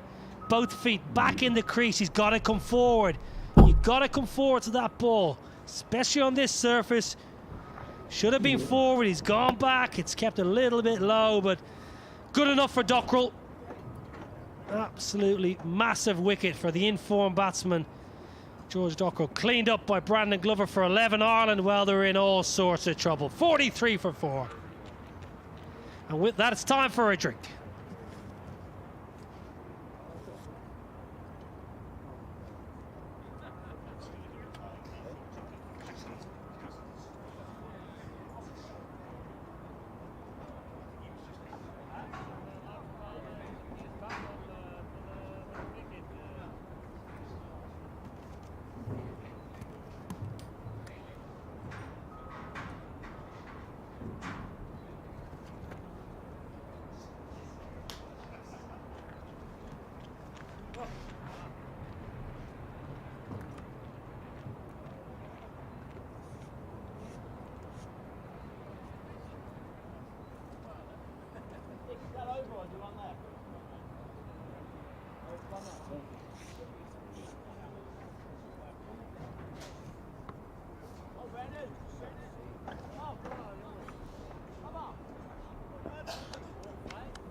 Fantastic stuff from the Netherlands. They've been bowling beautifully, and Ireland are in trouble. Yeah, lost 4 wickets so far on. William Porterfield, head falling over to the offside, plumb in front. Easy decision for the umpire. Captain Balbirnie, short, wide, got to put it away. Finds backward point. Harry Tector, well, he plays down the wrong line. Absolutely stone dead right in front. Good bowling from Klassen, though. Got the ball to shape back nicely with the new ball. And this is George Dockrell. Well, probably got to get forward there. He might have kept a little bit low, but he's got to try and press forward. Excellent from Brandon Glover. New batsman is Lorcan Tucker. He's on strike. Straight away uses his feet. Skips down the pitch to Brandon Glover. The end of the over. And Ireland 43 for 4. Wicket maiden.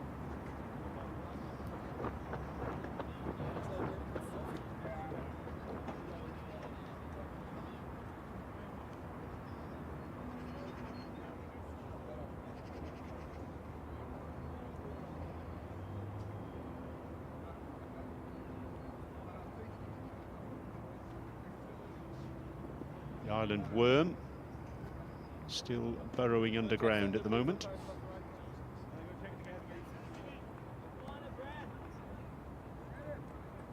The Netherlands in control. Will it stay that way?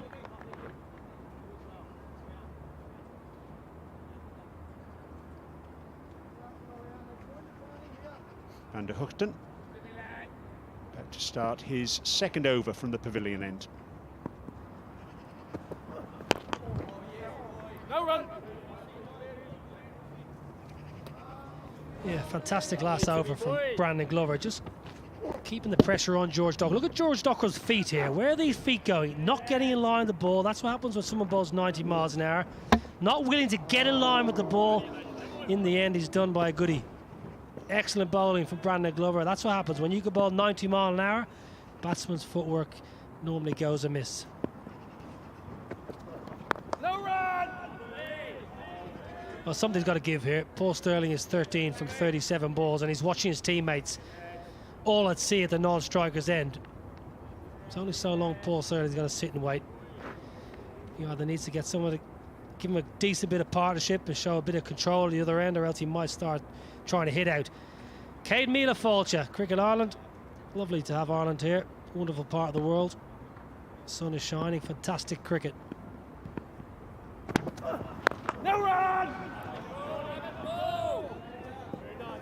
Well, there's depth in this Ireland batting lineup, and Andrew Balbirnie was happy to pick that up a couple of days ago, talking ahead of the series, enjoying the fact that he had that depth of Simi Singh and Andrew McBride coming in at 7 and 8. McBride, of course, has batted at number 3 in domestic cricket this season. No run. Simi Singh picked up a 50 on the tour earlier in the year. Quite a successful tour, Simi Singh, but hasn't translated into provincial and club form, which has been excellent, into international runs as of yet. Andrew McBride, well, he got a half century against Sri Lanka, seems like a decade ago now, a long, long time ago. Runs have been hard to come by since. Both players have plenty of potential, though.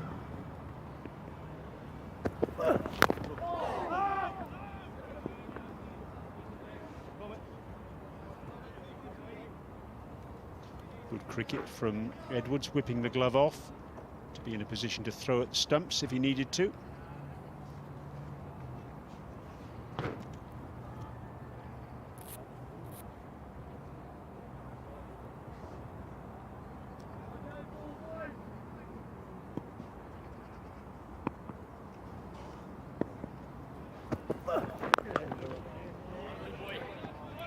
Really good over that from Van der Hoogten.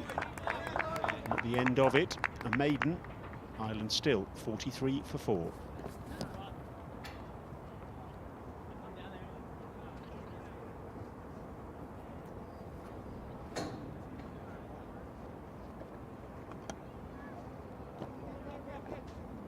Brandon Glover clocking the fastest delivery to the 89 miles an hour. Josh Little, well, that is impressive, 88. Always has the ability, but I reckon Josh Little has put on a yard, maybe even 2 yards of pace. Craig Young was good. Get some pacey bowlers on the show today. Nicely driven. Squirted through square cover. Good work in the deep too, excellent work. Good commitment, every run counts for the Netherlands. Peter Barn alongside me. Good start for the Netherlands. Thank you.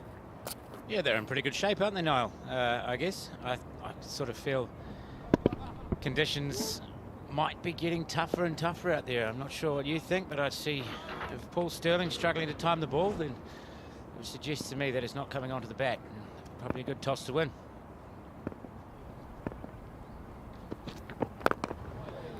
Yeah, again, Paul Stirling cuts a frustrated figure. 42 balls, he normally racked up at 50 or 60 by this stage. Just 13 to his name. He's trying to get the head down, he's trying to bat long for his team. It's admirable. It's been very difficult for Paul Stirling and all the Ireland batsmen. Credit to the Netherlands, though. I think they've been excellent so far.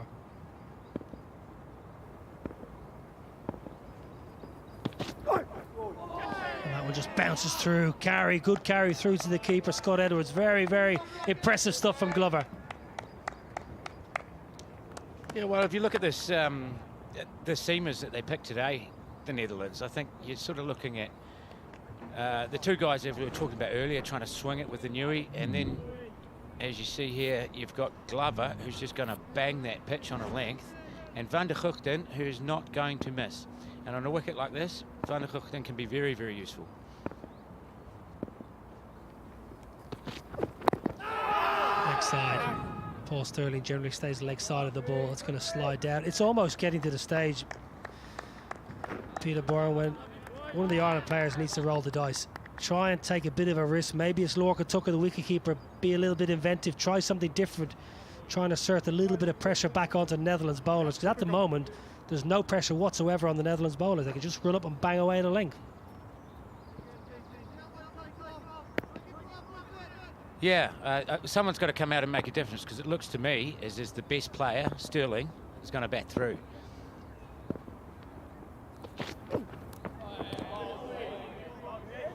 And I think it's a bit harsh to expect the guy who's also batting through and is your best player to be the only one who's going to be proactive. And I think it's actually, in this situation he's got himself in, it's probably more someone else that comes out. And because no one's really, he's batted by himself. He's obviously, there's been 4 wickets at the other end. He's sort of sitting there saying, I'm digging in, boys, but you're getting out. Someone else needs to take the initiative. So that takes a bit of pressure off him. He doesn't need the pressure of that scoring as well as staying in.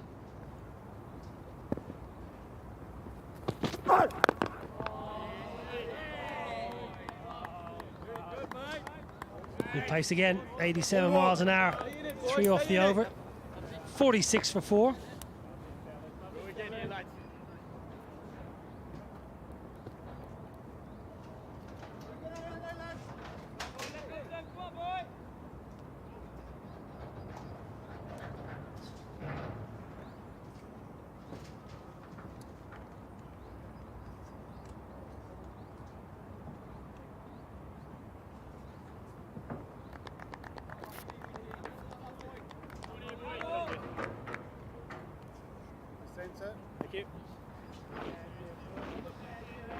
Tim van der Guchten to continue being good so far, as have all the Dutch bowlers.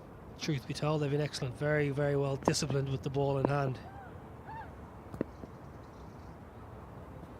Well, Lorcan Tucker already is trying to do something different. He's trying to maybe move down the wicket, trying to impose himself a little bit. Good to see as a fairly entertaining batsman yourself, but you're one that would always come out and try and upset the opposition with your stroke play, sometimes indifferent with your sweep shots and hitting over the top. You were never one to let the bowler settle on a line of length, and maybe this is what Lorcan Tucker's looking to do.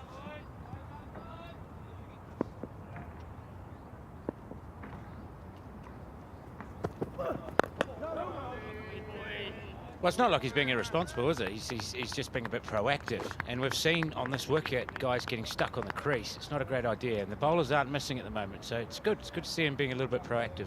The other thing is, as you've been saying, Niall, this game seems to me to be drifting away from Ireland. Slowly we're drifting, going down a slow hole. Now, it can take something proactive from one guy. It might be 30. It might be a 30 to help the guys coming in, to help Sterling. Well, that ball just jumped. That ball has jumped off a length. Lorcan Tucker was down the pitch again, just trying to create something, maybe shovel it leg side, and just kicks off a length into the gloves.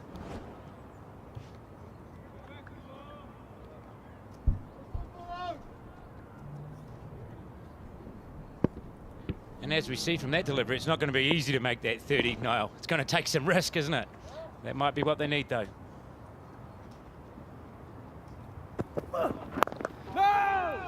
Well, if they bat the way they're going, Ireland aren't going to win this game. So they need to just do something different. The way they've batted for the first 16.4 overs has not worked. And that's because the Netherlands have been so good with the ball. Paul Sterling has said, right, I'm going to try and bat through. I'm 13 off 46. I need a bit of help, guys. He's asking for someone to come out and do something, give him a little bit of assistance. For too long now, the responsibility has been on Sterling and Balbirnie's shoulders. The other players need to stand up here. Again, Tucker on the charge, on the advance. I don't mind it. He got in a good position. He just bailed out and defended.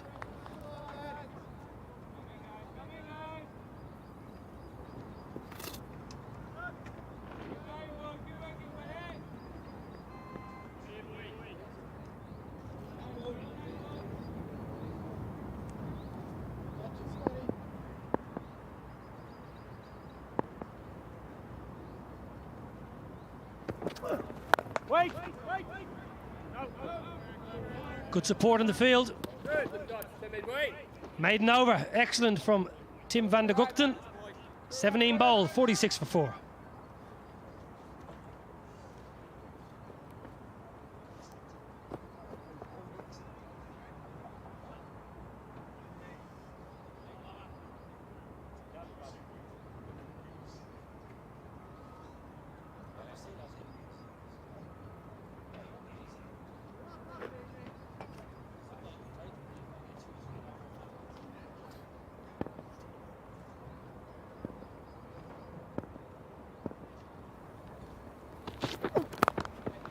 Pumped away through the offside. That's more like Paul Sterling.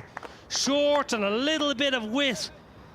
And the little man from Belfast climbed all over it. Much needed boundary.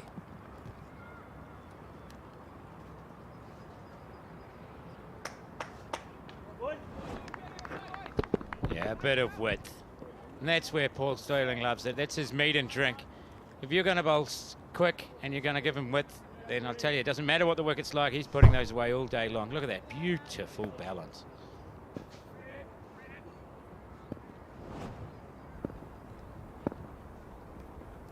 Oi.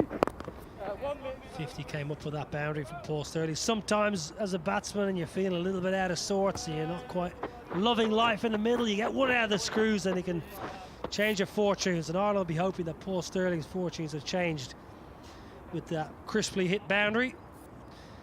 Let's see what Lorcan Tucker has up his sleeve here for the paceman Brandon Glover. Is he happy to come down to the pitch? We saw one spit off a length that Tucker last over. Or is he going to stay in his crease? Just two slips in play now for the Netherlands on the charge. Hunting 5 and 6.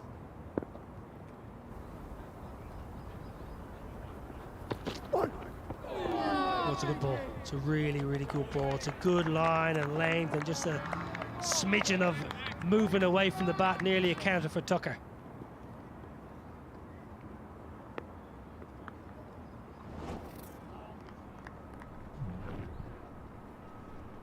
Little bit of movement there. 87 miles an hour into his 5th over here. It's a hot day, so good stamina there from Glover. He's still trucking in, trying to hit the top of the stumps.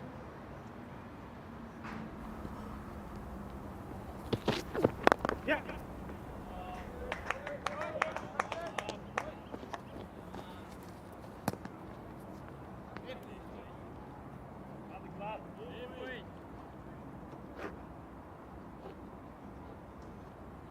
You mentioned the stamina. How many overs would you give him? One more after this, potentially?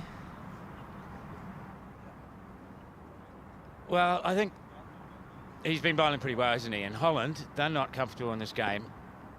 They never will be with 190 on the board, but until they've got Sterling.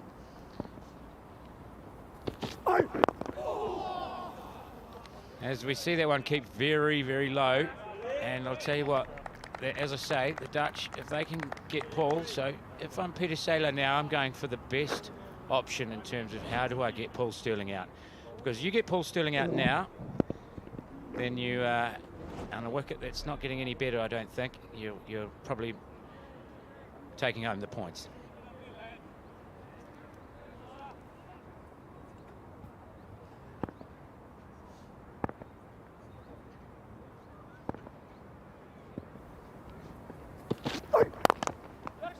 Driven through point. Hand came off the bat. Doesn't get it quite out of the screws and pick up a couple, Paul Sterling. Might be still a little bit uncomfortable from that ball earlier in the innings that wrapped him on the knuckles. Another over ticks by Ireland, 54 for 4.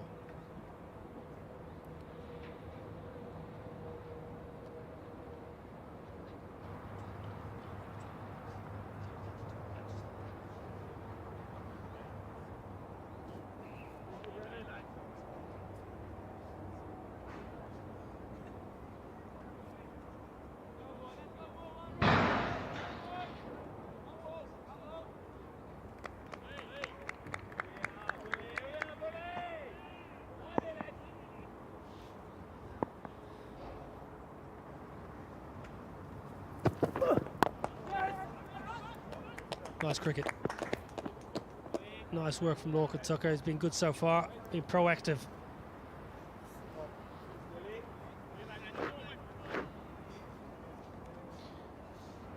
Yeah, I think, you know, this is the strength of Timmy van der Guchten. Now, that doesn't even look quite as close as I would have thought it would be. He's just going to plug away. He's going to try and hit the top of that off stump. He's not going to bowl any half volleys. He's not going to bowl any short balls. Just all of a sudden, the last couple of overs, Ireland just starting to rotate strike and pick up the odd boundary. Maybe the hardness going out of the ball. 2 new balls obviously at each end, so each ball 9 overs old at this stage. So maybe the firmness going out of the seam might just get a little bit easier for Ireland. We saw that in the first innings, didn't we? With those partnerships that happened, they didn't actually look that uncomfortable. It was just when new batters came in. Slashed away, good work at backward point. Very, very sharp work.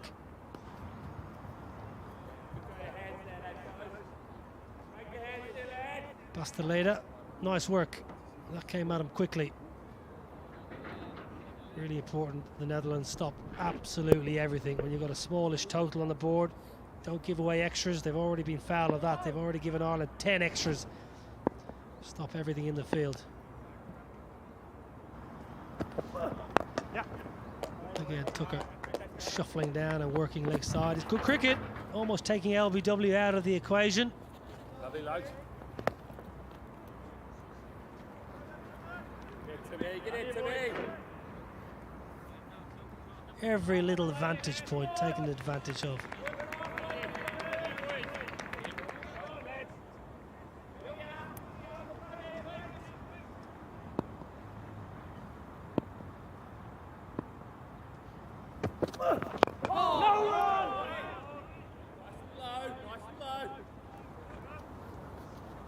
Lovely here, boy.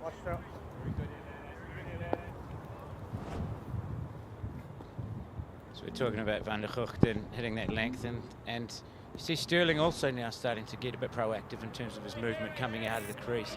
The other thing about being proactive in terms of coming out of the crease, Nobby, is it just gives you a bit more of a positive feel as a batter. And it might not be you smashing it, but it just, runs come. Yeah. And you see, maybe he was, because he walked down the wicket to the previous ball, van der Guchten drops a little short, easy single. 58 for 4 after 19.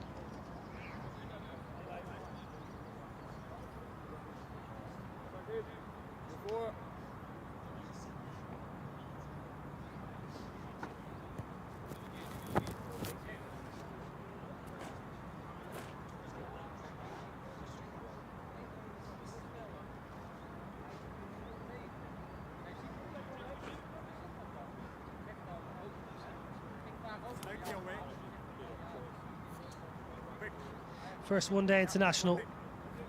Kampong Utrecht. Marvellous part of the world, being treated very well, I must say. Being looked after ever so well. From all of the Netherlands cricket board. This is a big moment in the game. Captain Peter Saylor, who started off as a left-arm spinner, used to bat right down the order. Fantastic fielder. Now playing more as a batsman. 50 wickets. Decent average, economy's good. This is a big moment. How do Ireland play against the left-arm spin? Sterling on the sweep. He loves the sweep. Tries to get himself outside the line of off stump more often than not and sweep. No protection behind square on the leg side.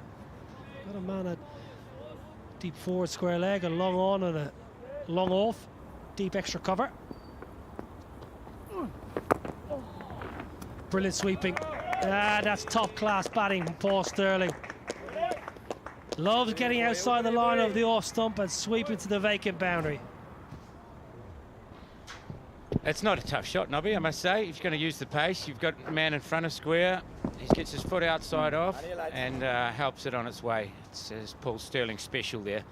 They're going to have to think about this leg side field.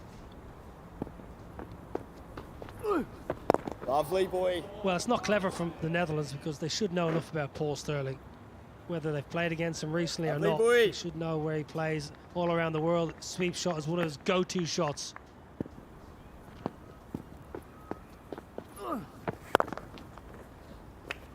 That's why he's had so much success against the likes of Afghanistan down the years. He plays Rashid Khan and Mohammad Come on, Nabi Mujib Fair so well with that sweep shot.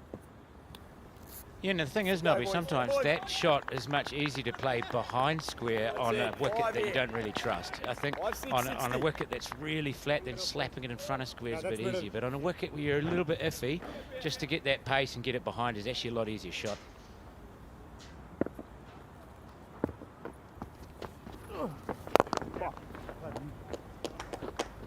Hey, Chipsy.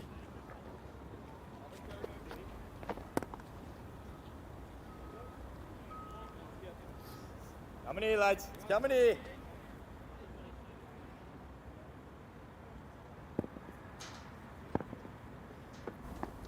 Well,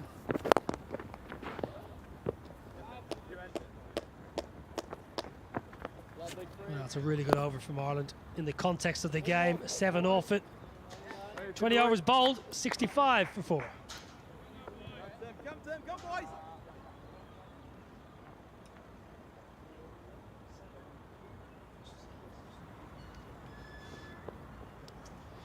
Netherlands winning the toss, elected to bat first. They made 195. It wasn't a great batting display, but Tim van der Guften got him out of jail really well, mastered 49.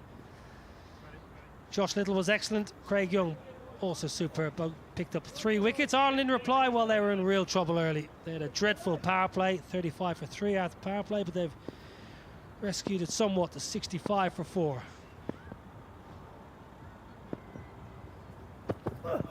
No run.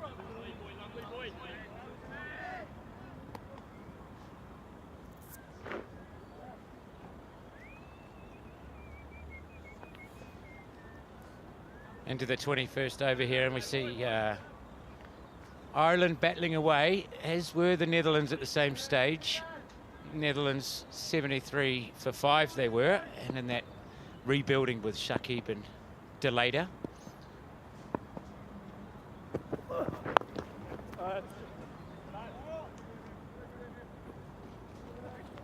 And we saw that for those two, it was pretty similar in that it got a little bit easier towards the end of their partnership.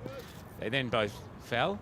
The new batters come in, and they took a while to build a new partnership again, but it became easier and easier, didn't it? And I think the way that Tucker's come out here, I think he's really helped. Yeah, good use of his feet, Lorcan Tucker, being proactive. Yep. He's had a good 12 months or so, Lorcan Tucker. Wrestled with the position as wicketkeeper with Gary Wilson for a while. There are a couple of young keepers coming through the system. Neil Rock's a good keeper. Lorcan Tucker seems to have cemented that spot. Kept nicely today. He's had a bit of form early season for the Leinster Lightning too.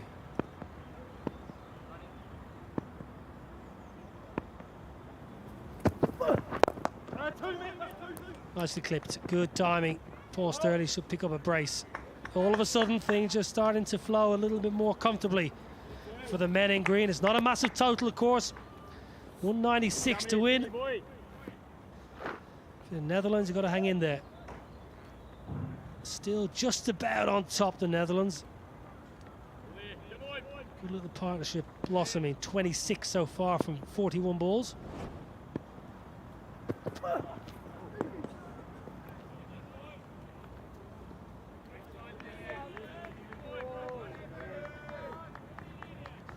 Dutch have just got to be careful here, Niall. I think when you've got a low score on the board, or what is normally a low score on the board, but may potentially today be a pretty good score, it's very easy to get impatient when you don't get wickets.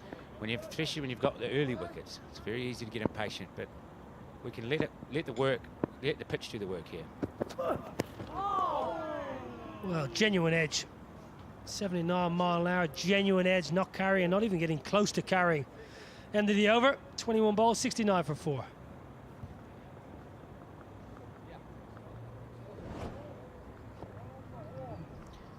Cross seamer there from Van der Gugten. and that is not close to carrying. It is a genuine nick, and Edwards has done fantastically well there behind the stumps.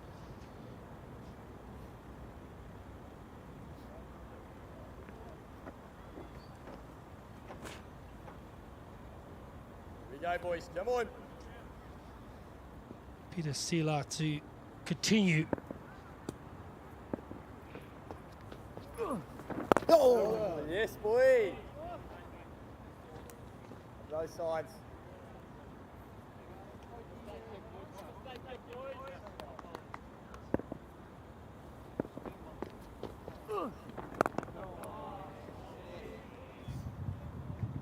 Have it here, boy. Have it here, boy.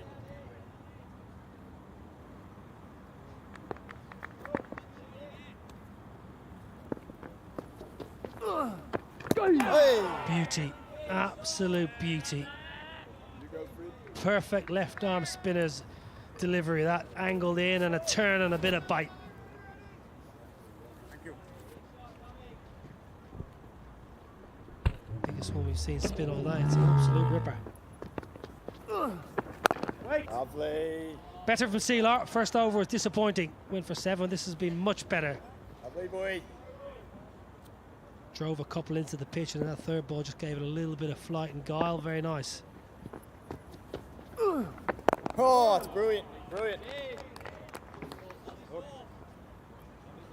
Well, they're relying on him today because other than maybe the part-time leg spin of Zulfikar.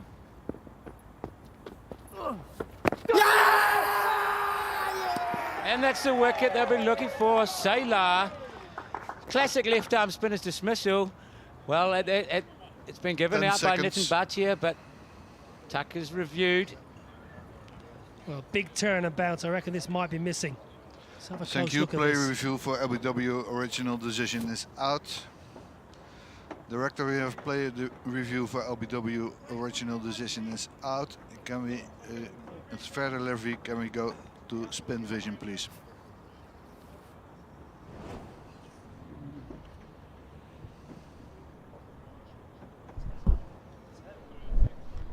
Okay, can we go to Alter Edge, please?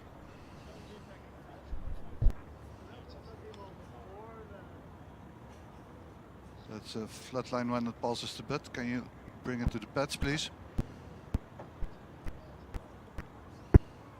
Thank you so much. Can we go to ball tracking, please?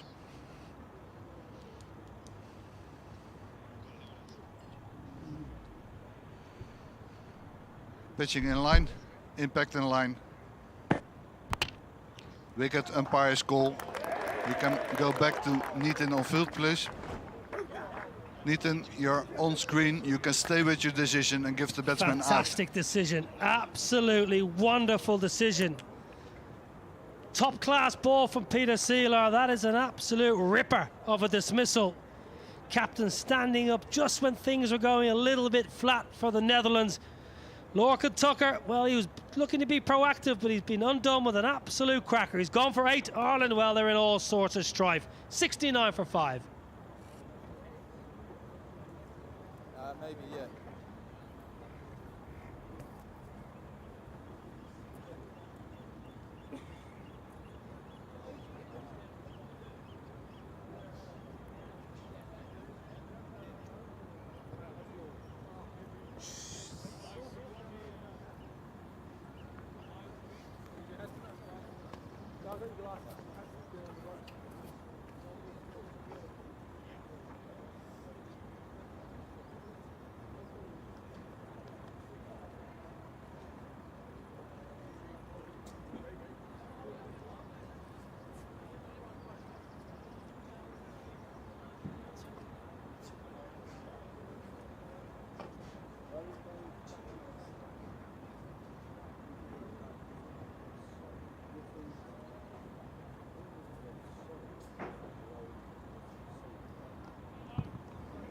Well, Lorcan Tucker has been undone by an absolute beauty.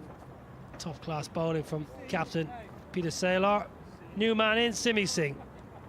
Average doesn't tell you the full story. You're better player than that, Simi Singh. Best of 54 not out. Could do with a better 55 today. It'd be absolutely fantastic for Ireland. But at the moment, the Netherlands are all over Ireland. absolutely climbing all over them. Logan van Beek back into the attack.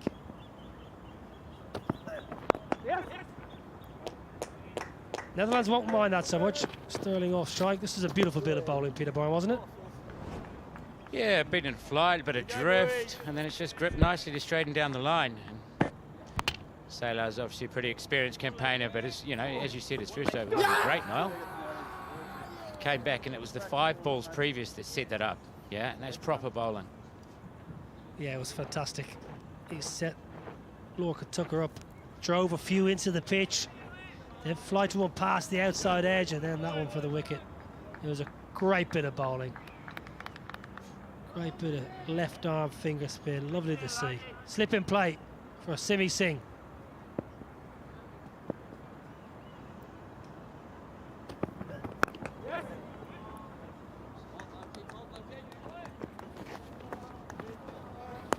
As we saw Van Beek with the new ball, looking to shape the ball away.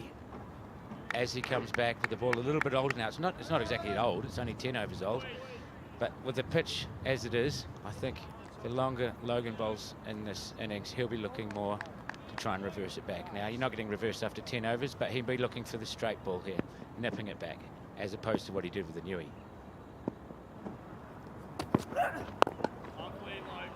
Yeah, skillful operator. He'll be on his way to the Midlands to play T20 cricket for Derbyshire very soon. He's been signed as a replacement for Billy Stanlake, who had a rather forgetful time in the UK. He had a 2-week quarantine, then actually had to do an extra bit of quarantine, played 1 game, got a stress fracture of his back and got sent home to do 2 weeks quarantine in Australia. Big Billy Stanlake. Logan van Beek, he's a able deputy for Derbyshire. Slow ball. Rolls his fingers across that one.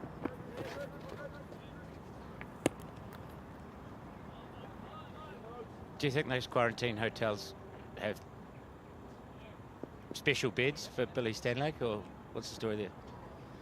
Well, in Australia, I'm not sure. You won't be able to put your feet out the window because they lock those windows firmly shut. It must be very difficult. It must be very, very difficult. The quarantine will be very well looked after.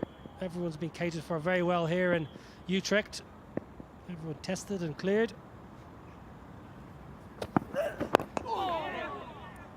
Yeah, it's not easy.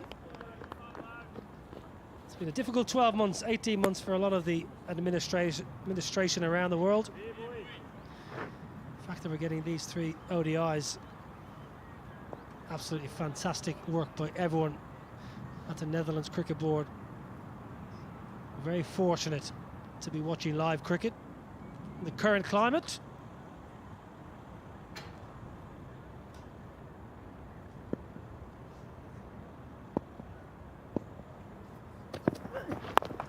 Another slower ball, just rolling his fingers down the side. Sterling picks up a single. Finish the over, 5 off it. 23 overs being bowled, 74 for 5.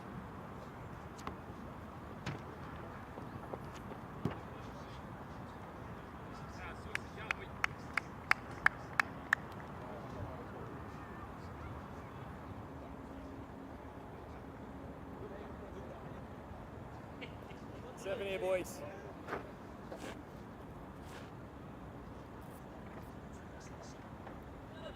Come on, Saucy.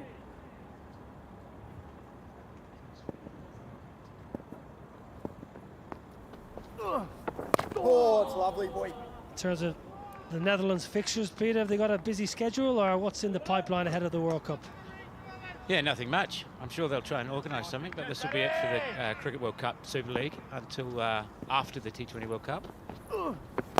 Lovely. And then they'll have tours in the winter. They've got South Africa, Zimbabwe, New Zealand lined up, all in the winter.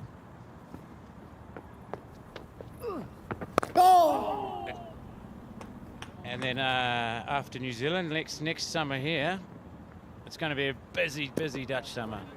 Going to have England, the West Indies and Pakistan coming. And I'll tell you what, that'll be the biggest summer of cricket that's ever been in Holland, thanks to the Super League.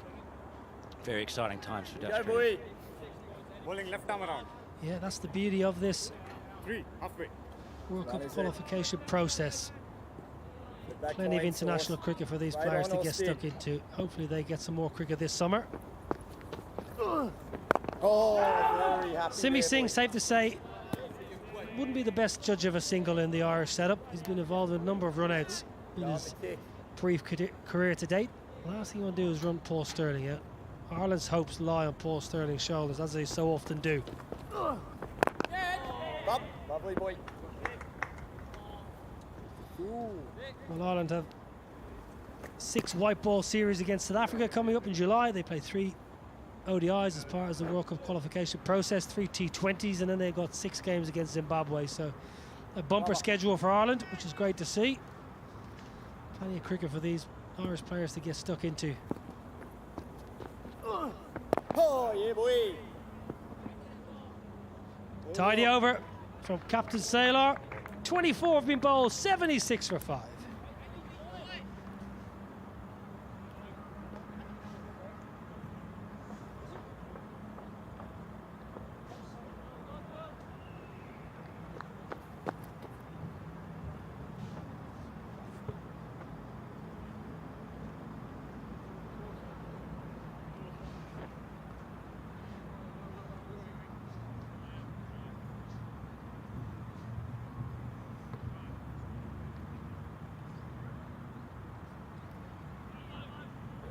.76 for 5 as Van Beek continues here.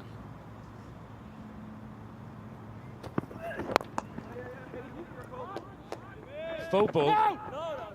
And Van Beek, I think, when he comes back, he goes searching for those poles, and that gives probably some opportunity to score. But also on a track like this, I think, yeah, LBW and bold comes into play.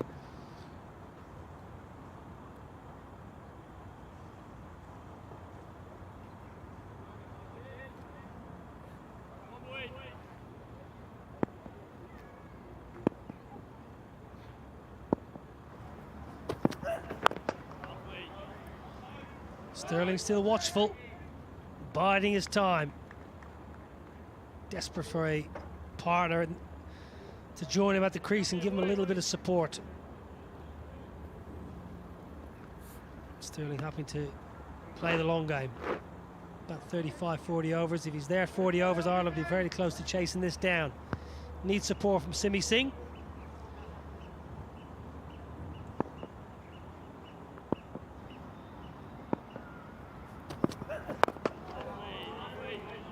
It's a good length. Really good length from Logan Van Beek. Just banging away at a good length, hammering it hard. I know you're saying he likes to get a bit of a reverse swing. That's all well and good. Probably better serve maybe for bowling that Simi Singh. Paul Stirling just keep hammering away. Just try and get any little bit of indifferent bounce to try and maybe take an edge or sneak one through the gate.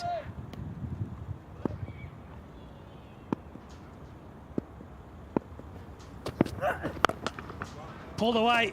Oh, that's a fantastic shot. Pull shot has not been easy on this pitch. Paul Stirling has swiveled and pumped it 50 yards in front of square for a boundary.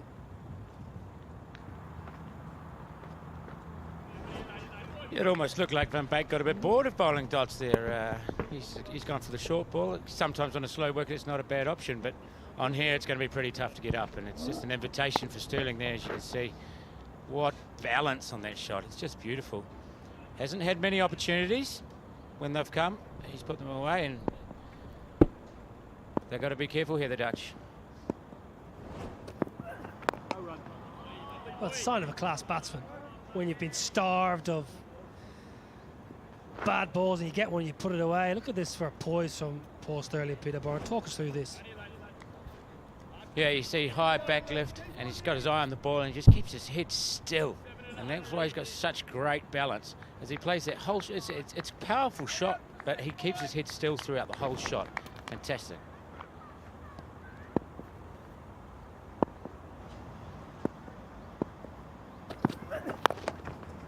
Oh, nice lucky stroke, but finds backward point. Good over, 5 off it for Paul Stirling and Ireland. 25 been done, 81 for 5.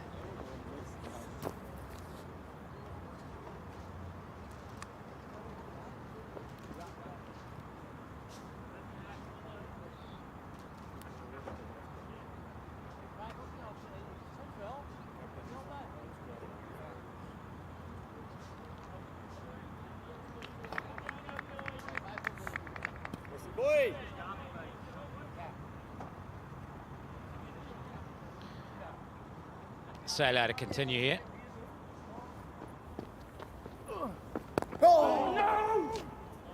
It's kept a little bit low.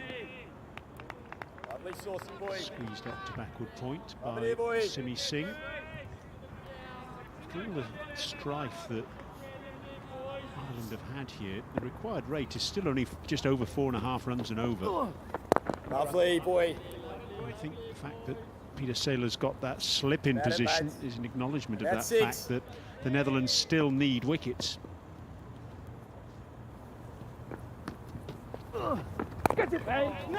Lovely. I just can't help feeling, as I have done throughout this whole innings, Pete, that Ireland, if they have the mindset Here, boy. of saying, well, look, we're going to be batting at the end of 50 overs, they should be there or thereabouts towards the target. Yes, mate. Yes, boy. Lovely here. Yeah, I mean, it's a tough balance, isn't it? It takes time to get in. I think once you're in, scoring becomes naturally easier.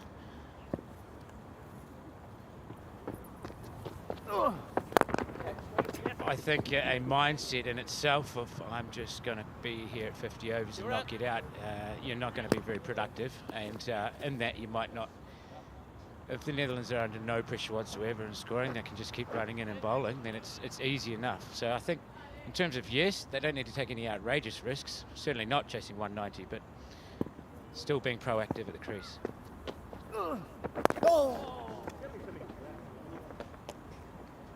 Another single here for Sterling. Pete, I'm just going to ask you about this now because, in fact, I'll come back to it in a moment because it's the end of the over. And after 26, it's 83 for 5.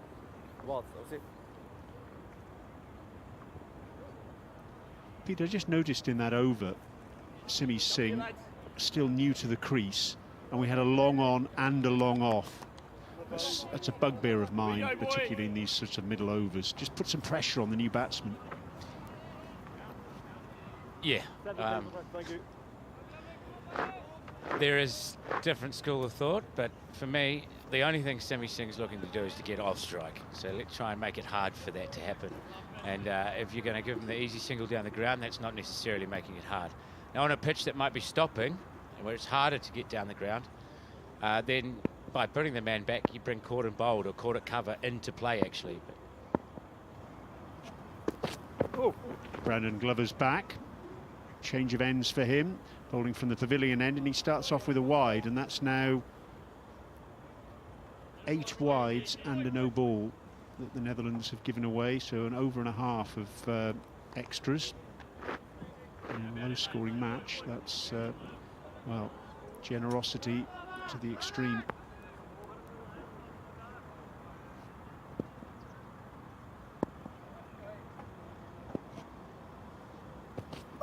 No run.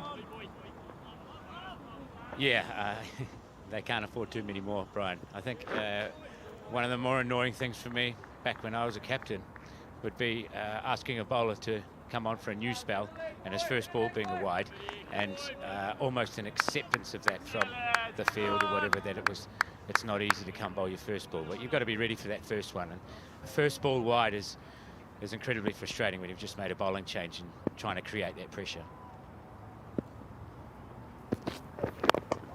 Of course, in the interest of balance, I should point out that Ireland bowled 12 wides and 2 no balls in the Netherlands innings, so both sides a little bit ring rusty, you might say.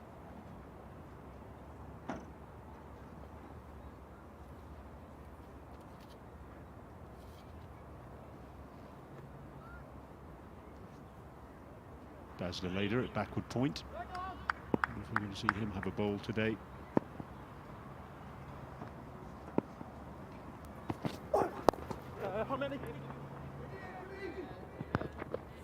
Sterling's run the first hard, but in the end, no chance of a second.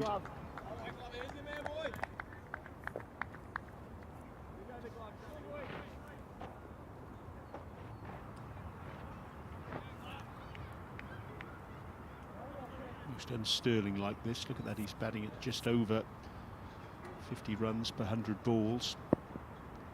But he knows the importance of his wicket to both sides. This is the value that Ireland have from Simi Singh at 7 and Andy McBride at 8. They've got a little bit of depth that they can play with, and these players, if they can stick around with Sterling, can offer real value. Barry McCarthy's no mug with the bat as well. These guys in domestic cricket, they're batting in the top order, aren't they? And so they know, in a situation like this, guys who have done the top order job for whatever cricket it is, it's pretty much the same, isn't it? It'll be another wide.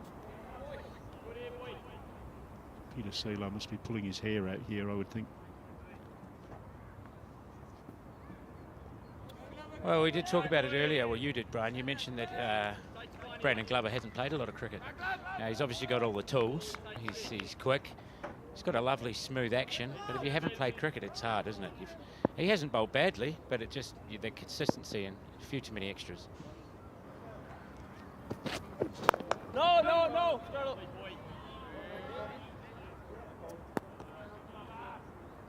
I know Ryan Campbell was very proactive in getting him involved in the Netherlands setup. Contacted him, found out that Brandon Glover had a Dutch passport. He was very keen to get him in the mix. Ryan Campbell, of course, a dual international himself, played for Australia, but also played for Hong Kong.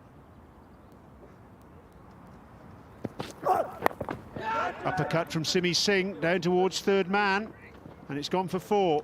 Clever shot that, using Brandon Glover's pace and a bit of bounce as well, and helping it on its way.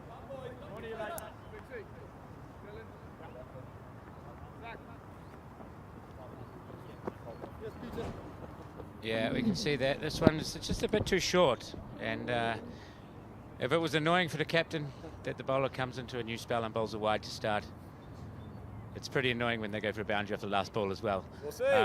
So a good over there for Ireland. Good effort on the boundary too, but 4 runs, and it's 90 for 5 now. Saylor to bowl the 28th.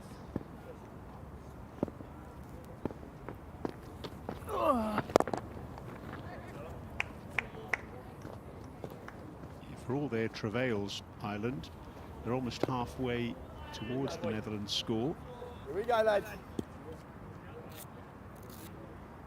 We could be in for an absolute thriller here Away. in Utrecht. A bit away. It's been compelling Yeah, that's one cricket leg. so far. Just a shame we haven't got a crowd here We guys saucy boy. because of COVID restrictions, of course.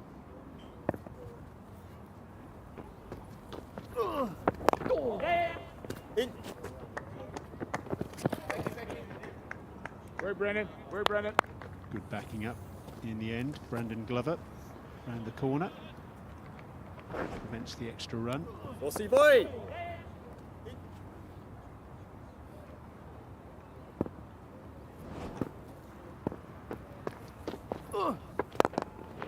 Lovely boy. Both sides will have learnt a great deal from today's outing. Goody, come on. And we're going to be playing another match on this surface. There are 3 pitches that have been prepared on the square. I think both sides will know what the form is for the remaining matches in this series.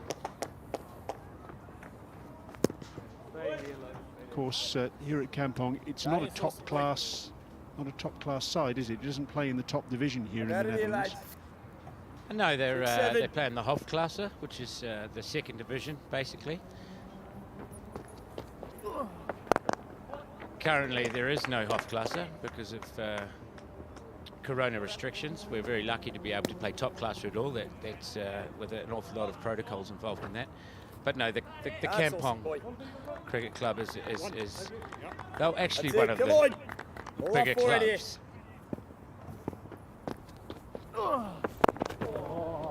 In terms of junior members, in terms of women's cricket. Anyway, that's the end of the over, 94 for 5.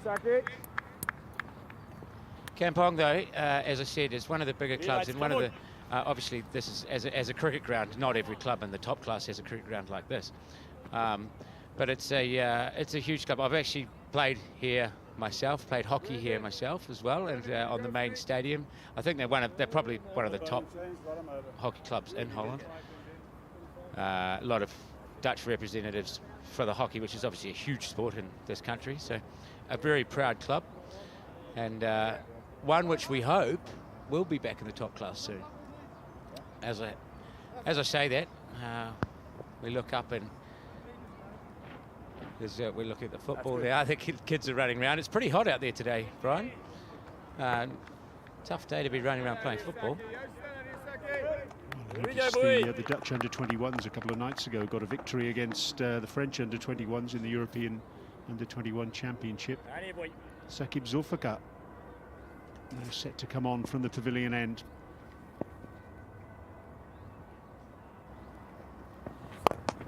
Starts off with a full toss, which very nearly brings a wicket. Uppish drive from Simi Singh, yields a single. He's been in pretty good touch with the ball, Sakib Zulfikar, and it's nice to see the captain backing him here. Obviously, it's a bit of a risk, bowling the wrist spinner. Coming here, lads. 6 at 100.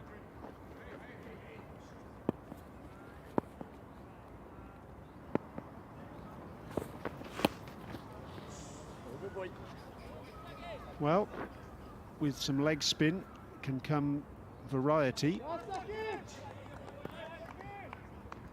Very difficult art to master, leg spin bowling.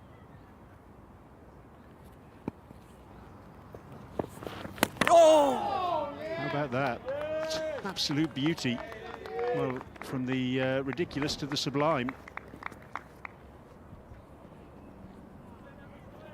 Bit of drift there. Not easy to face this stuff, is it? Jaffa, half tracker. What have we got next? Well, that's an exceptional shot from Paul Sterling, chipping out towards wide long on. Big use of bottom hand, lots of wrist work to manipulate the ball into a vacant area.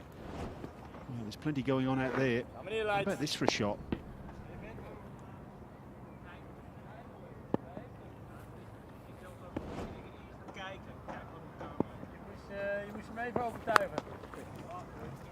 Swept for 4, that'll be the 100 up for Ireland.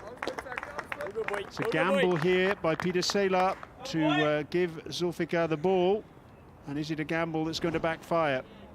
Well, he won't feel like that's a bad delivery, but Paul Sterling is just too good a player to have a massive gap like that on the leg side. I mean, you can only have 4 out, but he picked his gap there, didn't he? Picked his spot. 2 is the call from Sterling. He only needs 1 though for his half century, and what a terrific half century it's been. The boy on the burning deck. Fantastic from Paul Sterling. 50 and 88 balls with 6 fours out of 103 for 5. A lone hand, and a very important one too.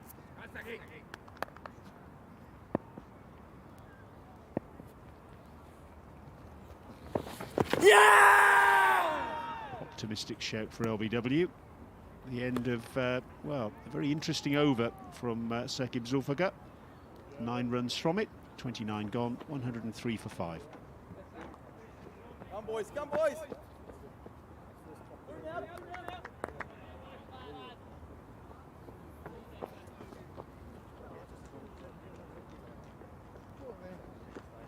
Love these meters. So see with that over from Zulfikar going for 9, that the Irish are ahead of where the Dutch were at the same stage. Netherlands were 94 for 5 and the Irish 103 for 5. So important little partnership this.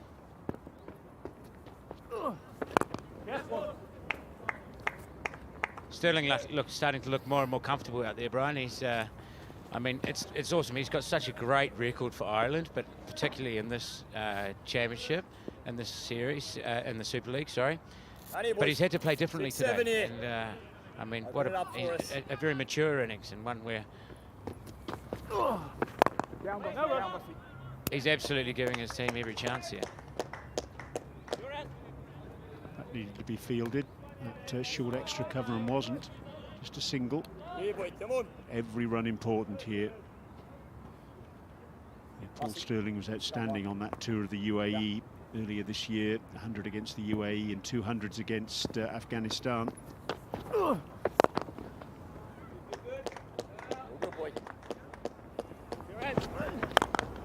Yeah, the half volley cover drive, it's one of his favourite shots. A little bit short. Sterling, he's played very nicely for his 6 boundaries. And we see this last one, he's swiped through mid-wicket. Very nicely played, Paul Sterling. As we say, a little bit different from his natural game. Mature innings, and one which keeping his side in the game, because let's be honest, the rest of them haven't done much. Nice boy. Here's his wagon wheel. Lovely shots through the onside off the back foot, and sweeping as well, and strength through the offside too. Not many drives today from Paul Sterling. The end of the over, 30 gone, 107 for 5. Just quietly, you know, this partnership, 38 from 51 balls. In the context of this match, that really is riches indeed.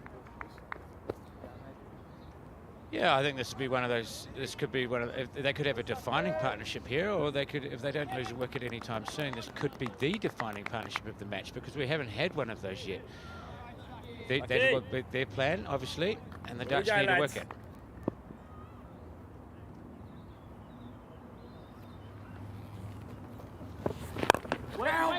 Oh, you've got to give Peter Salar credit here. He could easily have yanked Zulfikar out of the attack after that first over, but he's persisting with him. Sees him as a wicket taker.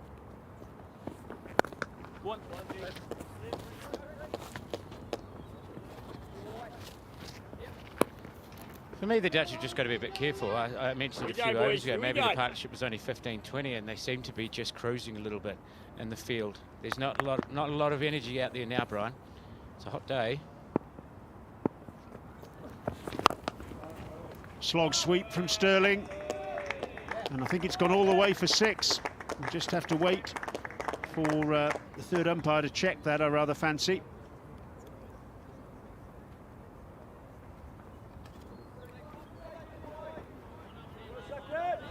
Come on here, boy, all good.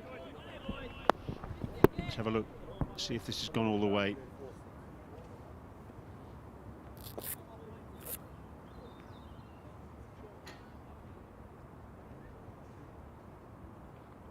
Just pitched inside the boundary, so that will be signalled as 4. Fairly straightforward decision. 7th four for Sterling.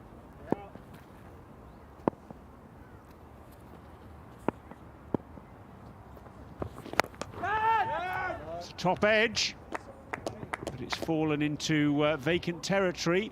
In and out, Coops. Bowler. Just plugged. And the batsman will pick up 2, but it's that vacant area at deep mid-wicket. The invitation is there for Sterling to take it on, and he's happy to do so. Yeah, I guess the Dutch have got the opportunity to maybe bring up mid-on or mid-off and drop that man there. You don't need necessarily the mid-wicket in the circle there. Or maybe they're happy for him to take their shot on, Brian. Slips come out now. No run. And again, manipulation with his wrists from Paul Sterling. Trying to get the ball into the gap between backward point and extra cover. Can't do so on that occasion.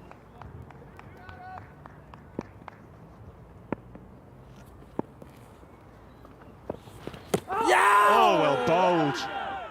Well, every so often, Zulfikar produces an absolute beauty, and he did again there. Did Sterling, who's been batting now for over 2 hours, well and truly.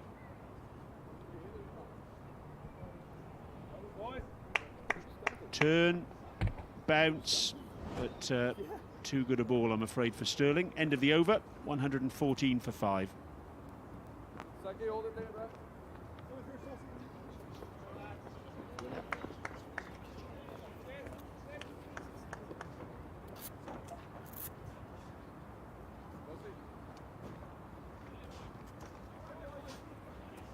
Danny Saucy.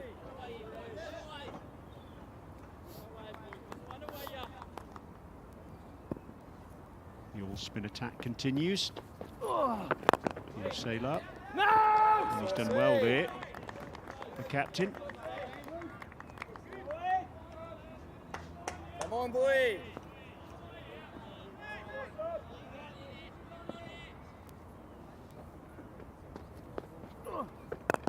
Pete, the Dutch can't let this game drift, can they? They need a wicket from somewhere. Where are they going to get it? Hey, coming here, boy. I think from what we've seen today, obviously Sailor's bowling pretty consistently. From what we've seen today, though, with the variable bounce, I mean, the Dutch need someone to come in and hit the wicket hard. Now they've got the seamers to do that, and they've just got to maybe shorter spells. I think there's been a few times today where the bowler's been taken off after having gone for a few runs. It's pretty hot out there.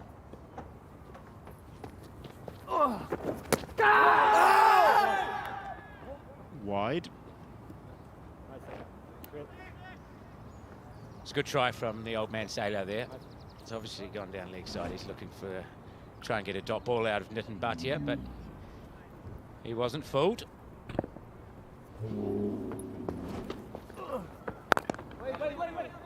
Lovely pop. It's him.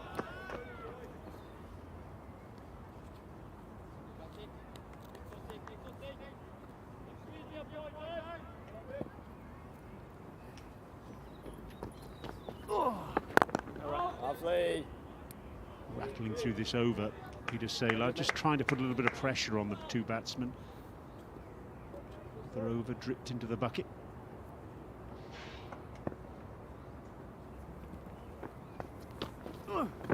Lovely boy, lovely boy. Good over that. Just the wide from it. 115 for 5, 32 gone.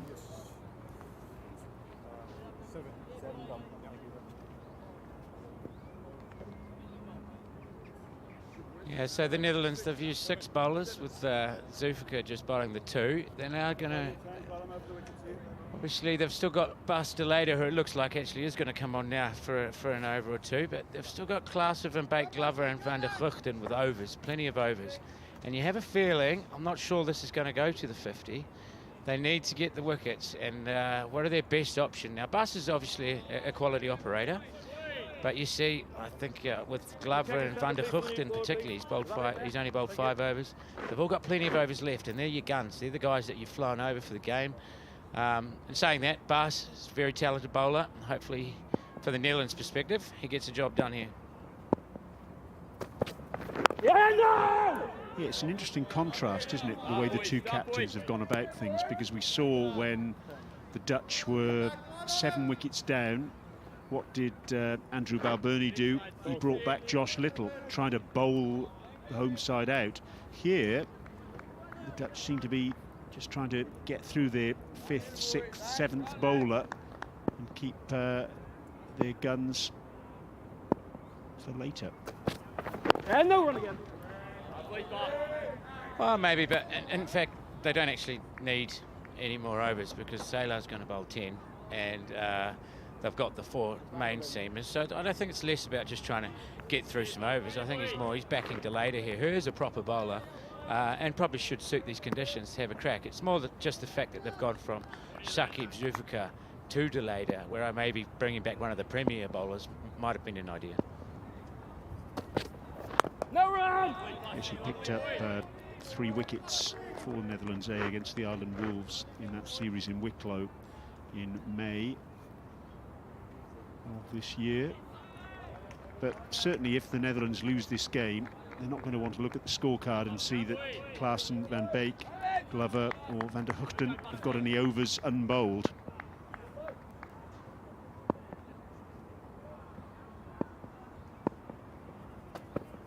No run.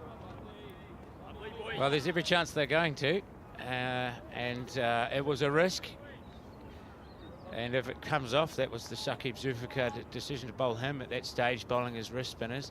Obviously, it's a risk you take. You're trying to get Sterling out. You're getting him trying to play a false shot. It didn't pay off, and it's probably given Ireland a little bit of momentum, to be honest. For me, I would have gone the dogfight option. Let them get the next 100 runs.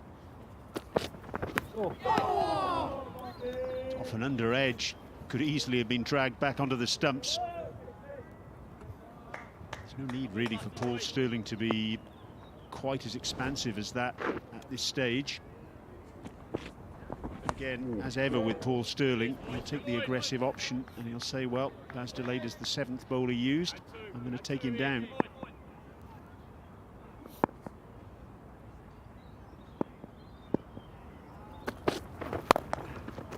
Well, it's a lovely cut shot. And that's 4 more. And that brings up the 50 partnership. In just 70 balls, Sterling's 8th boundary. And the end of 33 overs, it's 119 for 5.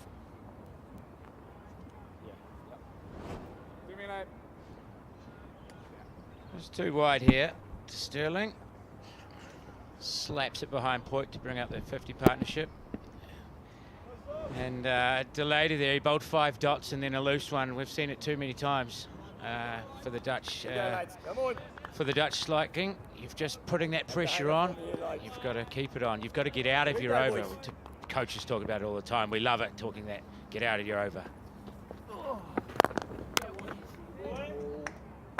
me, Ben, to me. Johnny, Saucy. Johnny, boys. So important, this stand. Yeah, that's leg. 69 for 5 when these two came together. Yes!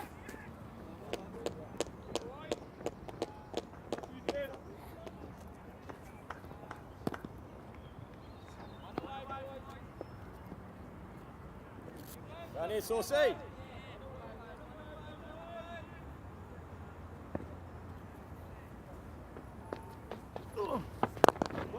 You mentioned a bit earlier, Pete, about the need for some energy in the field. Who's going to bring that energy out there?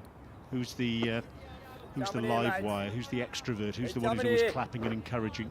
Well, if you look on the offside now, and we've got point and cover. Those two are. There you have Logan van Beek and Bas Delayed at point and cover, and those two are. I think Van Beek is one of the best fielders in the world, basically.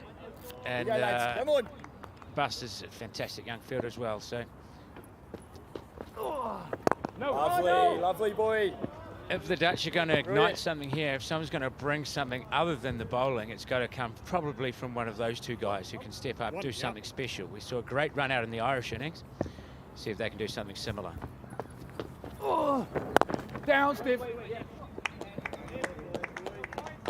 Easy as you like for Ireland there. 5 singles, 34 overs gone, 124 for 5.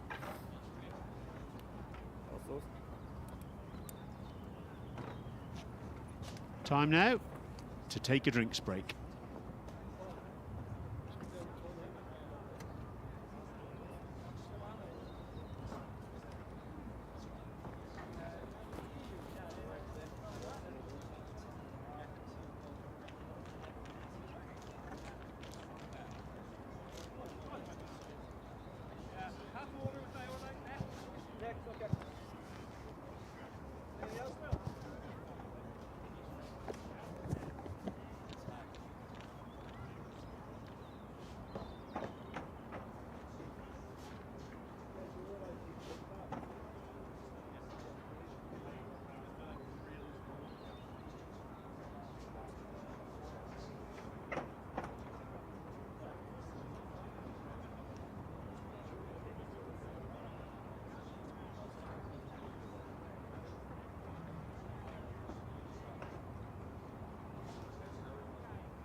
Well, you'd just say, as we reach the end of the final drinks break here at Kampong in Utrecht, that Ireland are starting to edge into the position of favouritism. Thanks to this partnership between Paul Stirling and Simi Singh, they've added 55 in 76 balls, and Ireland now 72 runs away from victory.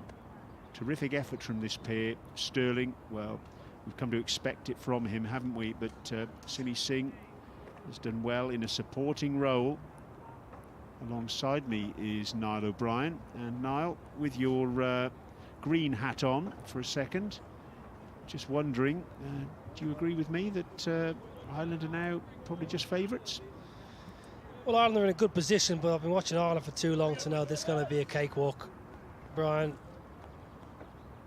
Ireland never win easy. This is going to be an absolute nail-biter.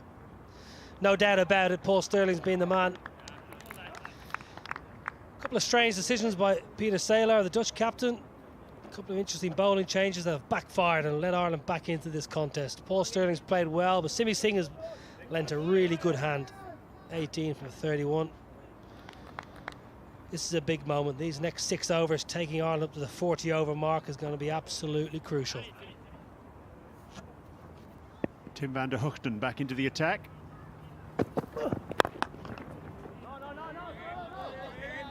Lovely, Coops. Lovely boy. Yeah, we've seen 3 overs from Sakib Zulfikar and Baz de Leyder. Between them, those 3 overs have cost 20, and I guess in a low-scoring encounter, that's a luxury you can't really afford.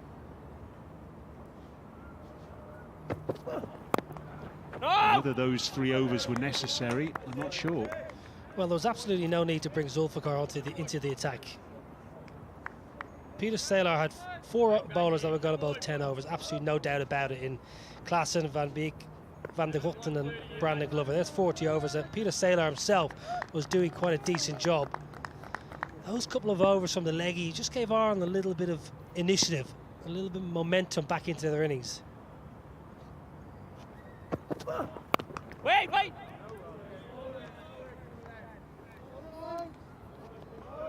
When you're someone like Paul Stirling and Simi Singh that have been scrapping for every single run, you see a leg spinner come on, you get a few freebies, as they were.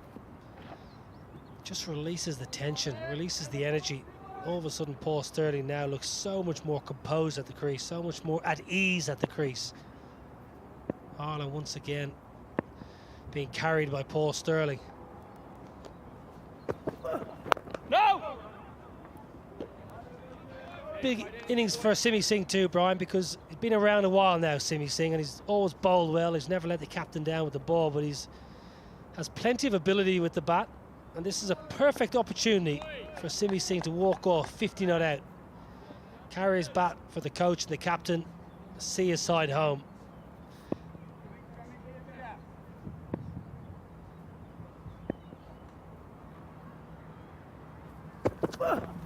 Wait!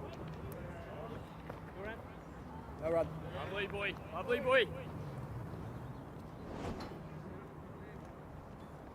Likes to hit the ball through the point region, Simi Singh, and likes to run the ball down a 3rd man. That's his favourable area. It doesn't hit a great deal down the ground. Stays leg side. Gets up on his tippy toes. Got a good technique, Simi Singh. Likes to hit spin. He's a good hitter of spin bowling as well. Wait. First over back then for Tim van der Hoogten is a maiden. 35 gone, 124 for 5.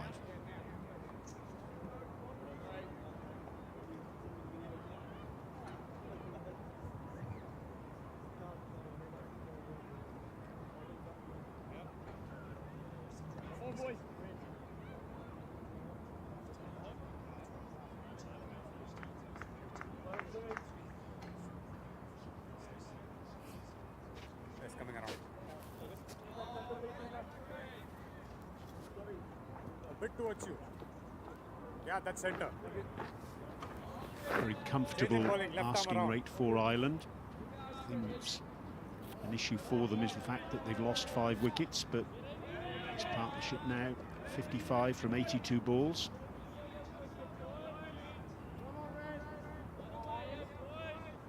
Fred Klaassen, change of ends for him. His initial spell, 6 overs, 1 for 19 from the Pavilion end, now switching to the University end.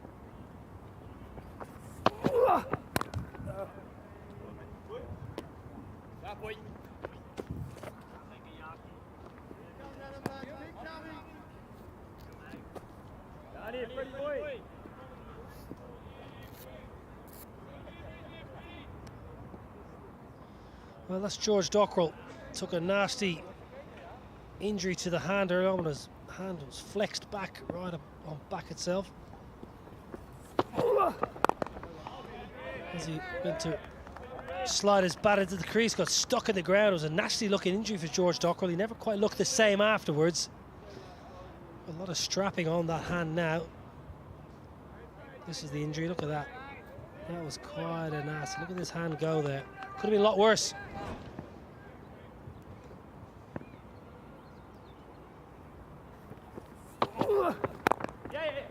Precious little time between matches, of course. The next game is just in 2 days' time.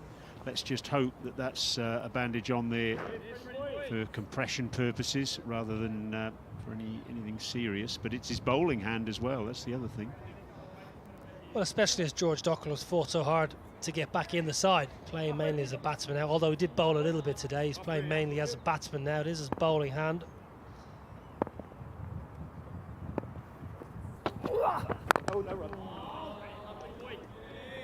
That ball there is where Paul Sterling's been excellent today. His balance has been absolutely perfect. He's kept that pad out of the line of the ball. Slightly uneven surface. Just watch how he doesn't get his pads in the way so he can access the ball with his bat. We've seen Harry Tector get his pad in the way of the bat. Paul Sterling showing the youngster how to do it.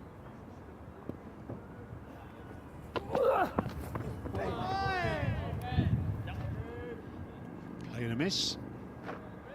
Klaassen operating round the wicket now. Initially, when the new ball was swinging, operated over the wicket, swinging it back into the right-hander.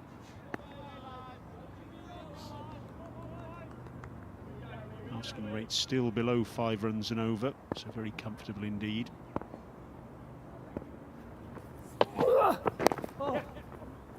And tickled down to fine leg, so Sterling will keep the strike. 3 singles off the over. And Ireland 36 gone, 127 for 5.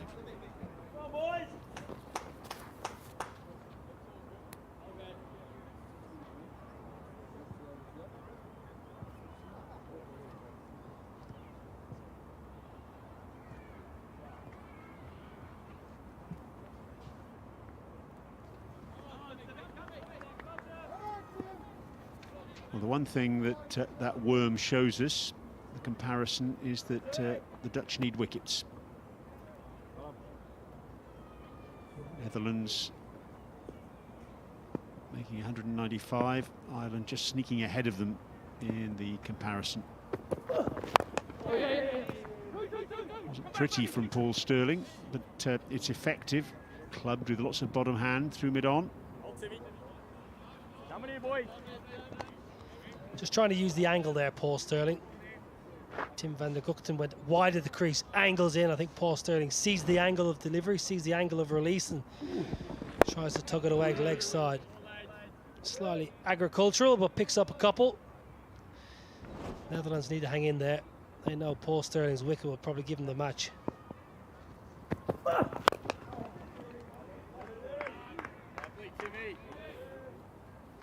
Van Beek at backward point.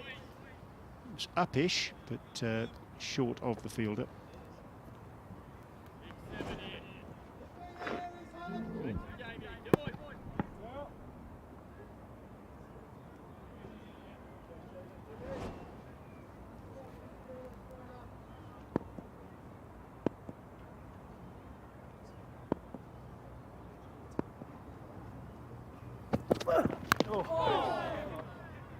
Fortune for Sterling.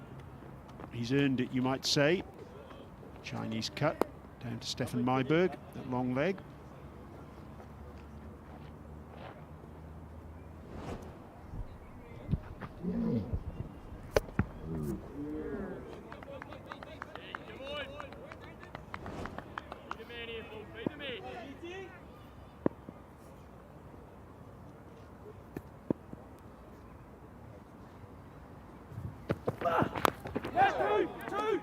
Well, Simi Singh taking his life in his hands there.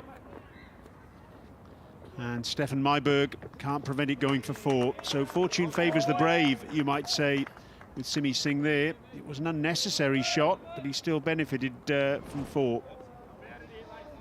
Yeah, rather surprised. He just gave himself too much room in the end. On the charge against one of the Netherlands' premier bowlers. Decent effort in vain. He actually makes the ground. Fortunately, knocks it from right hand to left hand. There's the baby of the family, Kevin.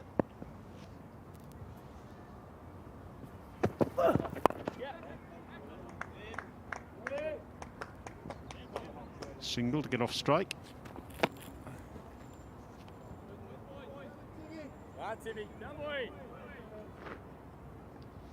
On 2 occasions this over, both Sterling and Simi Singh have nearly dragged one back onto the stumps. The Netherlands just need to realise they're not that far away.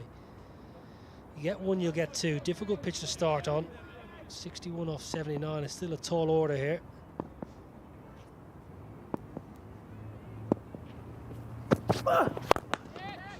Out! Caught an extra cover. Peter Saylor, the captain, it was drilled straight at him. It was low, but he grabbed it with 2 hands. And how important is that going to be in the final analysis?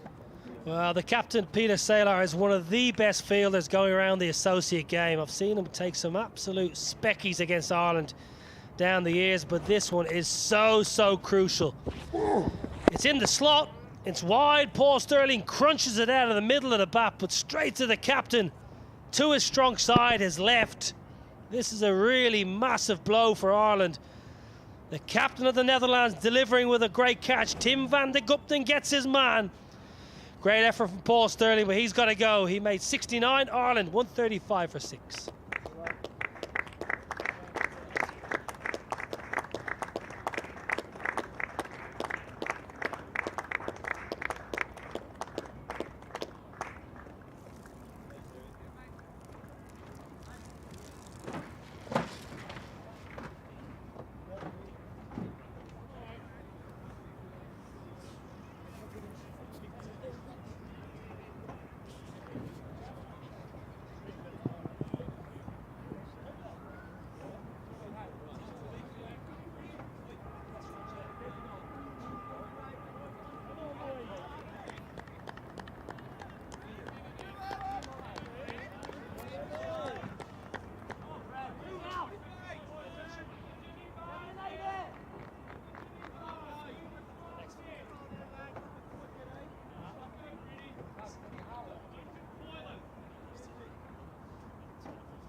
Wicket falling off the last ball of Van der Hoogsten's over.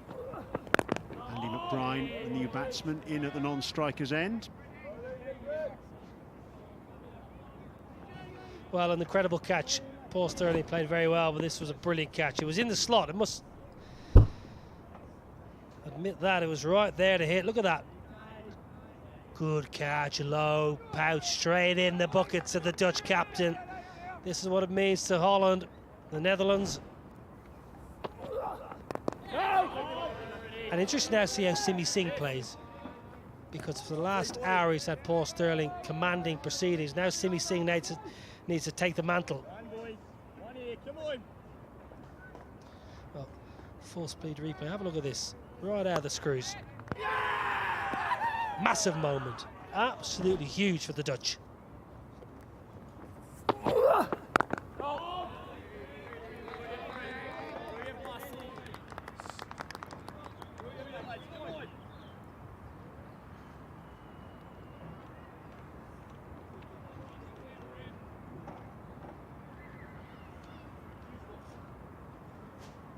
Andy McBride at the non-striker's end.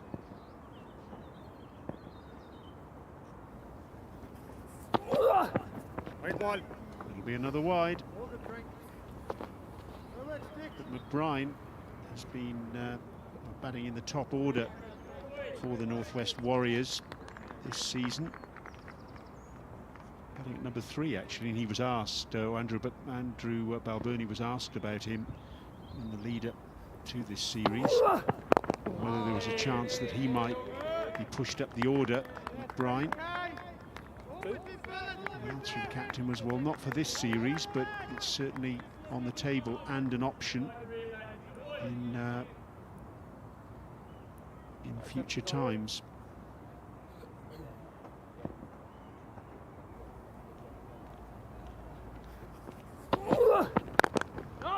165 runs in 4 innings in this season's Interpros, average in excess of 40. A solid contribution. Yeah, he's a good player, Andrew McBride. Has plenty of ability.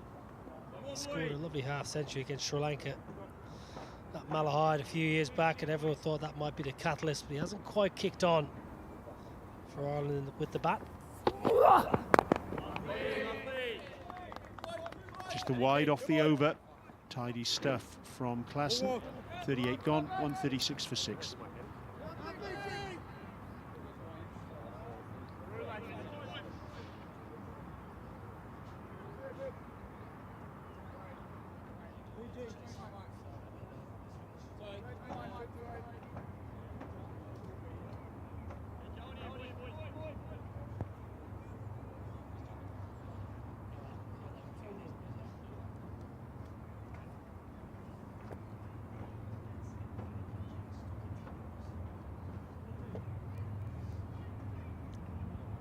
Crucial stand this now between McBride and Singh, the 2 spinners.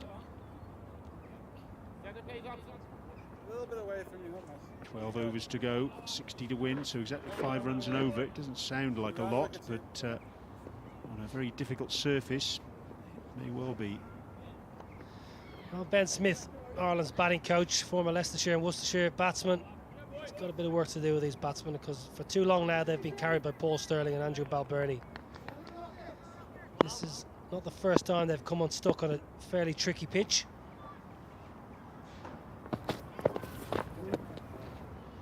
We saw in the winter in the UAE in Abu Dhabi, Ireland struggling on sluggish pitches against the UAE themselves. UAE taking the Ireland scalp once, and not surprising against Afghanistan. Slow, turny pitches, they struggle. It's an area Ireland really need to work on. They can't keep relying on Paul Stirling and Andrew Balbirnie game in, game out. Another wide, which is an errant start from Brandon Glover, and that now means 14 wides in this innings, and in a low-scoring match, that's far too many. 15, in fact. Sorry, I'll rephrase that. 14 in total and 5 from Brandon Glover. And we said earlier he hasn't bowled a lot of overs this season.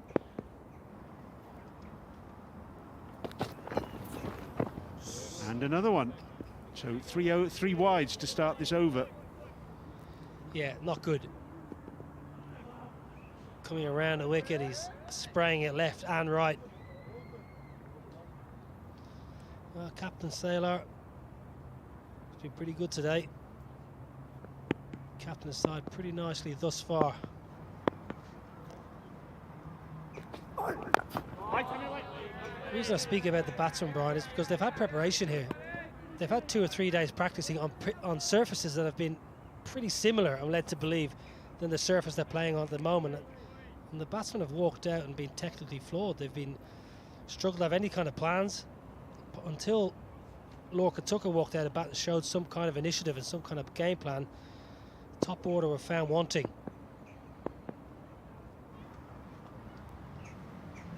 They're going to have to sort it out, because they're going to play the next 2 matches on what I would imagine would be pretty similar surfaces to this. Yeah, and it's all well and good playing well in the nets and playing well on good surfaces. And when you come up against a pitch, and this isn't a poor pitch, it's a difficult pitch, yes, it's not easy to score runs on, but you have to have a plan. You have to have plan A, plan B, and sometimes you need plan C. You can't just shrug your shoulders and walk in and say it's a difficult pitch. I was a bit unfortunate. You've got to have your plans in place and try and execute them. Sometimes you might have to think outside the box somewhat. You might have to be a little bit more aggressive early on in your innings. You can't just sit and wait. Kevin's just visualising his innings next week, next match. He'll be hoping to get back in the lineup. Well, there he is. He's awake now. Wake up. Yeah, well, he might be someone that might come back into the reckoning. Clean striker of the ball.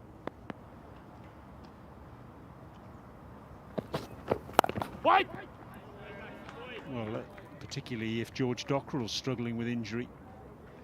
Well, it was a slightly strange call that William Porterfield got brought back in, and Kevin obviously didn't play today. There's the numbers.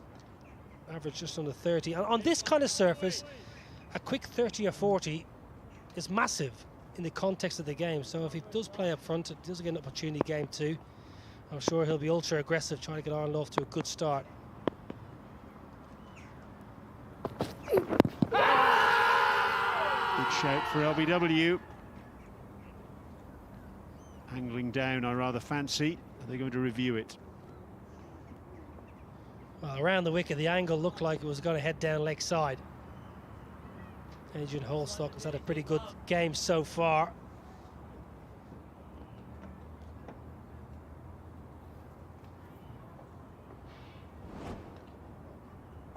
You can see from right on the end of the crease, and it's hit him probably leg stump, maybe leg and middle if you're being generous. That was definitely sliding down. Oh, an edge for 4. Maybe just opened the face a little bit, wasn't perhaps trying to play it as fine as that, but he'll take it. Will Andy McBride, he's got off the mark. The end of, well, an interesting over, a long over with 3 wides, 39 gone, 143 for 6.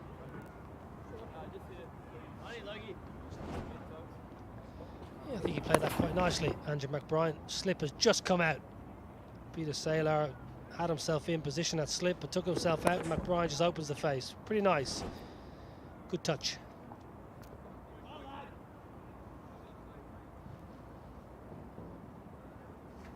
Here's the comparison.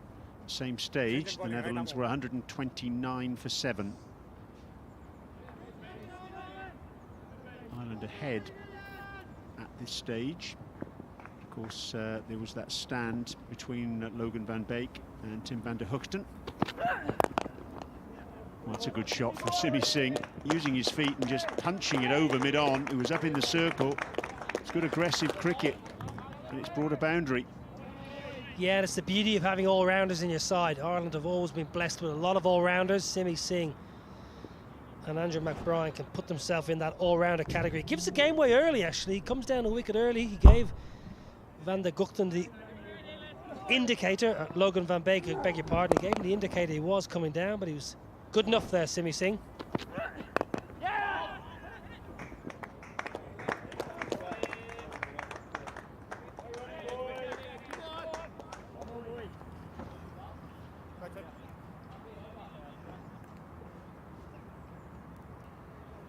That LBW shout in the last over, just it's confirmed that it was sliding down.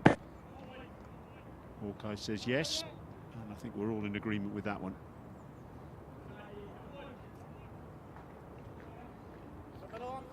Yeah, that's center. Okay.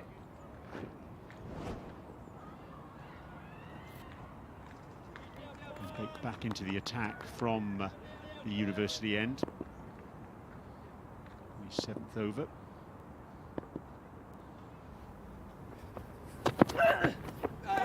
He's past the outside edge. That's good bowling.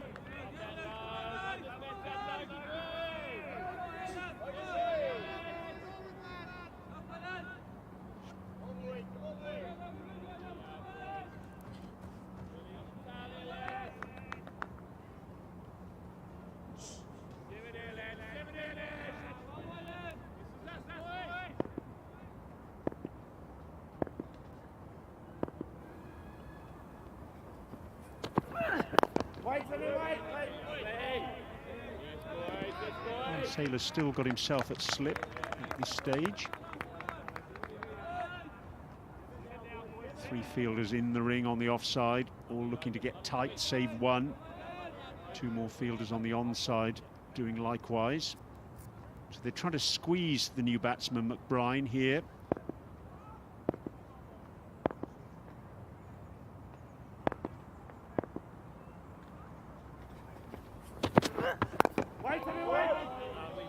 Lovely loads. Very good, Logie. Kevin O'Brien nearest the camera. Do you know he's one of only 29 players in the history of one-day international cricket who've got over 3,000 runs, over 100 wickets and over 50 catches. It's a pretty august list, that one as well. Some of the players on there: Viv Richards, Kapil Dev.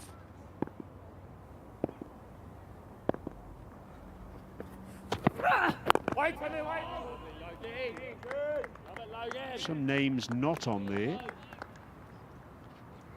No sign of some of the big all-rounders. It's the end of the over. We'll come back to that in a moment. 148 for 6. 40 gone.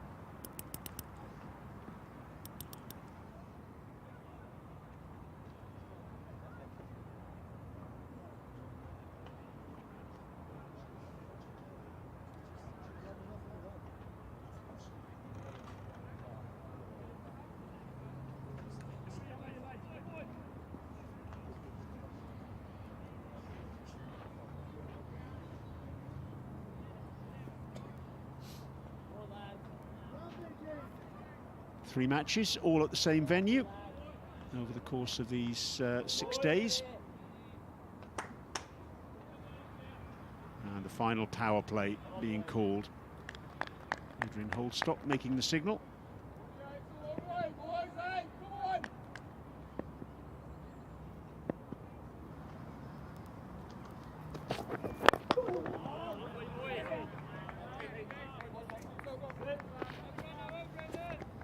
This game's going to come down to who's got the composure. There's going to be opportunities for the Netherlands, no doubt about it, to take these 4 wickets. Ireland has just got to hang in there, got to hold their nerve. Which side's going to keep their composure in the crunch moments? 10 massive points up for grabs, of course.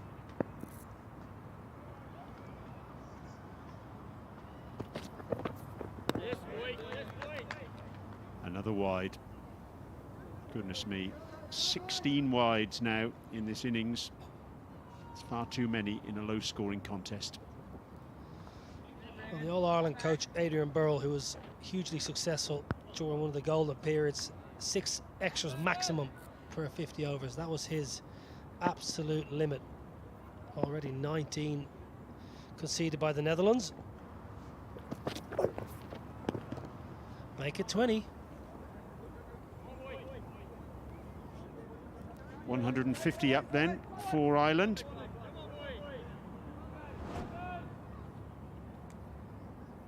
Scratch of the head from Peter Saylor.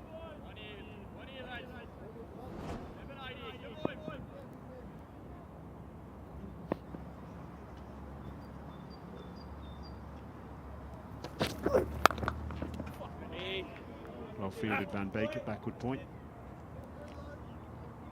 Let's have a look at a breakdown of how Ireland have got their 50s. First one was really hard work. Remember, they were 43 for 4 at one stage. Since then, they found a little bit more fluency, thanks to Sterling and Simi Singh.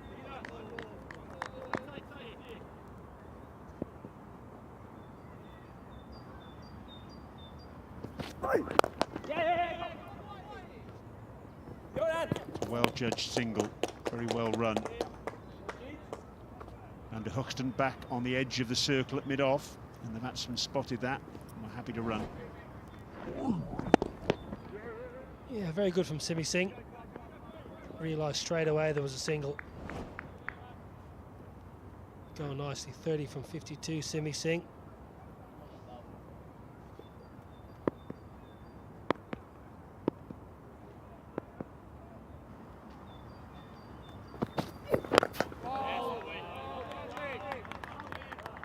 I guess on the plus side of the ledger for the Netherlands with Brandon Glover, yes, he's been a bit erratic today, but he'll certainly have benefited from this run out, and he'll be more effective, you would imagine, in the next couple of games.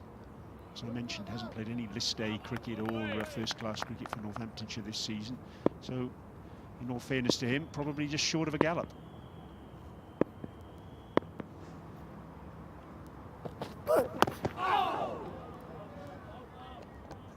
Yeah, I totally take your point, Brian. It's all well and good. You know, he's been a bit undercooked, but he's bowled 8 wides. You know, if Netherlands come up short here, I guarantee you that in the debrief, with Coach Ryan Campbell and Gary Kirsten, etc., the extras are going to be brought up, and it's all well and good saying you're a little bit undercooked, maybe haven't played much cricket. You cannot afford to bowl 8 extras in a spell. In a 10-over spell, it's just not acceptable, especially when it's such a low-scoring game.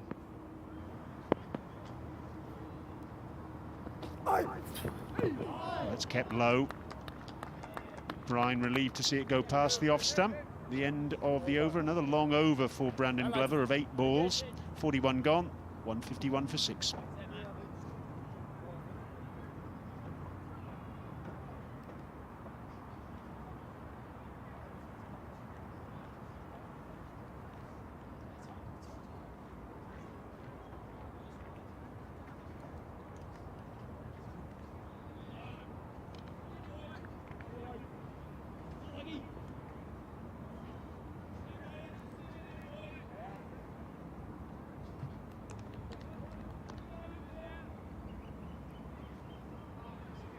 Exactly 5 and over required by Ireland now. 45 from 9 overs.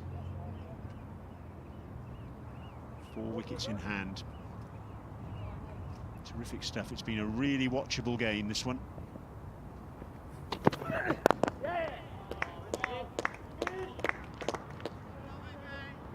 Too easy that for Simi Singh. Just allowed to roll his way off strike. How does Peter Saylor go about Andrew McBride? Will he attack? Yeah, he's got a slip in play, Peter Saylor. Still on the hunt for this wicket.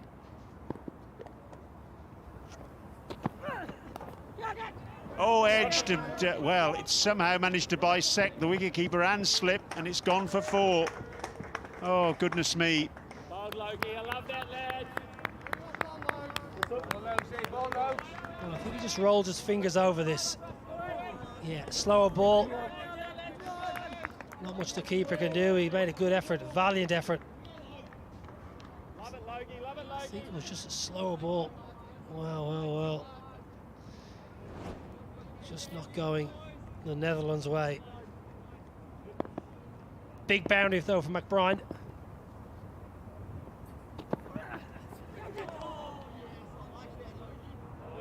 Signal as a wide, that one. 1 for the over. Batsman 1 for the over.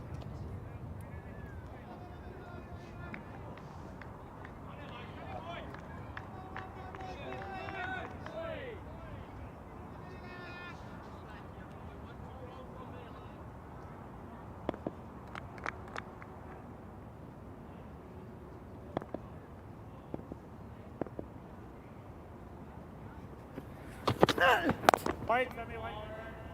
Logie, good, Logie. Love it, boy.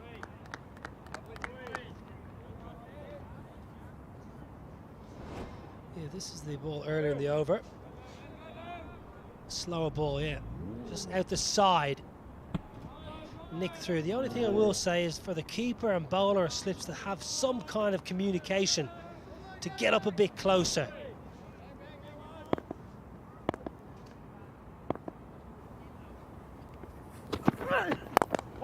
What was it when you were keeping? Was it running the bowler running his hand through his hair, or just rubbing the ball on a different side of the trousers, or what was it?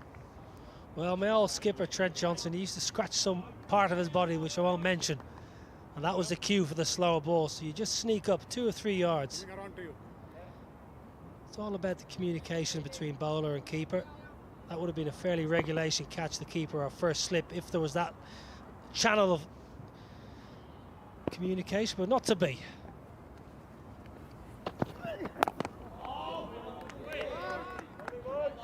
.42 gone, 156 for 6.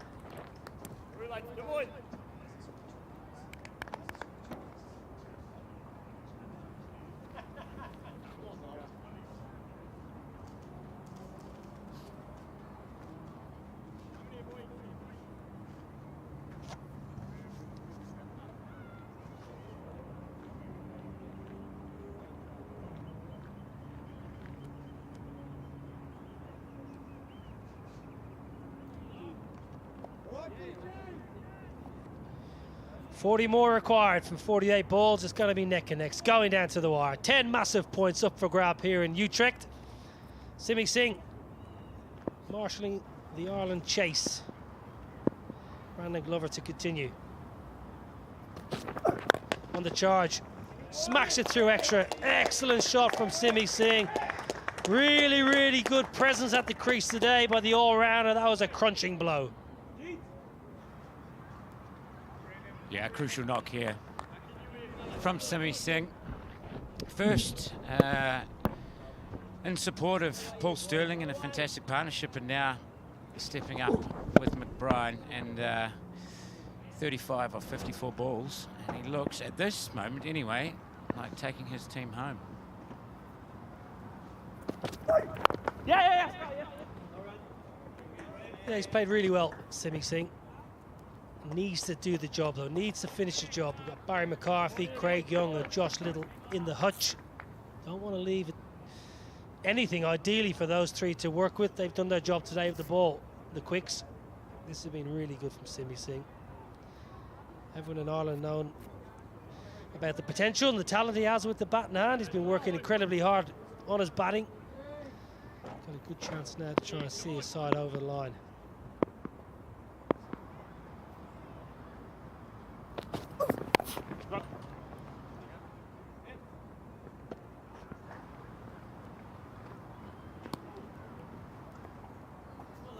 McBride too, I guess. You know, they've put this partnership 27 from 39 balls, steadied the ship somewhat. I think, you know, we were talking here in the commentary box, but I'm sure it was the same for both camps, actually. Everyone was looking at Sterling here, and that he was the guy that was going to take them home. He obviously batted fantastically well, but when Saylor took that catch off Van der Guchten to get rid of Sterling, I don't think there's much doubt that the Netherlands would have been we're actually in the box seat, and they would have been back themselves to bring it home. But great little partnership, this. Yeah,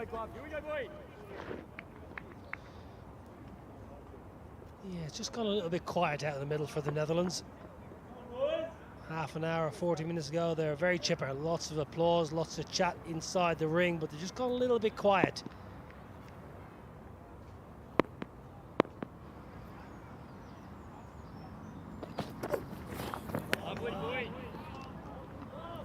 Testing that middle of the pitch again, Brandon Glover.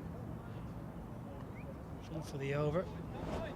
There's something with the Dutch bowling today, I think, for mine, Niall. I think when they've got it right and they've hit the line and length, they're hitting the pitch hard and hitting the top of off stump. I haven't seen much scoring whatsoever off good balls today. Even Paul Sterling struggled. I mean, if he's struggling, then it's difficult. Just a little bit loose, just a little bit. Not just the extras, just a bit loose. Well, you can hear a loud cry of anguish of no from Brandon Glover out of the stump mic. He just gets this totally wrong. Generally he's bowling otherwise when he's bowling around the wicket, losing his front side potentially, not using his whole action. 39 extras in the match, that is, both sides. That's an extortionate amount of extras in an ODI.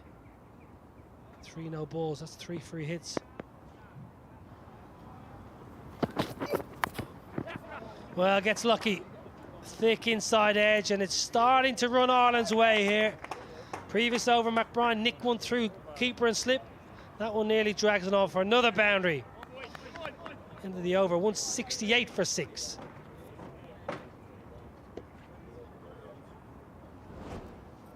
Yeah, we've seen a few of these, and you'll get these on a surface like this.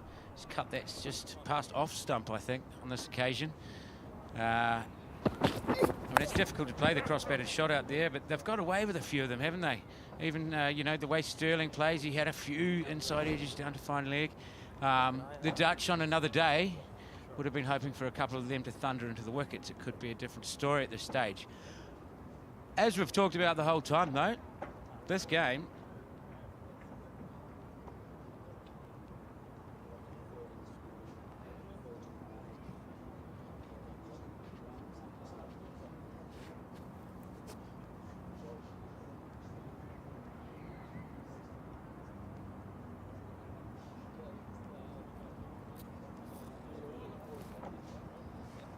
Change in bowling, right arm over. Hot conditions here in Utrecht. It's been an absolutely wonderful day. There's the main man himself. Getting a little bit of tan action on the legs. Been a beautiful afternoon. Glorious sunny conditions for cricket. 28 off 42 required. Singh on the charge. It's high. Doesn't quite get it out of the screw. Should pick up a couple. That's been his favourite area today, Simi Singh. He's been on the charge a lot. Might see the Netherlands start using some slower balls. Tell you what, the Dutch won't mind that though. You see that one rolled out of the back of their hand or the side of the hand from Van der Guchten. It's a pretty big shot when you need 28 or 42 and you're not out there on 38. He's got away with it. There's been a bit of luck for the Irish recently.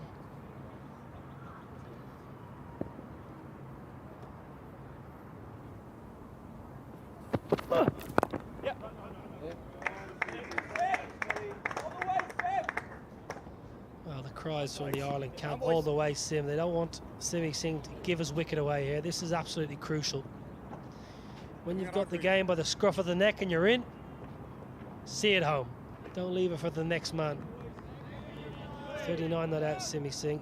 Should walk off here, 50 odd not out.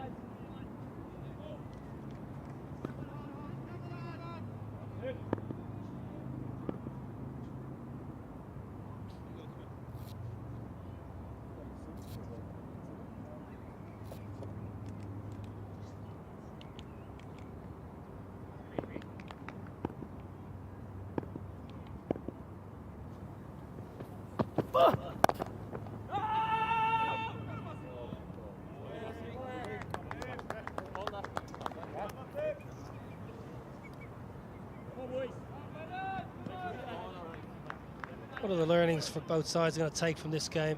Peter Bourne moving into game 2 in a couple of days' time. Yeah, I think obviously they're going to learn a lot about the surface, and I guess moving forward with another whole day of sun on those other 2 wickets today, I can see them being pretty similar.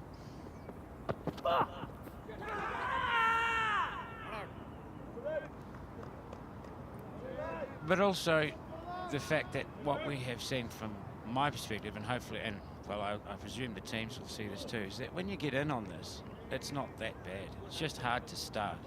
Now, how do you go about starting your innings? So we see this ball around the wicket, that's still taken off this time of the day. But how do you go about getting in? How do you get to 20? Or how do you start your partnerships? How does it happen?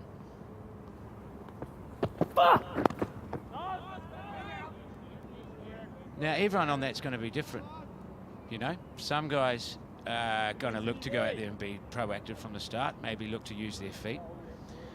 Other guys are going to say, look, if I face 25 balls, then I'm in, and I find it a lot easier. Then we've seen examples of both today. We've certainly seen examples of the second one. But also, maybe, as you mentioned earlier, Niall, there's an opportunity for someone to go out there and take the game by the scruff of the neck, which we haven't seen so much of today. Well, taking the game by the scruff of the neck are McBride and Singh. They're going nicely. 44 overs ball, 171 for 6.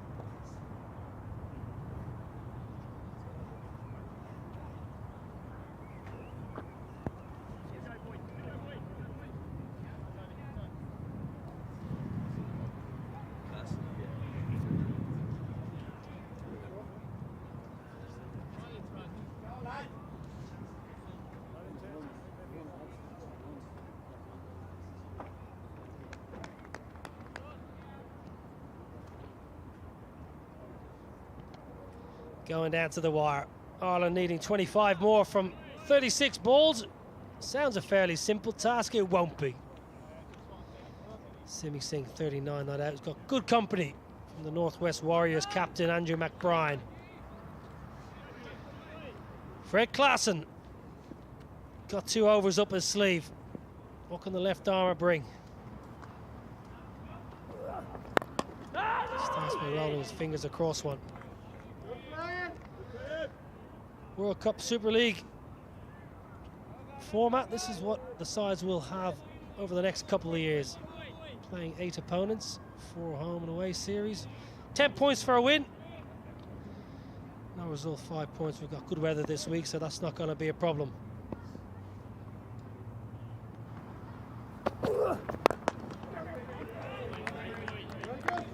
Top 7 sides in this league format, plus India, who are the hosts, will qualify automatically for the 2023 World Cup. Position 9 to 12 will enter the ICC World Cup qualifier and advance to the next edition of the World Cup stage. Well, you don't want to be in position 13. You'll possibly be relegated to League 2. That is the position to avoid. So every game absolutely massive in the context of the future of cricket. And this is the table thus far. Bangladesh, well, they'll be happy in Dhaka and Chittagong and Sylhet. England, the World Cup champs, second in the table. Long way to go. A couple of sides will be looking over the shoulder though. West Indies are down the log. Ireland have 10 points. Netherlands scrapping hard for 10 points in the first game. Are you a fan of the schedule, Pete? Well, the schedule itself, I'm a fan of the fact that that the Netherlands get 24 ODIs against top teams. Obviously, we did very well to qualify for this as the only qualifier by winning the World Cricket League Championship. And the fact that the Dutch cricket's never had anything like it. In terms of the schedule, and with being COVID times, it's become even more hectic in the next sort of 12 months. An incredible schedule for these boys.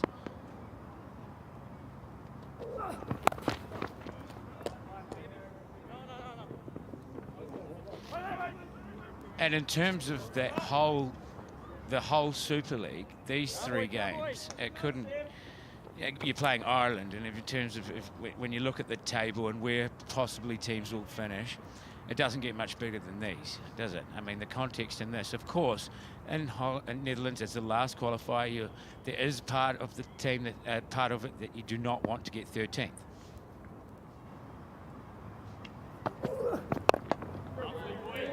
That might be seen as a pretty negative view.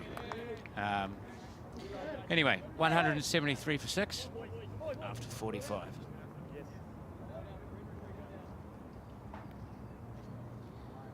So, yeah, of course, going into this, you're obviously the main goal for the Netherlands and for Ireland, of course, is to have direct qualification to the World Cup. Now, to do that, you need to look at fixtures like Ireland, Zimbabwe, and you have to say, well, we can't be dropping points there. You have to get the points if you want to make the top 7.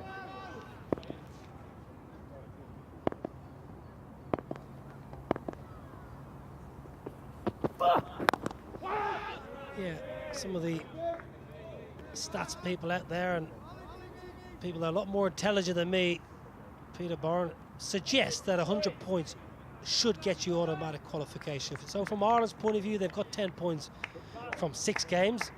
They really need 30 points here. They probably need 30 points against Zimbabwe in August, which is a tall order in this day and age to win 3 in the trot.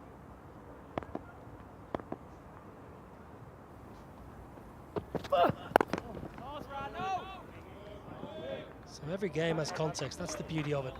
There's no such thing as a dead rubber anymore. They're gone out the window. Even if you win a series 2-0, the next game can be equally important down the line. Yeah, and it's been nice, I think, in recent Super League series that there has been played, that's started to become sort of known amongst you know, the public and the media. And as we go through this, that's only, as there's a single down to final leg, that's only going to become more so, because the context will become clearer as the table, as more matches are played and the table becomes clearer. We won't hear so much about can they get a consolation win, because as you say, 10 points is huge.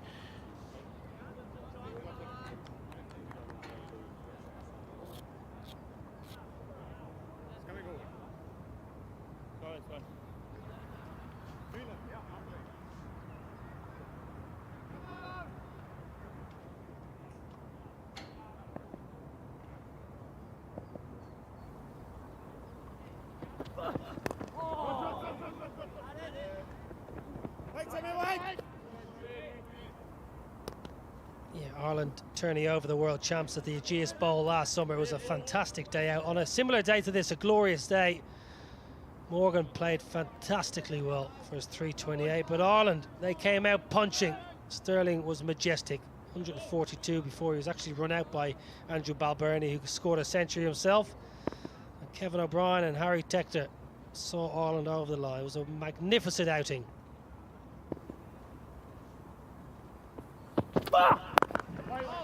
Just shows you, on any day, any side can beat any opponent. Doesn't matter if you're ranked 1 or 10th in the world, 12th in the world, 13th. You can turn anyone over.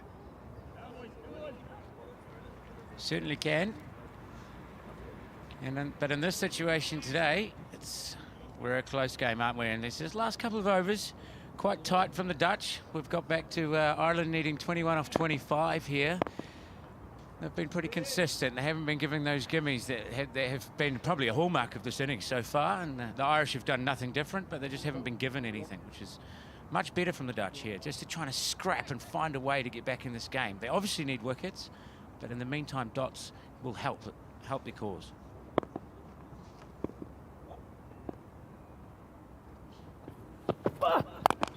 Full toss. Pulled away by Andrew McBride, doesn't get it. Should just be a single. Oh, Ben Cooper, not the most athletic or fast in the field. Should have restricted that to a 1. 2 to finish the over. Big full toss. Could have been a lot worse for the Netherlands. 46 ball, 177 for 6. Well, this could have been even worse for the Netherlands. Big, juicy full toss. Wasn't that far off being a waist-side full toss, in fact, and Andrew McBride would be disappointed he didn't put that one over the ropes.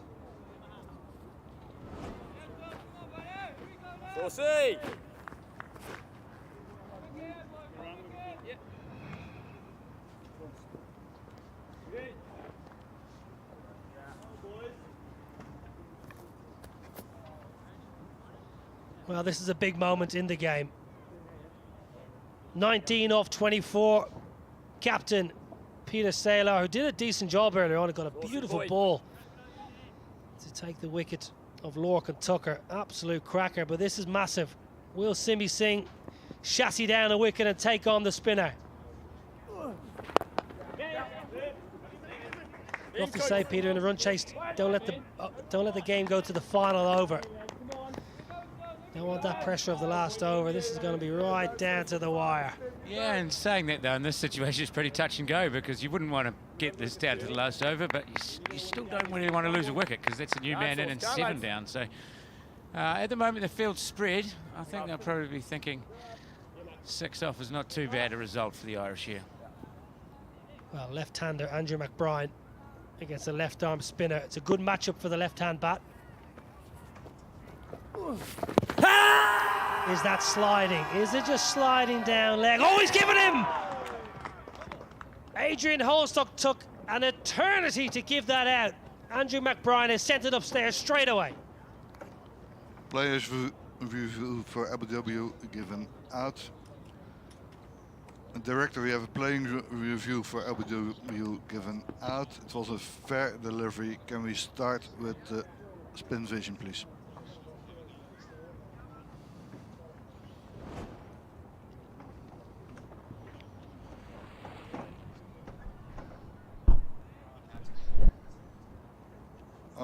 Okay, can we go to Ultra Edge, please?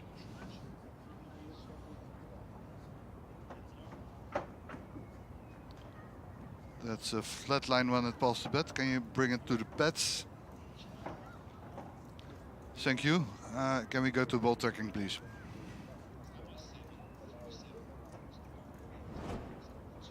Waiting on ball tracking, guys.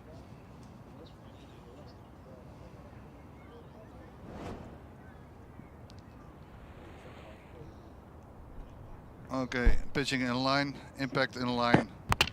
Wicket umpire's call. We can unbelievable drama here in Utrecht. This is absolutely Adrian, you can massive. Stay with your decision. Stay with your decision and give the batsman out. Give the batsman out. Adrian Holstock, who's had a fantastic game, it must be said. He took a long time to give it, but he made the correct decision. Andrew McBride's got to go LB for 17. Ireland 178 for 7.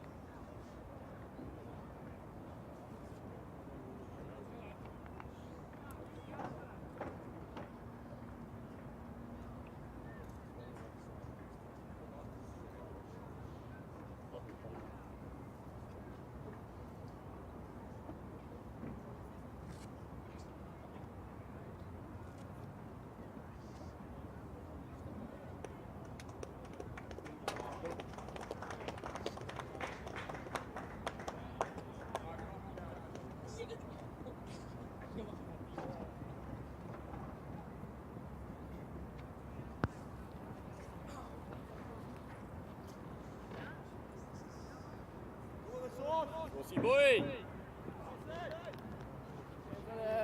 Two, please. Two, please. Just a little bit away from you. 4 balls to go. Let's come round the wicket.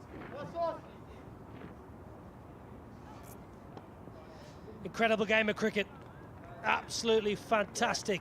Edge of your seat stuff. Barry McCarthy Yeah, you're good, Timmy. was expensive with the ball today. He's got to get Ireland over the line. 18 from 22. Captain Sealer. Right on. Well, this is unbelievable. What drama, Peter Boren. Gonna say, Sailor, he's brought himself Come on, on mate. at the crunch. And this one, it's just hit in line. Umpire's call. It took his time, Adrian Holdstock. He's got it right. Score. Lovely. It is And the Aussie boy. old Sailor, the old fox, the silver fox. He's hitting, he's going to be pad hunting here. He's coming round the wicket to the new batter. Chipped in the air, caught! Brilliant catch. Brilliant from the Netherlands. Peter Saylor, captain fantastic, gets himself in the attack, picks up a couple. McCarthy gone.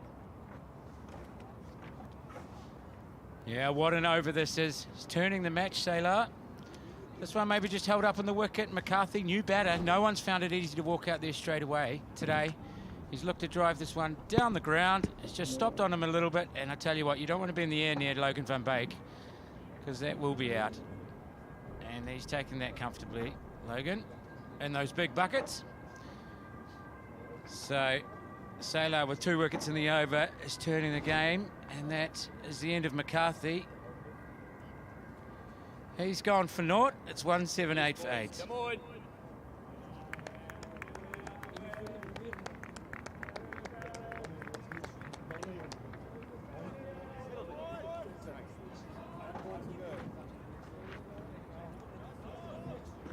On here, boys.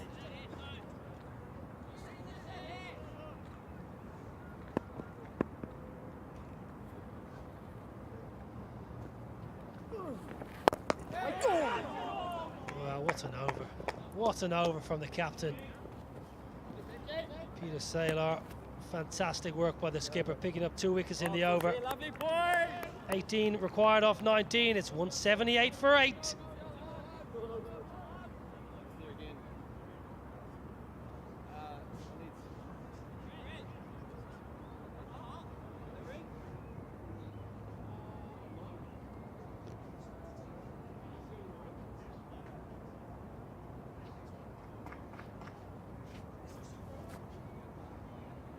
Change and bowling, right arm over. That's middle, yes. 17 needed, 18 balls. Absolute cracker. Don't go anywhere. Wherever you're watching in the world. Josh Little, who bowled so well today. Needs to get Simi Singh on strike here. Simi Singh needs to get on strike. Need a couple of lustly bows here from Simi Singh. This is absolutely unbelievable drama. A low-scoring thriller. We thought we might get one. Peter Boren. Yeah, a little bit nerve-wracking here. Also in the box, we've got Van Beek here. He's going to go full and straight here. He's going to look for poles. He's going to try and find the woodwork. Wow, good hustle. He didn't go for the stumps. He went back of a length and got extra bounce. All of a sudden, 17 off 16, and Ireland are behind the 8 ball. I was wrong. He went back of a length. A little bit of extra bounce, close to the outside edge. A little bit of a risky delivery too in this situation.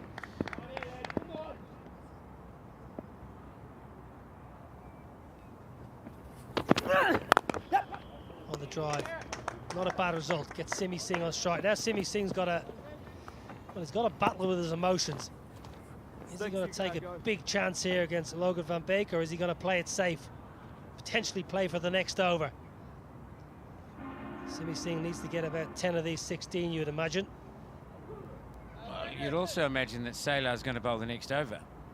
I mean, they've got plenty of options because some stage they gave old Shakib a couple of overs and Deleda bowled an over. So although Saylor's just bowled 2 wickets in the over, he's got 3 for 27. Does he bowl the 49th, Niall O'Brien? What do you think? I think Peter Saylor might keep himself one up the sleeve, bring his quick man back on.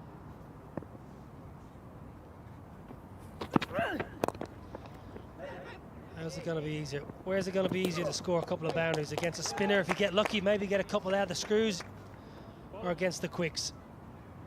I think Peter Saylor may hold himself back and go back to his quick, try and close out this innings. Van der Gugten, who's had a wonderful day. I'd be surprised if he doesn't bowl the next over. Klaas has still got 1.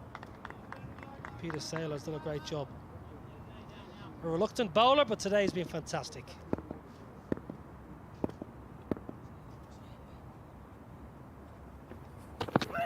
Wait, no! And this game is drifting away from Ireland.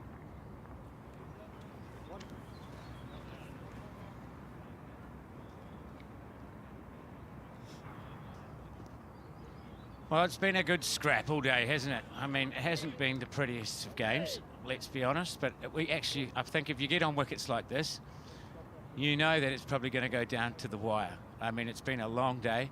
We've seen it go swing, up and down.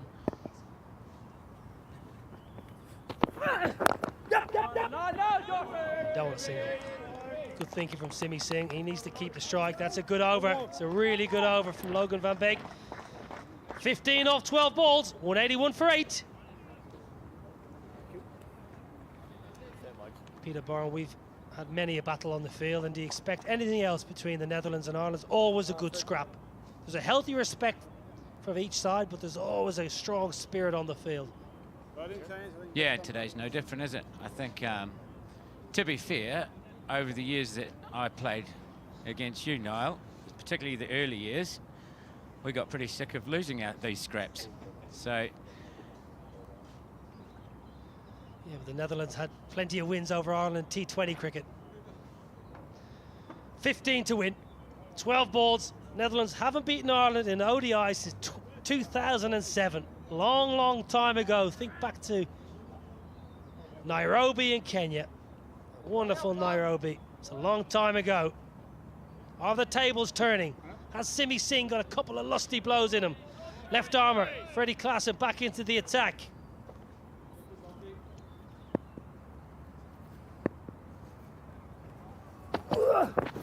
Slow ball, playing a miss. This is excellent. This is excellent from not just Freddie Klaassen, but also Peter Saylor. Got 2 wickets, did the damage, got himself out of the attack.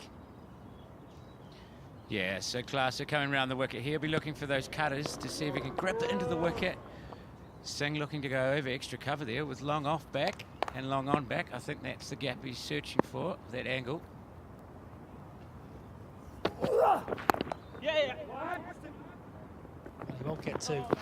It's a pretty good result for the Netherlands. Single brings Josh Little on strike, and Josh Little's strong man. He might need to take the attack to Freddie Klaassen at this stage. 14 from 10.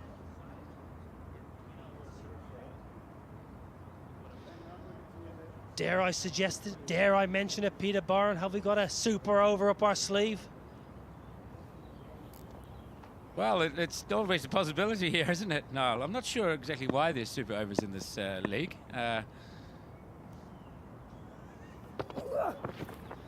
Playing a miss. This game's getting away from Ireland.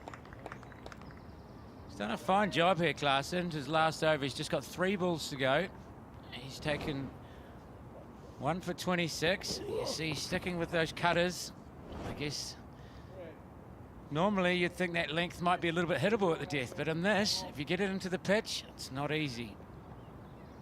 There's a big vacant deep mid-wicket. I just wonder, is Freddie Klaassen needing to reinforce that area? Yeah, sending mid-wicket out and bringing long off inside the ring. It's a good call. Josh Little looking to muscle it leg side. Oh, this is excellent skills by the left armour, showing all his experience here, all his class. Kent left arm quick. 2 or 3 overs ago, Ireland had this game in the bag. Now, the Netherlands on the verge of a massive win, on the verge of 10 points in their first outing. It's fun, isn't it, looking at the different camps and the emotions that you see through the coaches and players all day.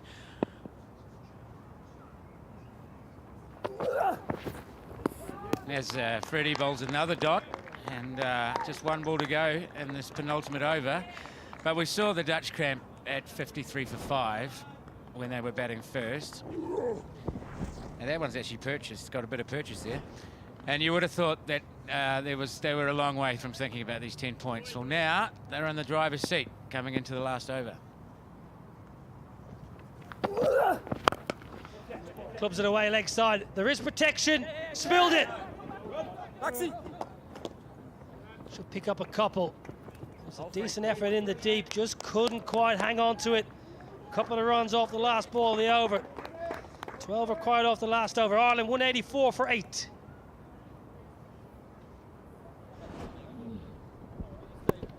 Yeah, short ball there, and Delader just took a little while to pick it up, I think. He's a fantastic fielder, just a small delay, and he's come in, and I think the thing is, it's obviously a tough chance when you have to come forward, but a fielder of his class, you'd back him to catch that, and lucky for the Netherlands, actually, given that he didn't catch it, they didn't go for 4, because that would have been the worst result.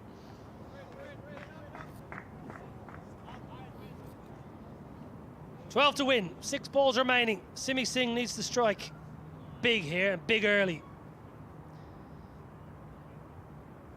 12 off the last. Simi Singh, you feel, needs as much strike as possible. If that ball's dinked leg side, they've got to try and get back for 2. Down the ground, Simi Singh will try and hit. He may even get on the charge. That's been one of his methods today. And Bake to finish. Shouldn't be a wide. It is a wide. Well, that's interesting, because he's gone a long way outside the off stump. Another extra conceded. Have a look at this slower ball bumper here with 3 men back on the leg side. He's gone way outside. Is that going over leg stump? No, I'm not sure. So that's a tough call, and a big call. Well, I didn't think it was a wide when it was live. Simi Singh shuffled across and over leg stump nearly.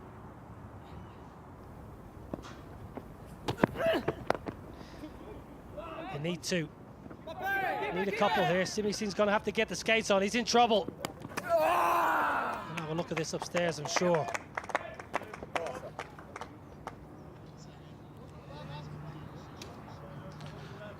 We have an umpire's review for a run out. Director here said, umpire, we have an umpire's review for a run out. Can we start with your best? Can you give me your best angle? Bat is up, bat is up, bat is up, and the bills are up, ready to make my decision. My decision will be out, my decision will be out. The lights are on now, red.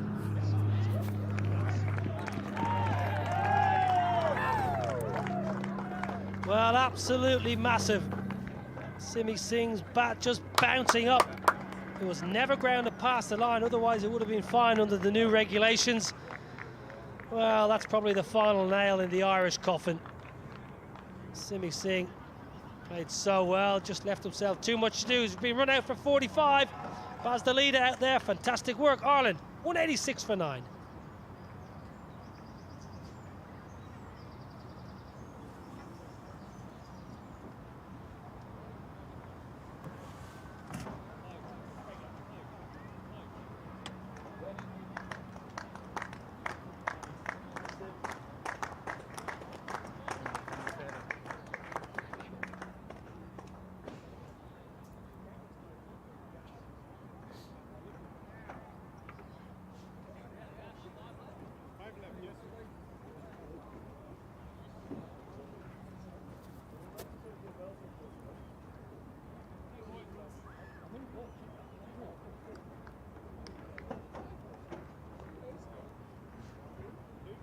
Yeah, 2 leg.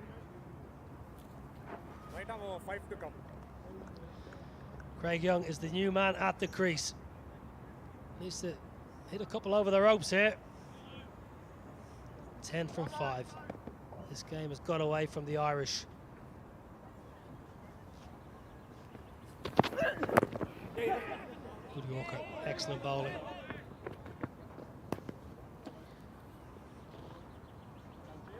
Yeah, the Irish, they needed Simi Singh here. Delayed a flat throw using the square. A little bit wide, and it was just unlucky for Simi Singh with a bouncing bat because he actually made his ground. He made enough ground. He was quick enough to get back even off the back foot. Just as you can see here, the handle down, but the bat in the air as those bails are taken off by Edwards. And that is it's a big moment.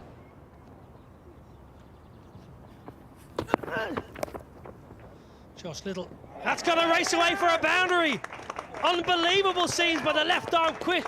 Josh Little had a marvellous day with the ball, and has he got a cameo? Has he got something out of the ordinary to get Ireland over the line? I'll tell you what, you come out here, what a shot that is. That's from a good 1.5 foot outside off stump, a slower delivery to beat that man on the 45. That's incredible. What skills that is, and I tell you, it's put them right back in the game here. Beautifully played. Outrageous, absolutely outrageous shot. The bowler did nothing wrong really. 5 off 3, 1 hit away. Well, it's forcing a change in the field. Fine leg is going to go back. Third is inside the ring. 1 clean blow away for Ireland. Great Yorker. Top class. That is top class bowling. When you're under the pump as a quick bowler, your captain needs you to deliver a Yorker right on cue. Yeah, I mean, he probably wasn't too disappointed, as you said, with the execution in the ball before. He's gone full, he's gone slow, he's gone wide. Somehow that's gone to final leg for 4. But here, under the pump, you go to your go-to ball. That's the Yorker. I'd be surprised if it wasn't another one now, although Van Beek, he's got plenty of tricks up his sleeve. 4 off 2 required. What a game we're having here in Utrecht.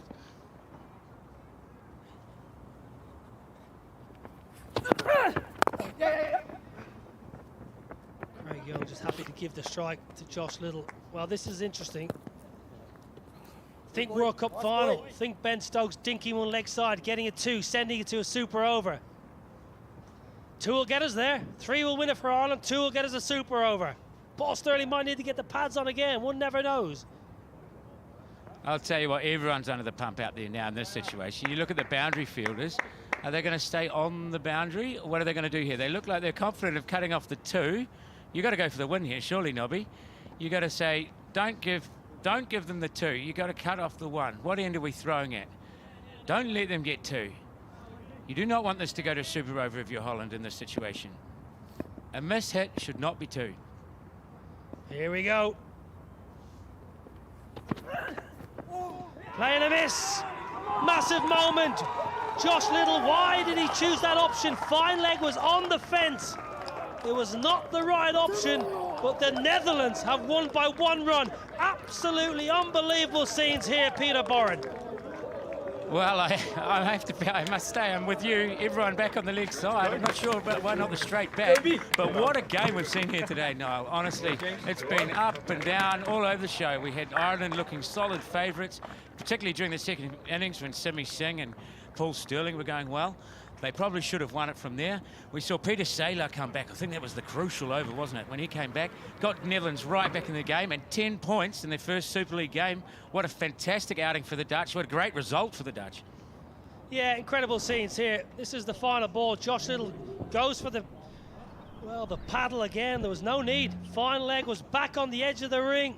Should have played a good, strong shot. This is massive. Massive moment for Netherlands. Absolutely incredible. They had no right to win this game. They were down and out with the bat.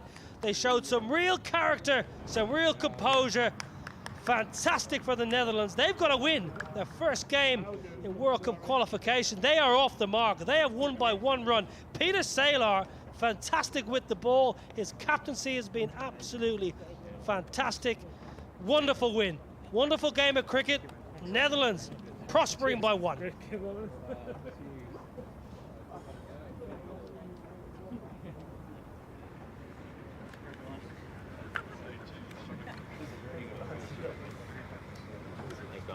Well, Nice scenes at the end of an ODI.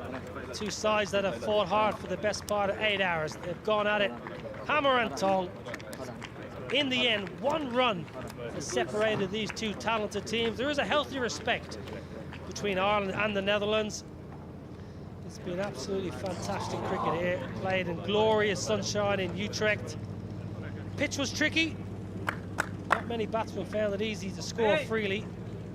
The Netherlands, well, they've shown some real stern stuff to get over the line.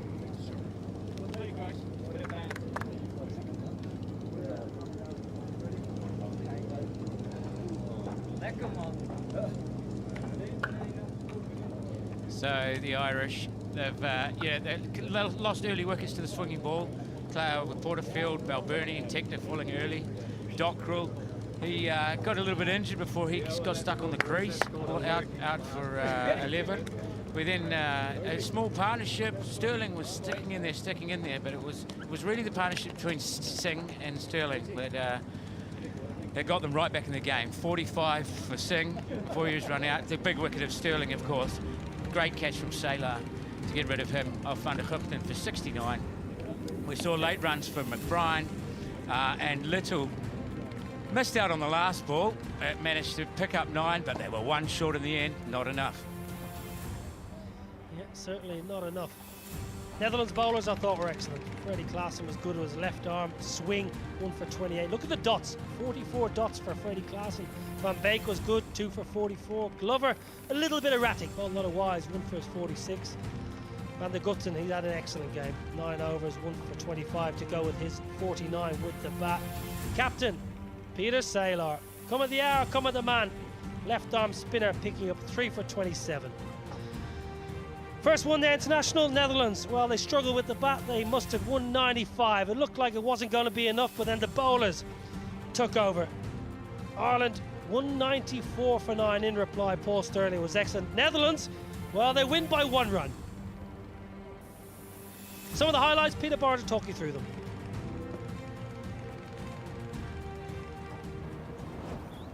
Yeah, early on here, Klaassen, that was a missed opportunity, but it didn't cost because in the very next over, Van Beek swung one back into the... And Porterfield falling over. RBW, good decision from Nitin Bhati there. And then Balbirnie, the skipper, short, wide, cut, out. Straight to point. Good catch, good sharp catch there. It's just short and wide, and Balbirnie will be a bit disappointed with that, Andrew. He's obviously a quality player and a big wicket for the Dutch there. Next one, swung back. Just padding up in front, Tector there.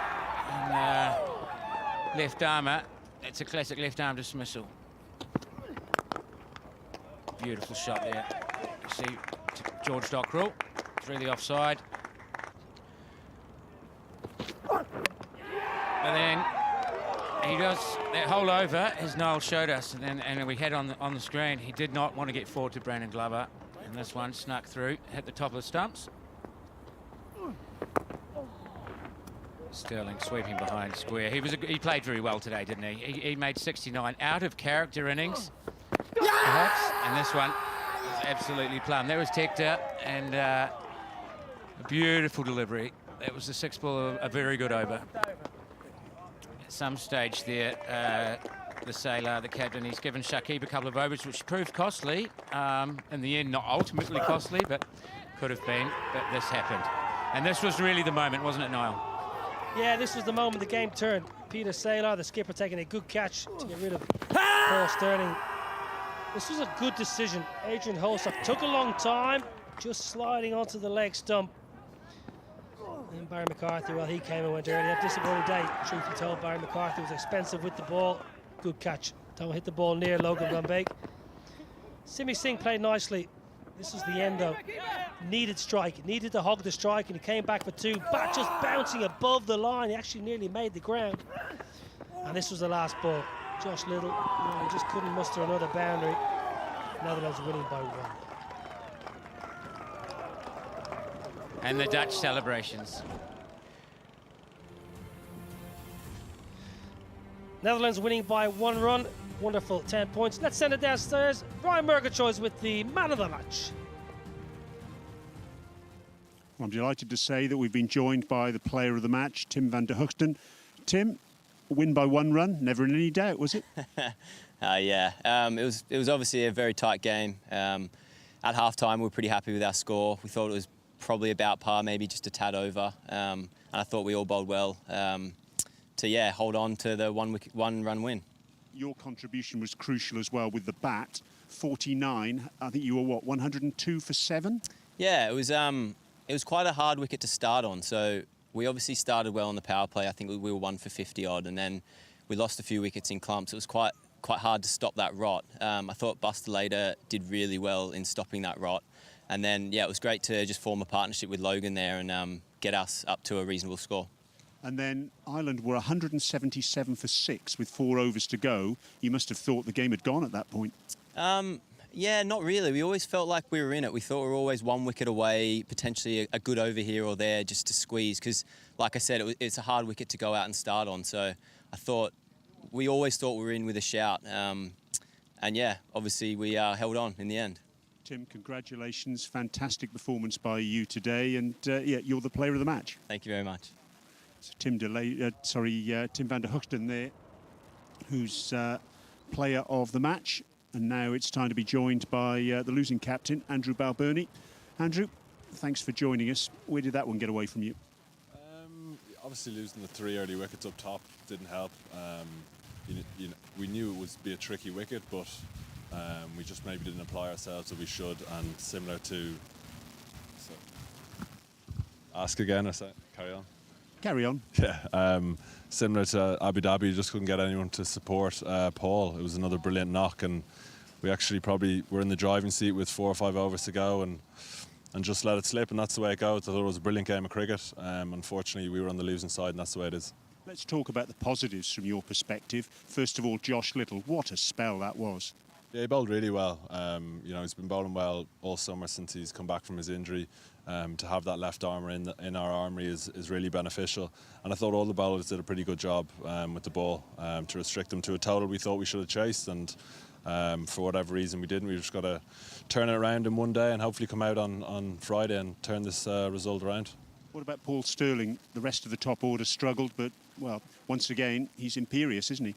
He is, yeah, and it's we just have to back him up, and we haven't been able to do that for 4 or 5 games now, and it's really frustrating. We're going to have to find a way to do it. He's our star player, and he's in great form, and we're not winning games of cricket while he's in that form, and that's really frustrating. So hopefully we can put it right, and it's not too quick a turnaround. It's a quick turnaround, so we'll be back on Friday. And a rethink perhaps in terms of tactics, because you're going to be playing on a pretty similar surface on Friday, you would think. Yeah, I think it's going to be a kind of old school one-day tri-series, 3 games. The wickets are obviously quite slow and low, but they're consistent throughout, and they were slightly better today in the conditions than we were, and we've got to be better next game, and hopefully we can be. Andrew, thank you very much indeed for joining us and taking the trouble to speak to us. Commiserations. Andrew Balbirnie. And finally, we're joined by Peter Saylap. Peter, congratulations. That is the first win for the Netherlands in a one-day international against Ireland since 2007. You must be mighty pleased. Yeah, I'm ecstatic. I think this game had a bit of everything, didn't it? Hard fought. We said in the morning it's going to be a dogfight. It's going to be tough, and it was. But yeah, very pleased with this victory. Talk us through it, Captain, because 46 overs have gone. Ireland look as though they're home and hosed, and then you give the ball to the left-arm spinner. Yeah, I guess where it all started was when we got the wicket of Stirling. I think I was about to come on myself at that stage, hoping for a wicket then, but then the seamers were actually, it was quite tough out there, and I thought then. McBride gave a couple of chances which didn't go to hand, didn't quite work out, and then I thought, well, I still got myself up my sleeve with 2 more, and I had to give it a go, and yeah, this time it worked out, and that's great personally, but obviously for the team that's fantastic, and yeah.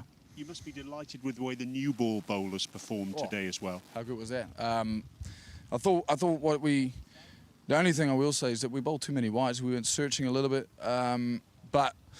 In saying that, once we hit a good length and we didn't miss often, we were always in for a shout for wickets. And I thought, obviously Stirlo is a really good batsman, And I thought Dockrell looked quite settled, and I thought Brandon Glover, from his third over onwards, found his space, and that came a little bit unsettling. And then, yeah, that was I thought the game changer early on.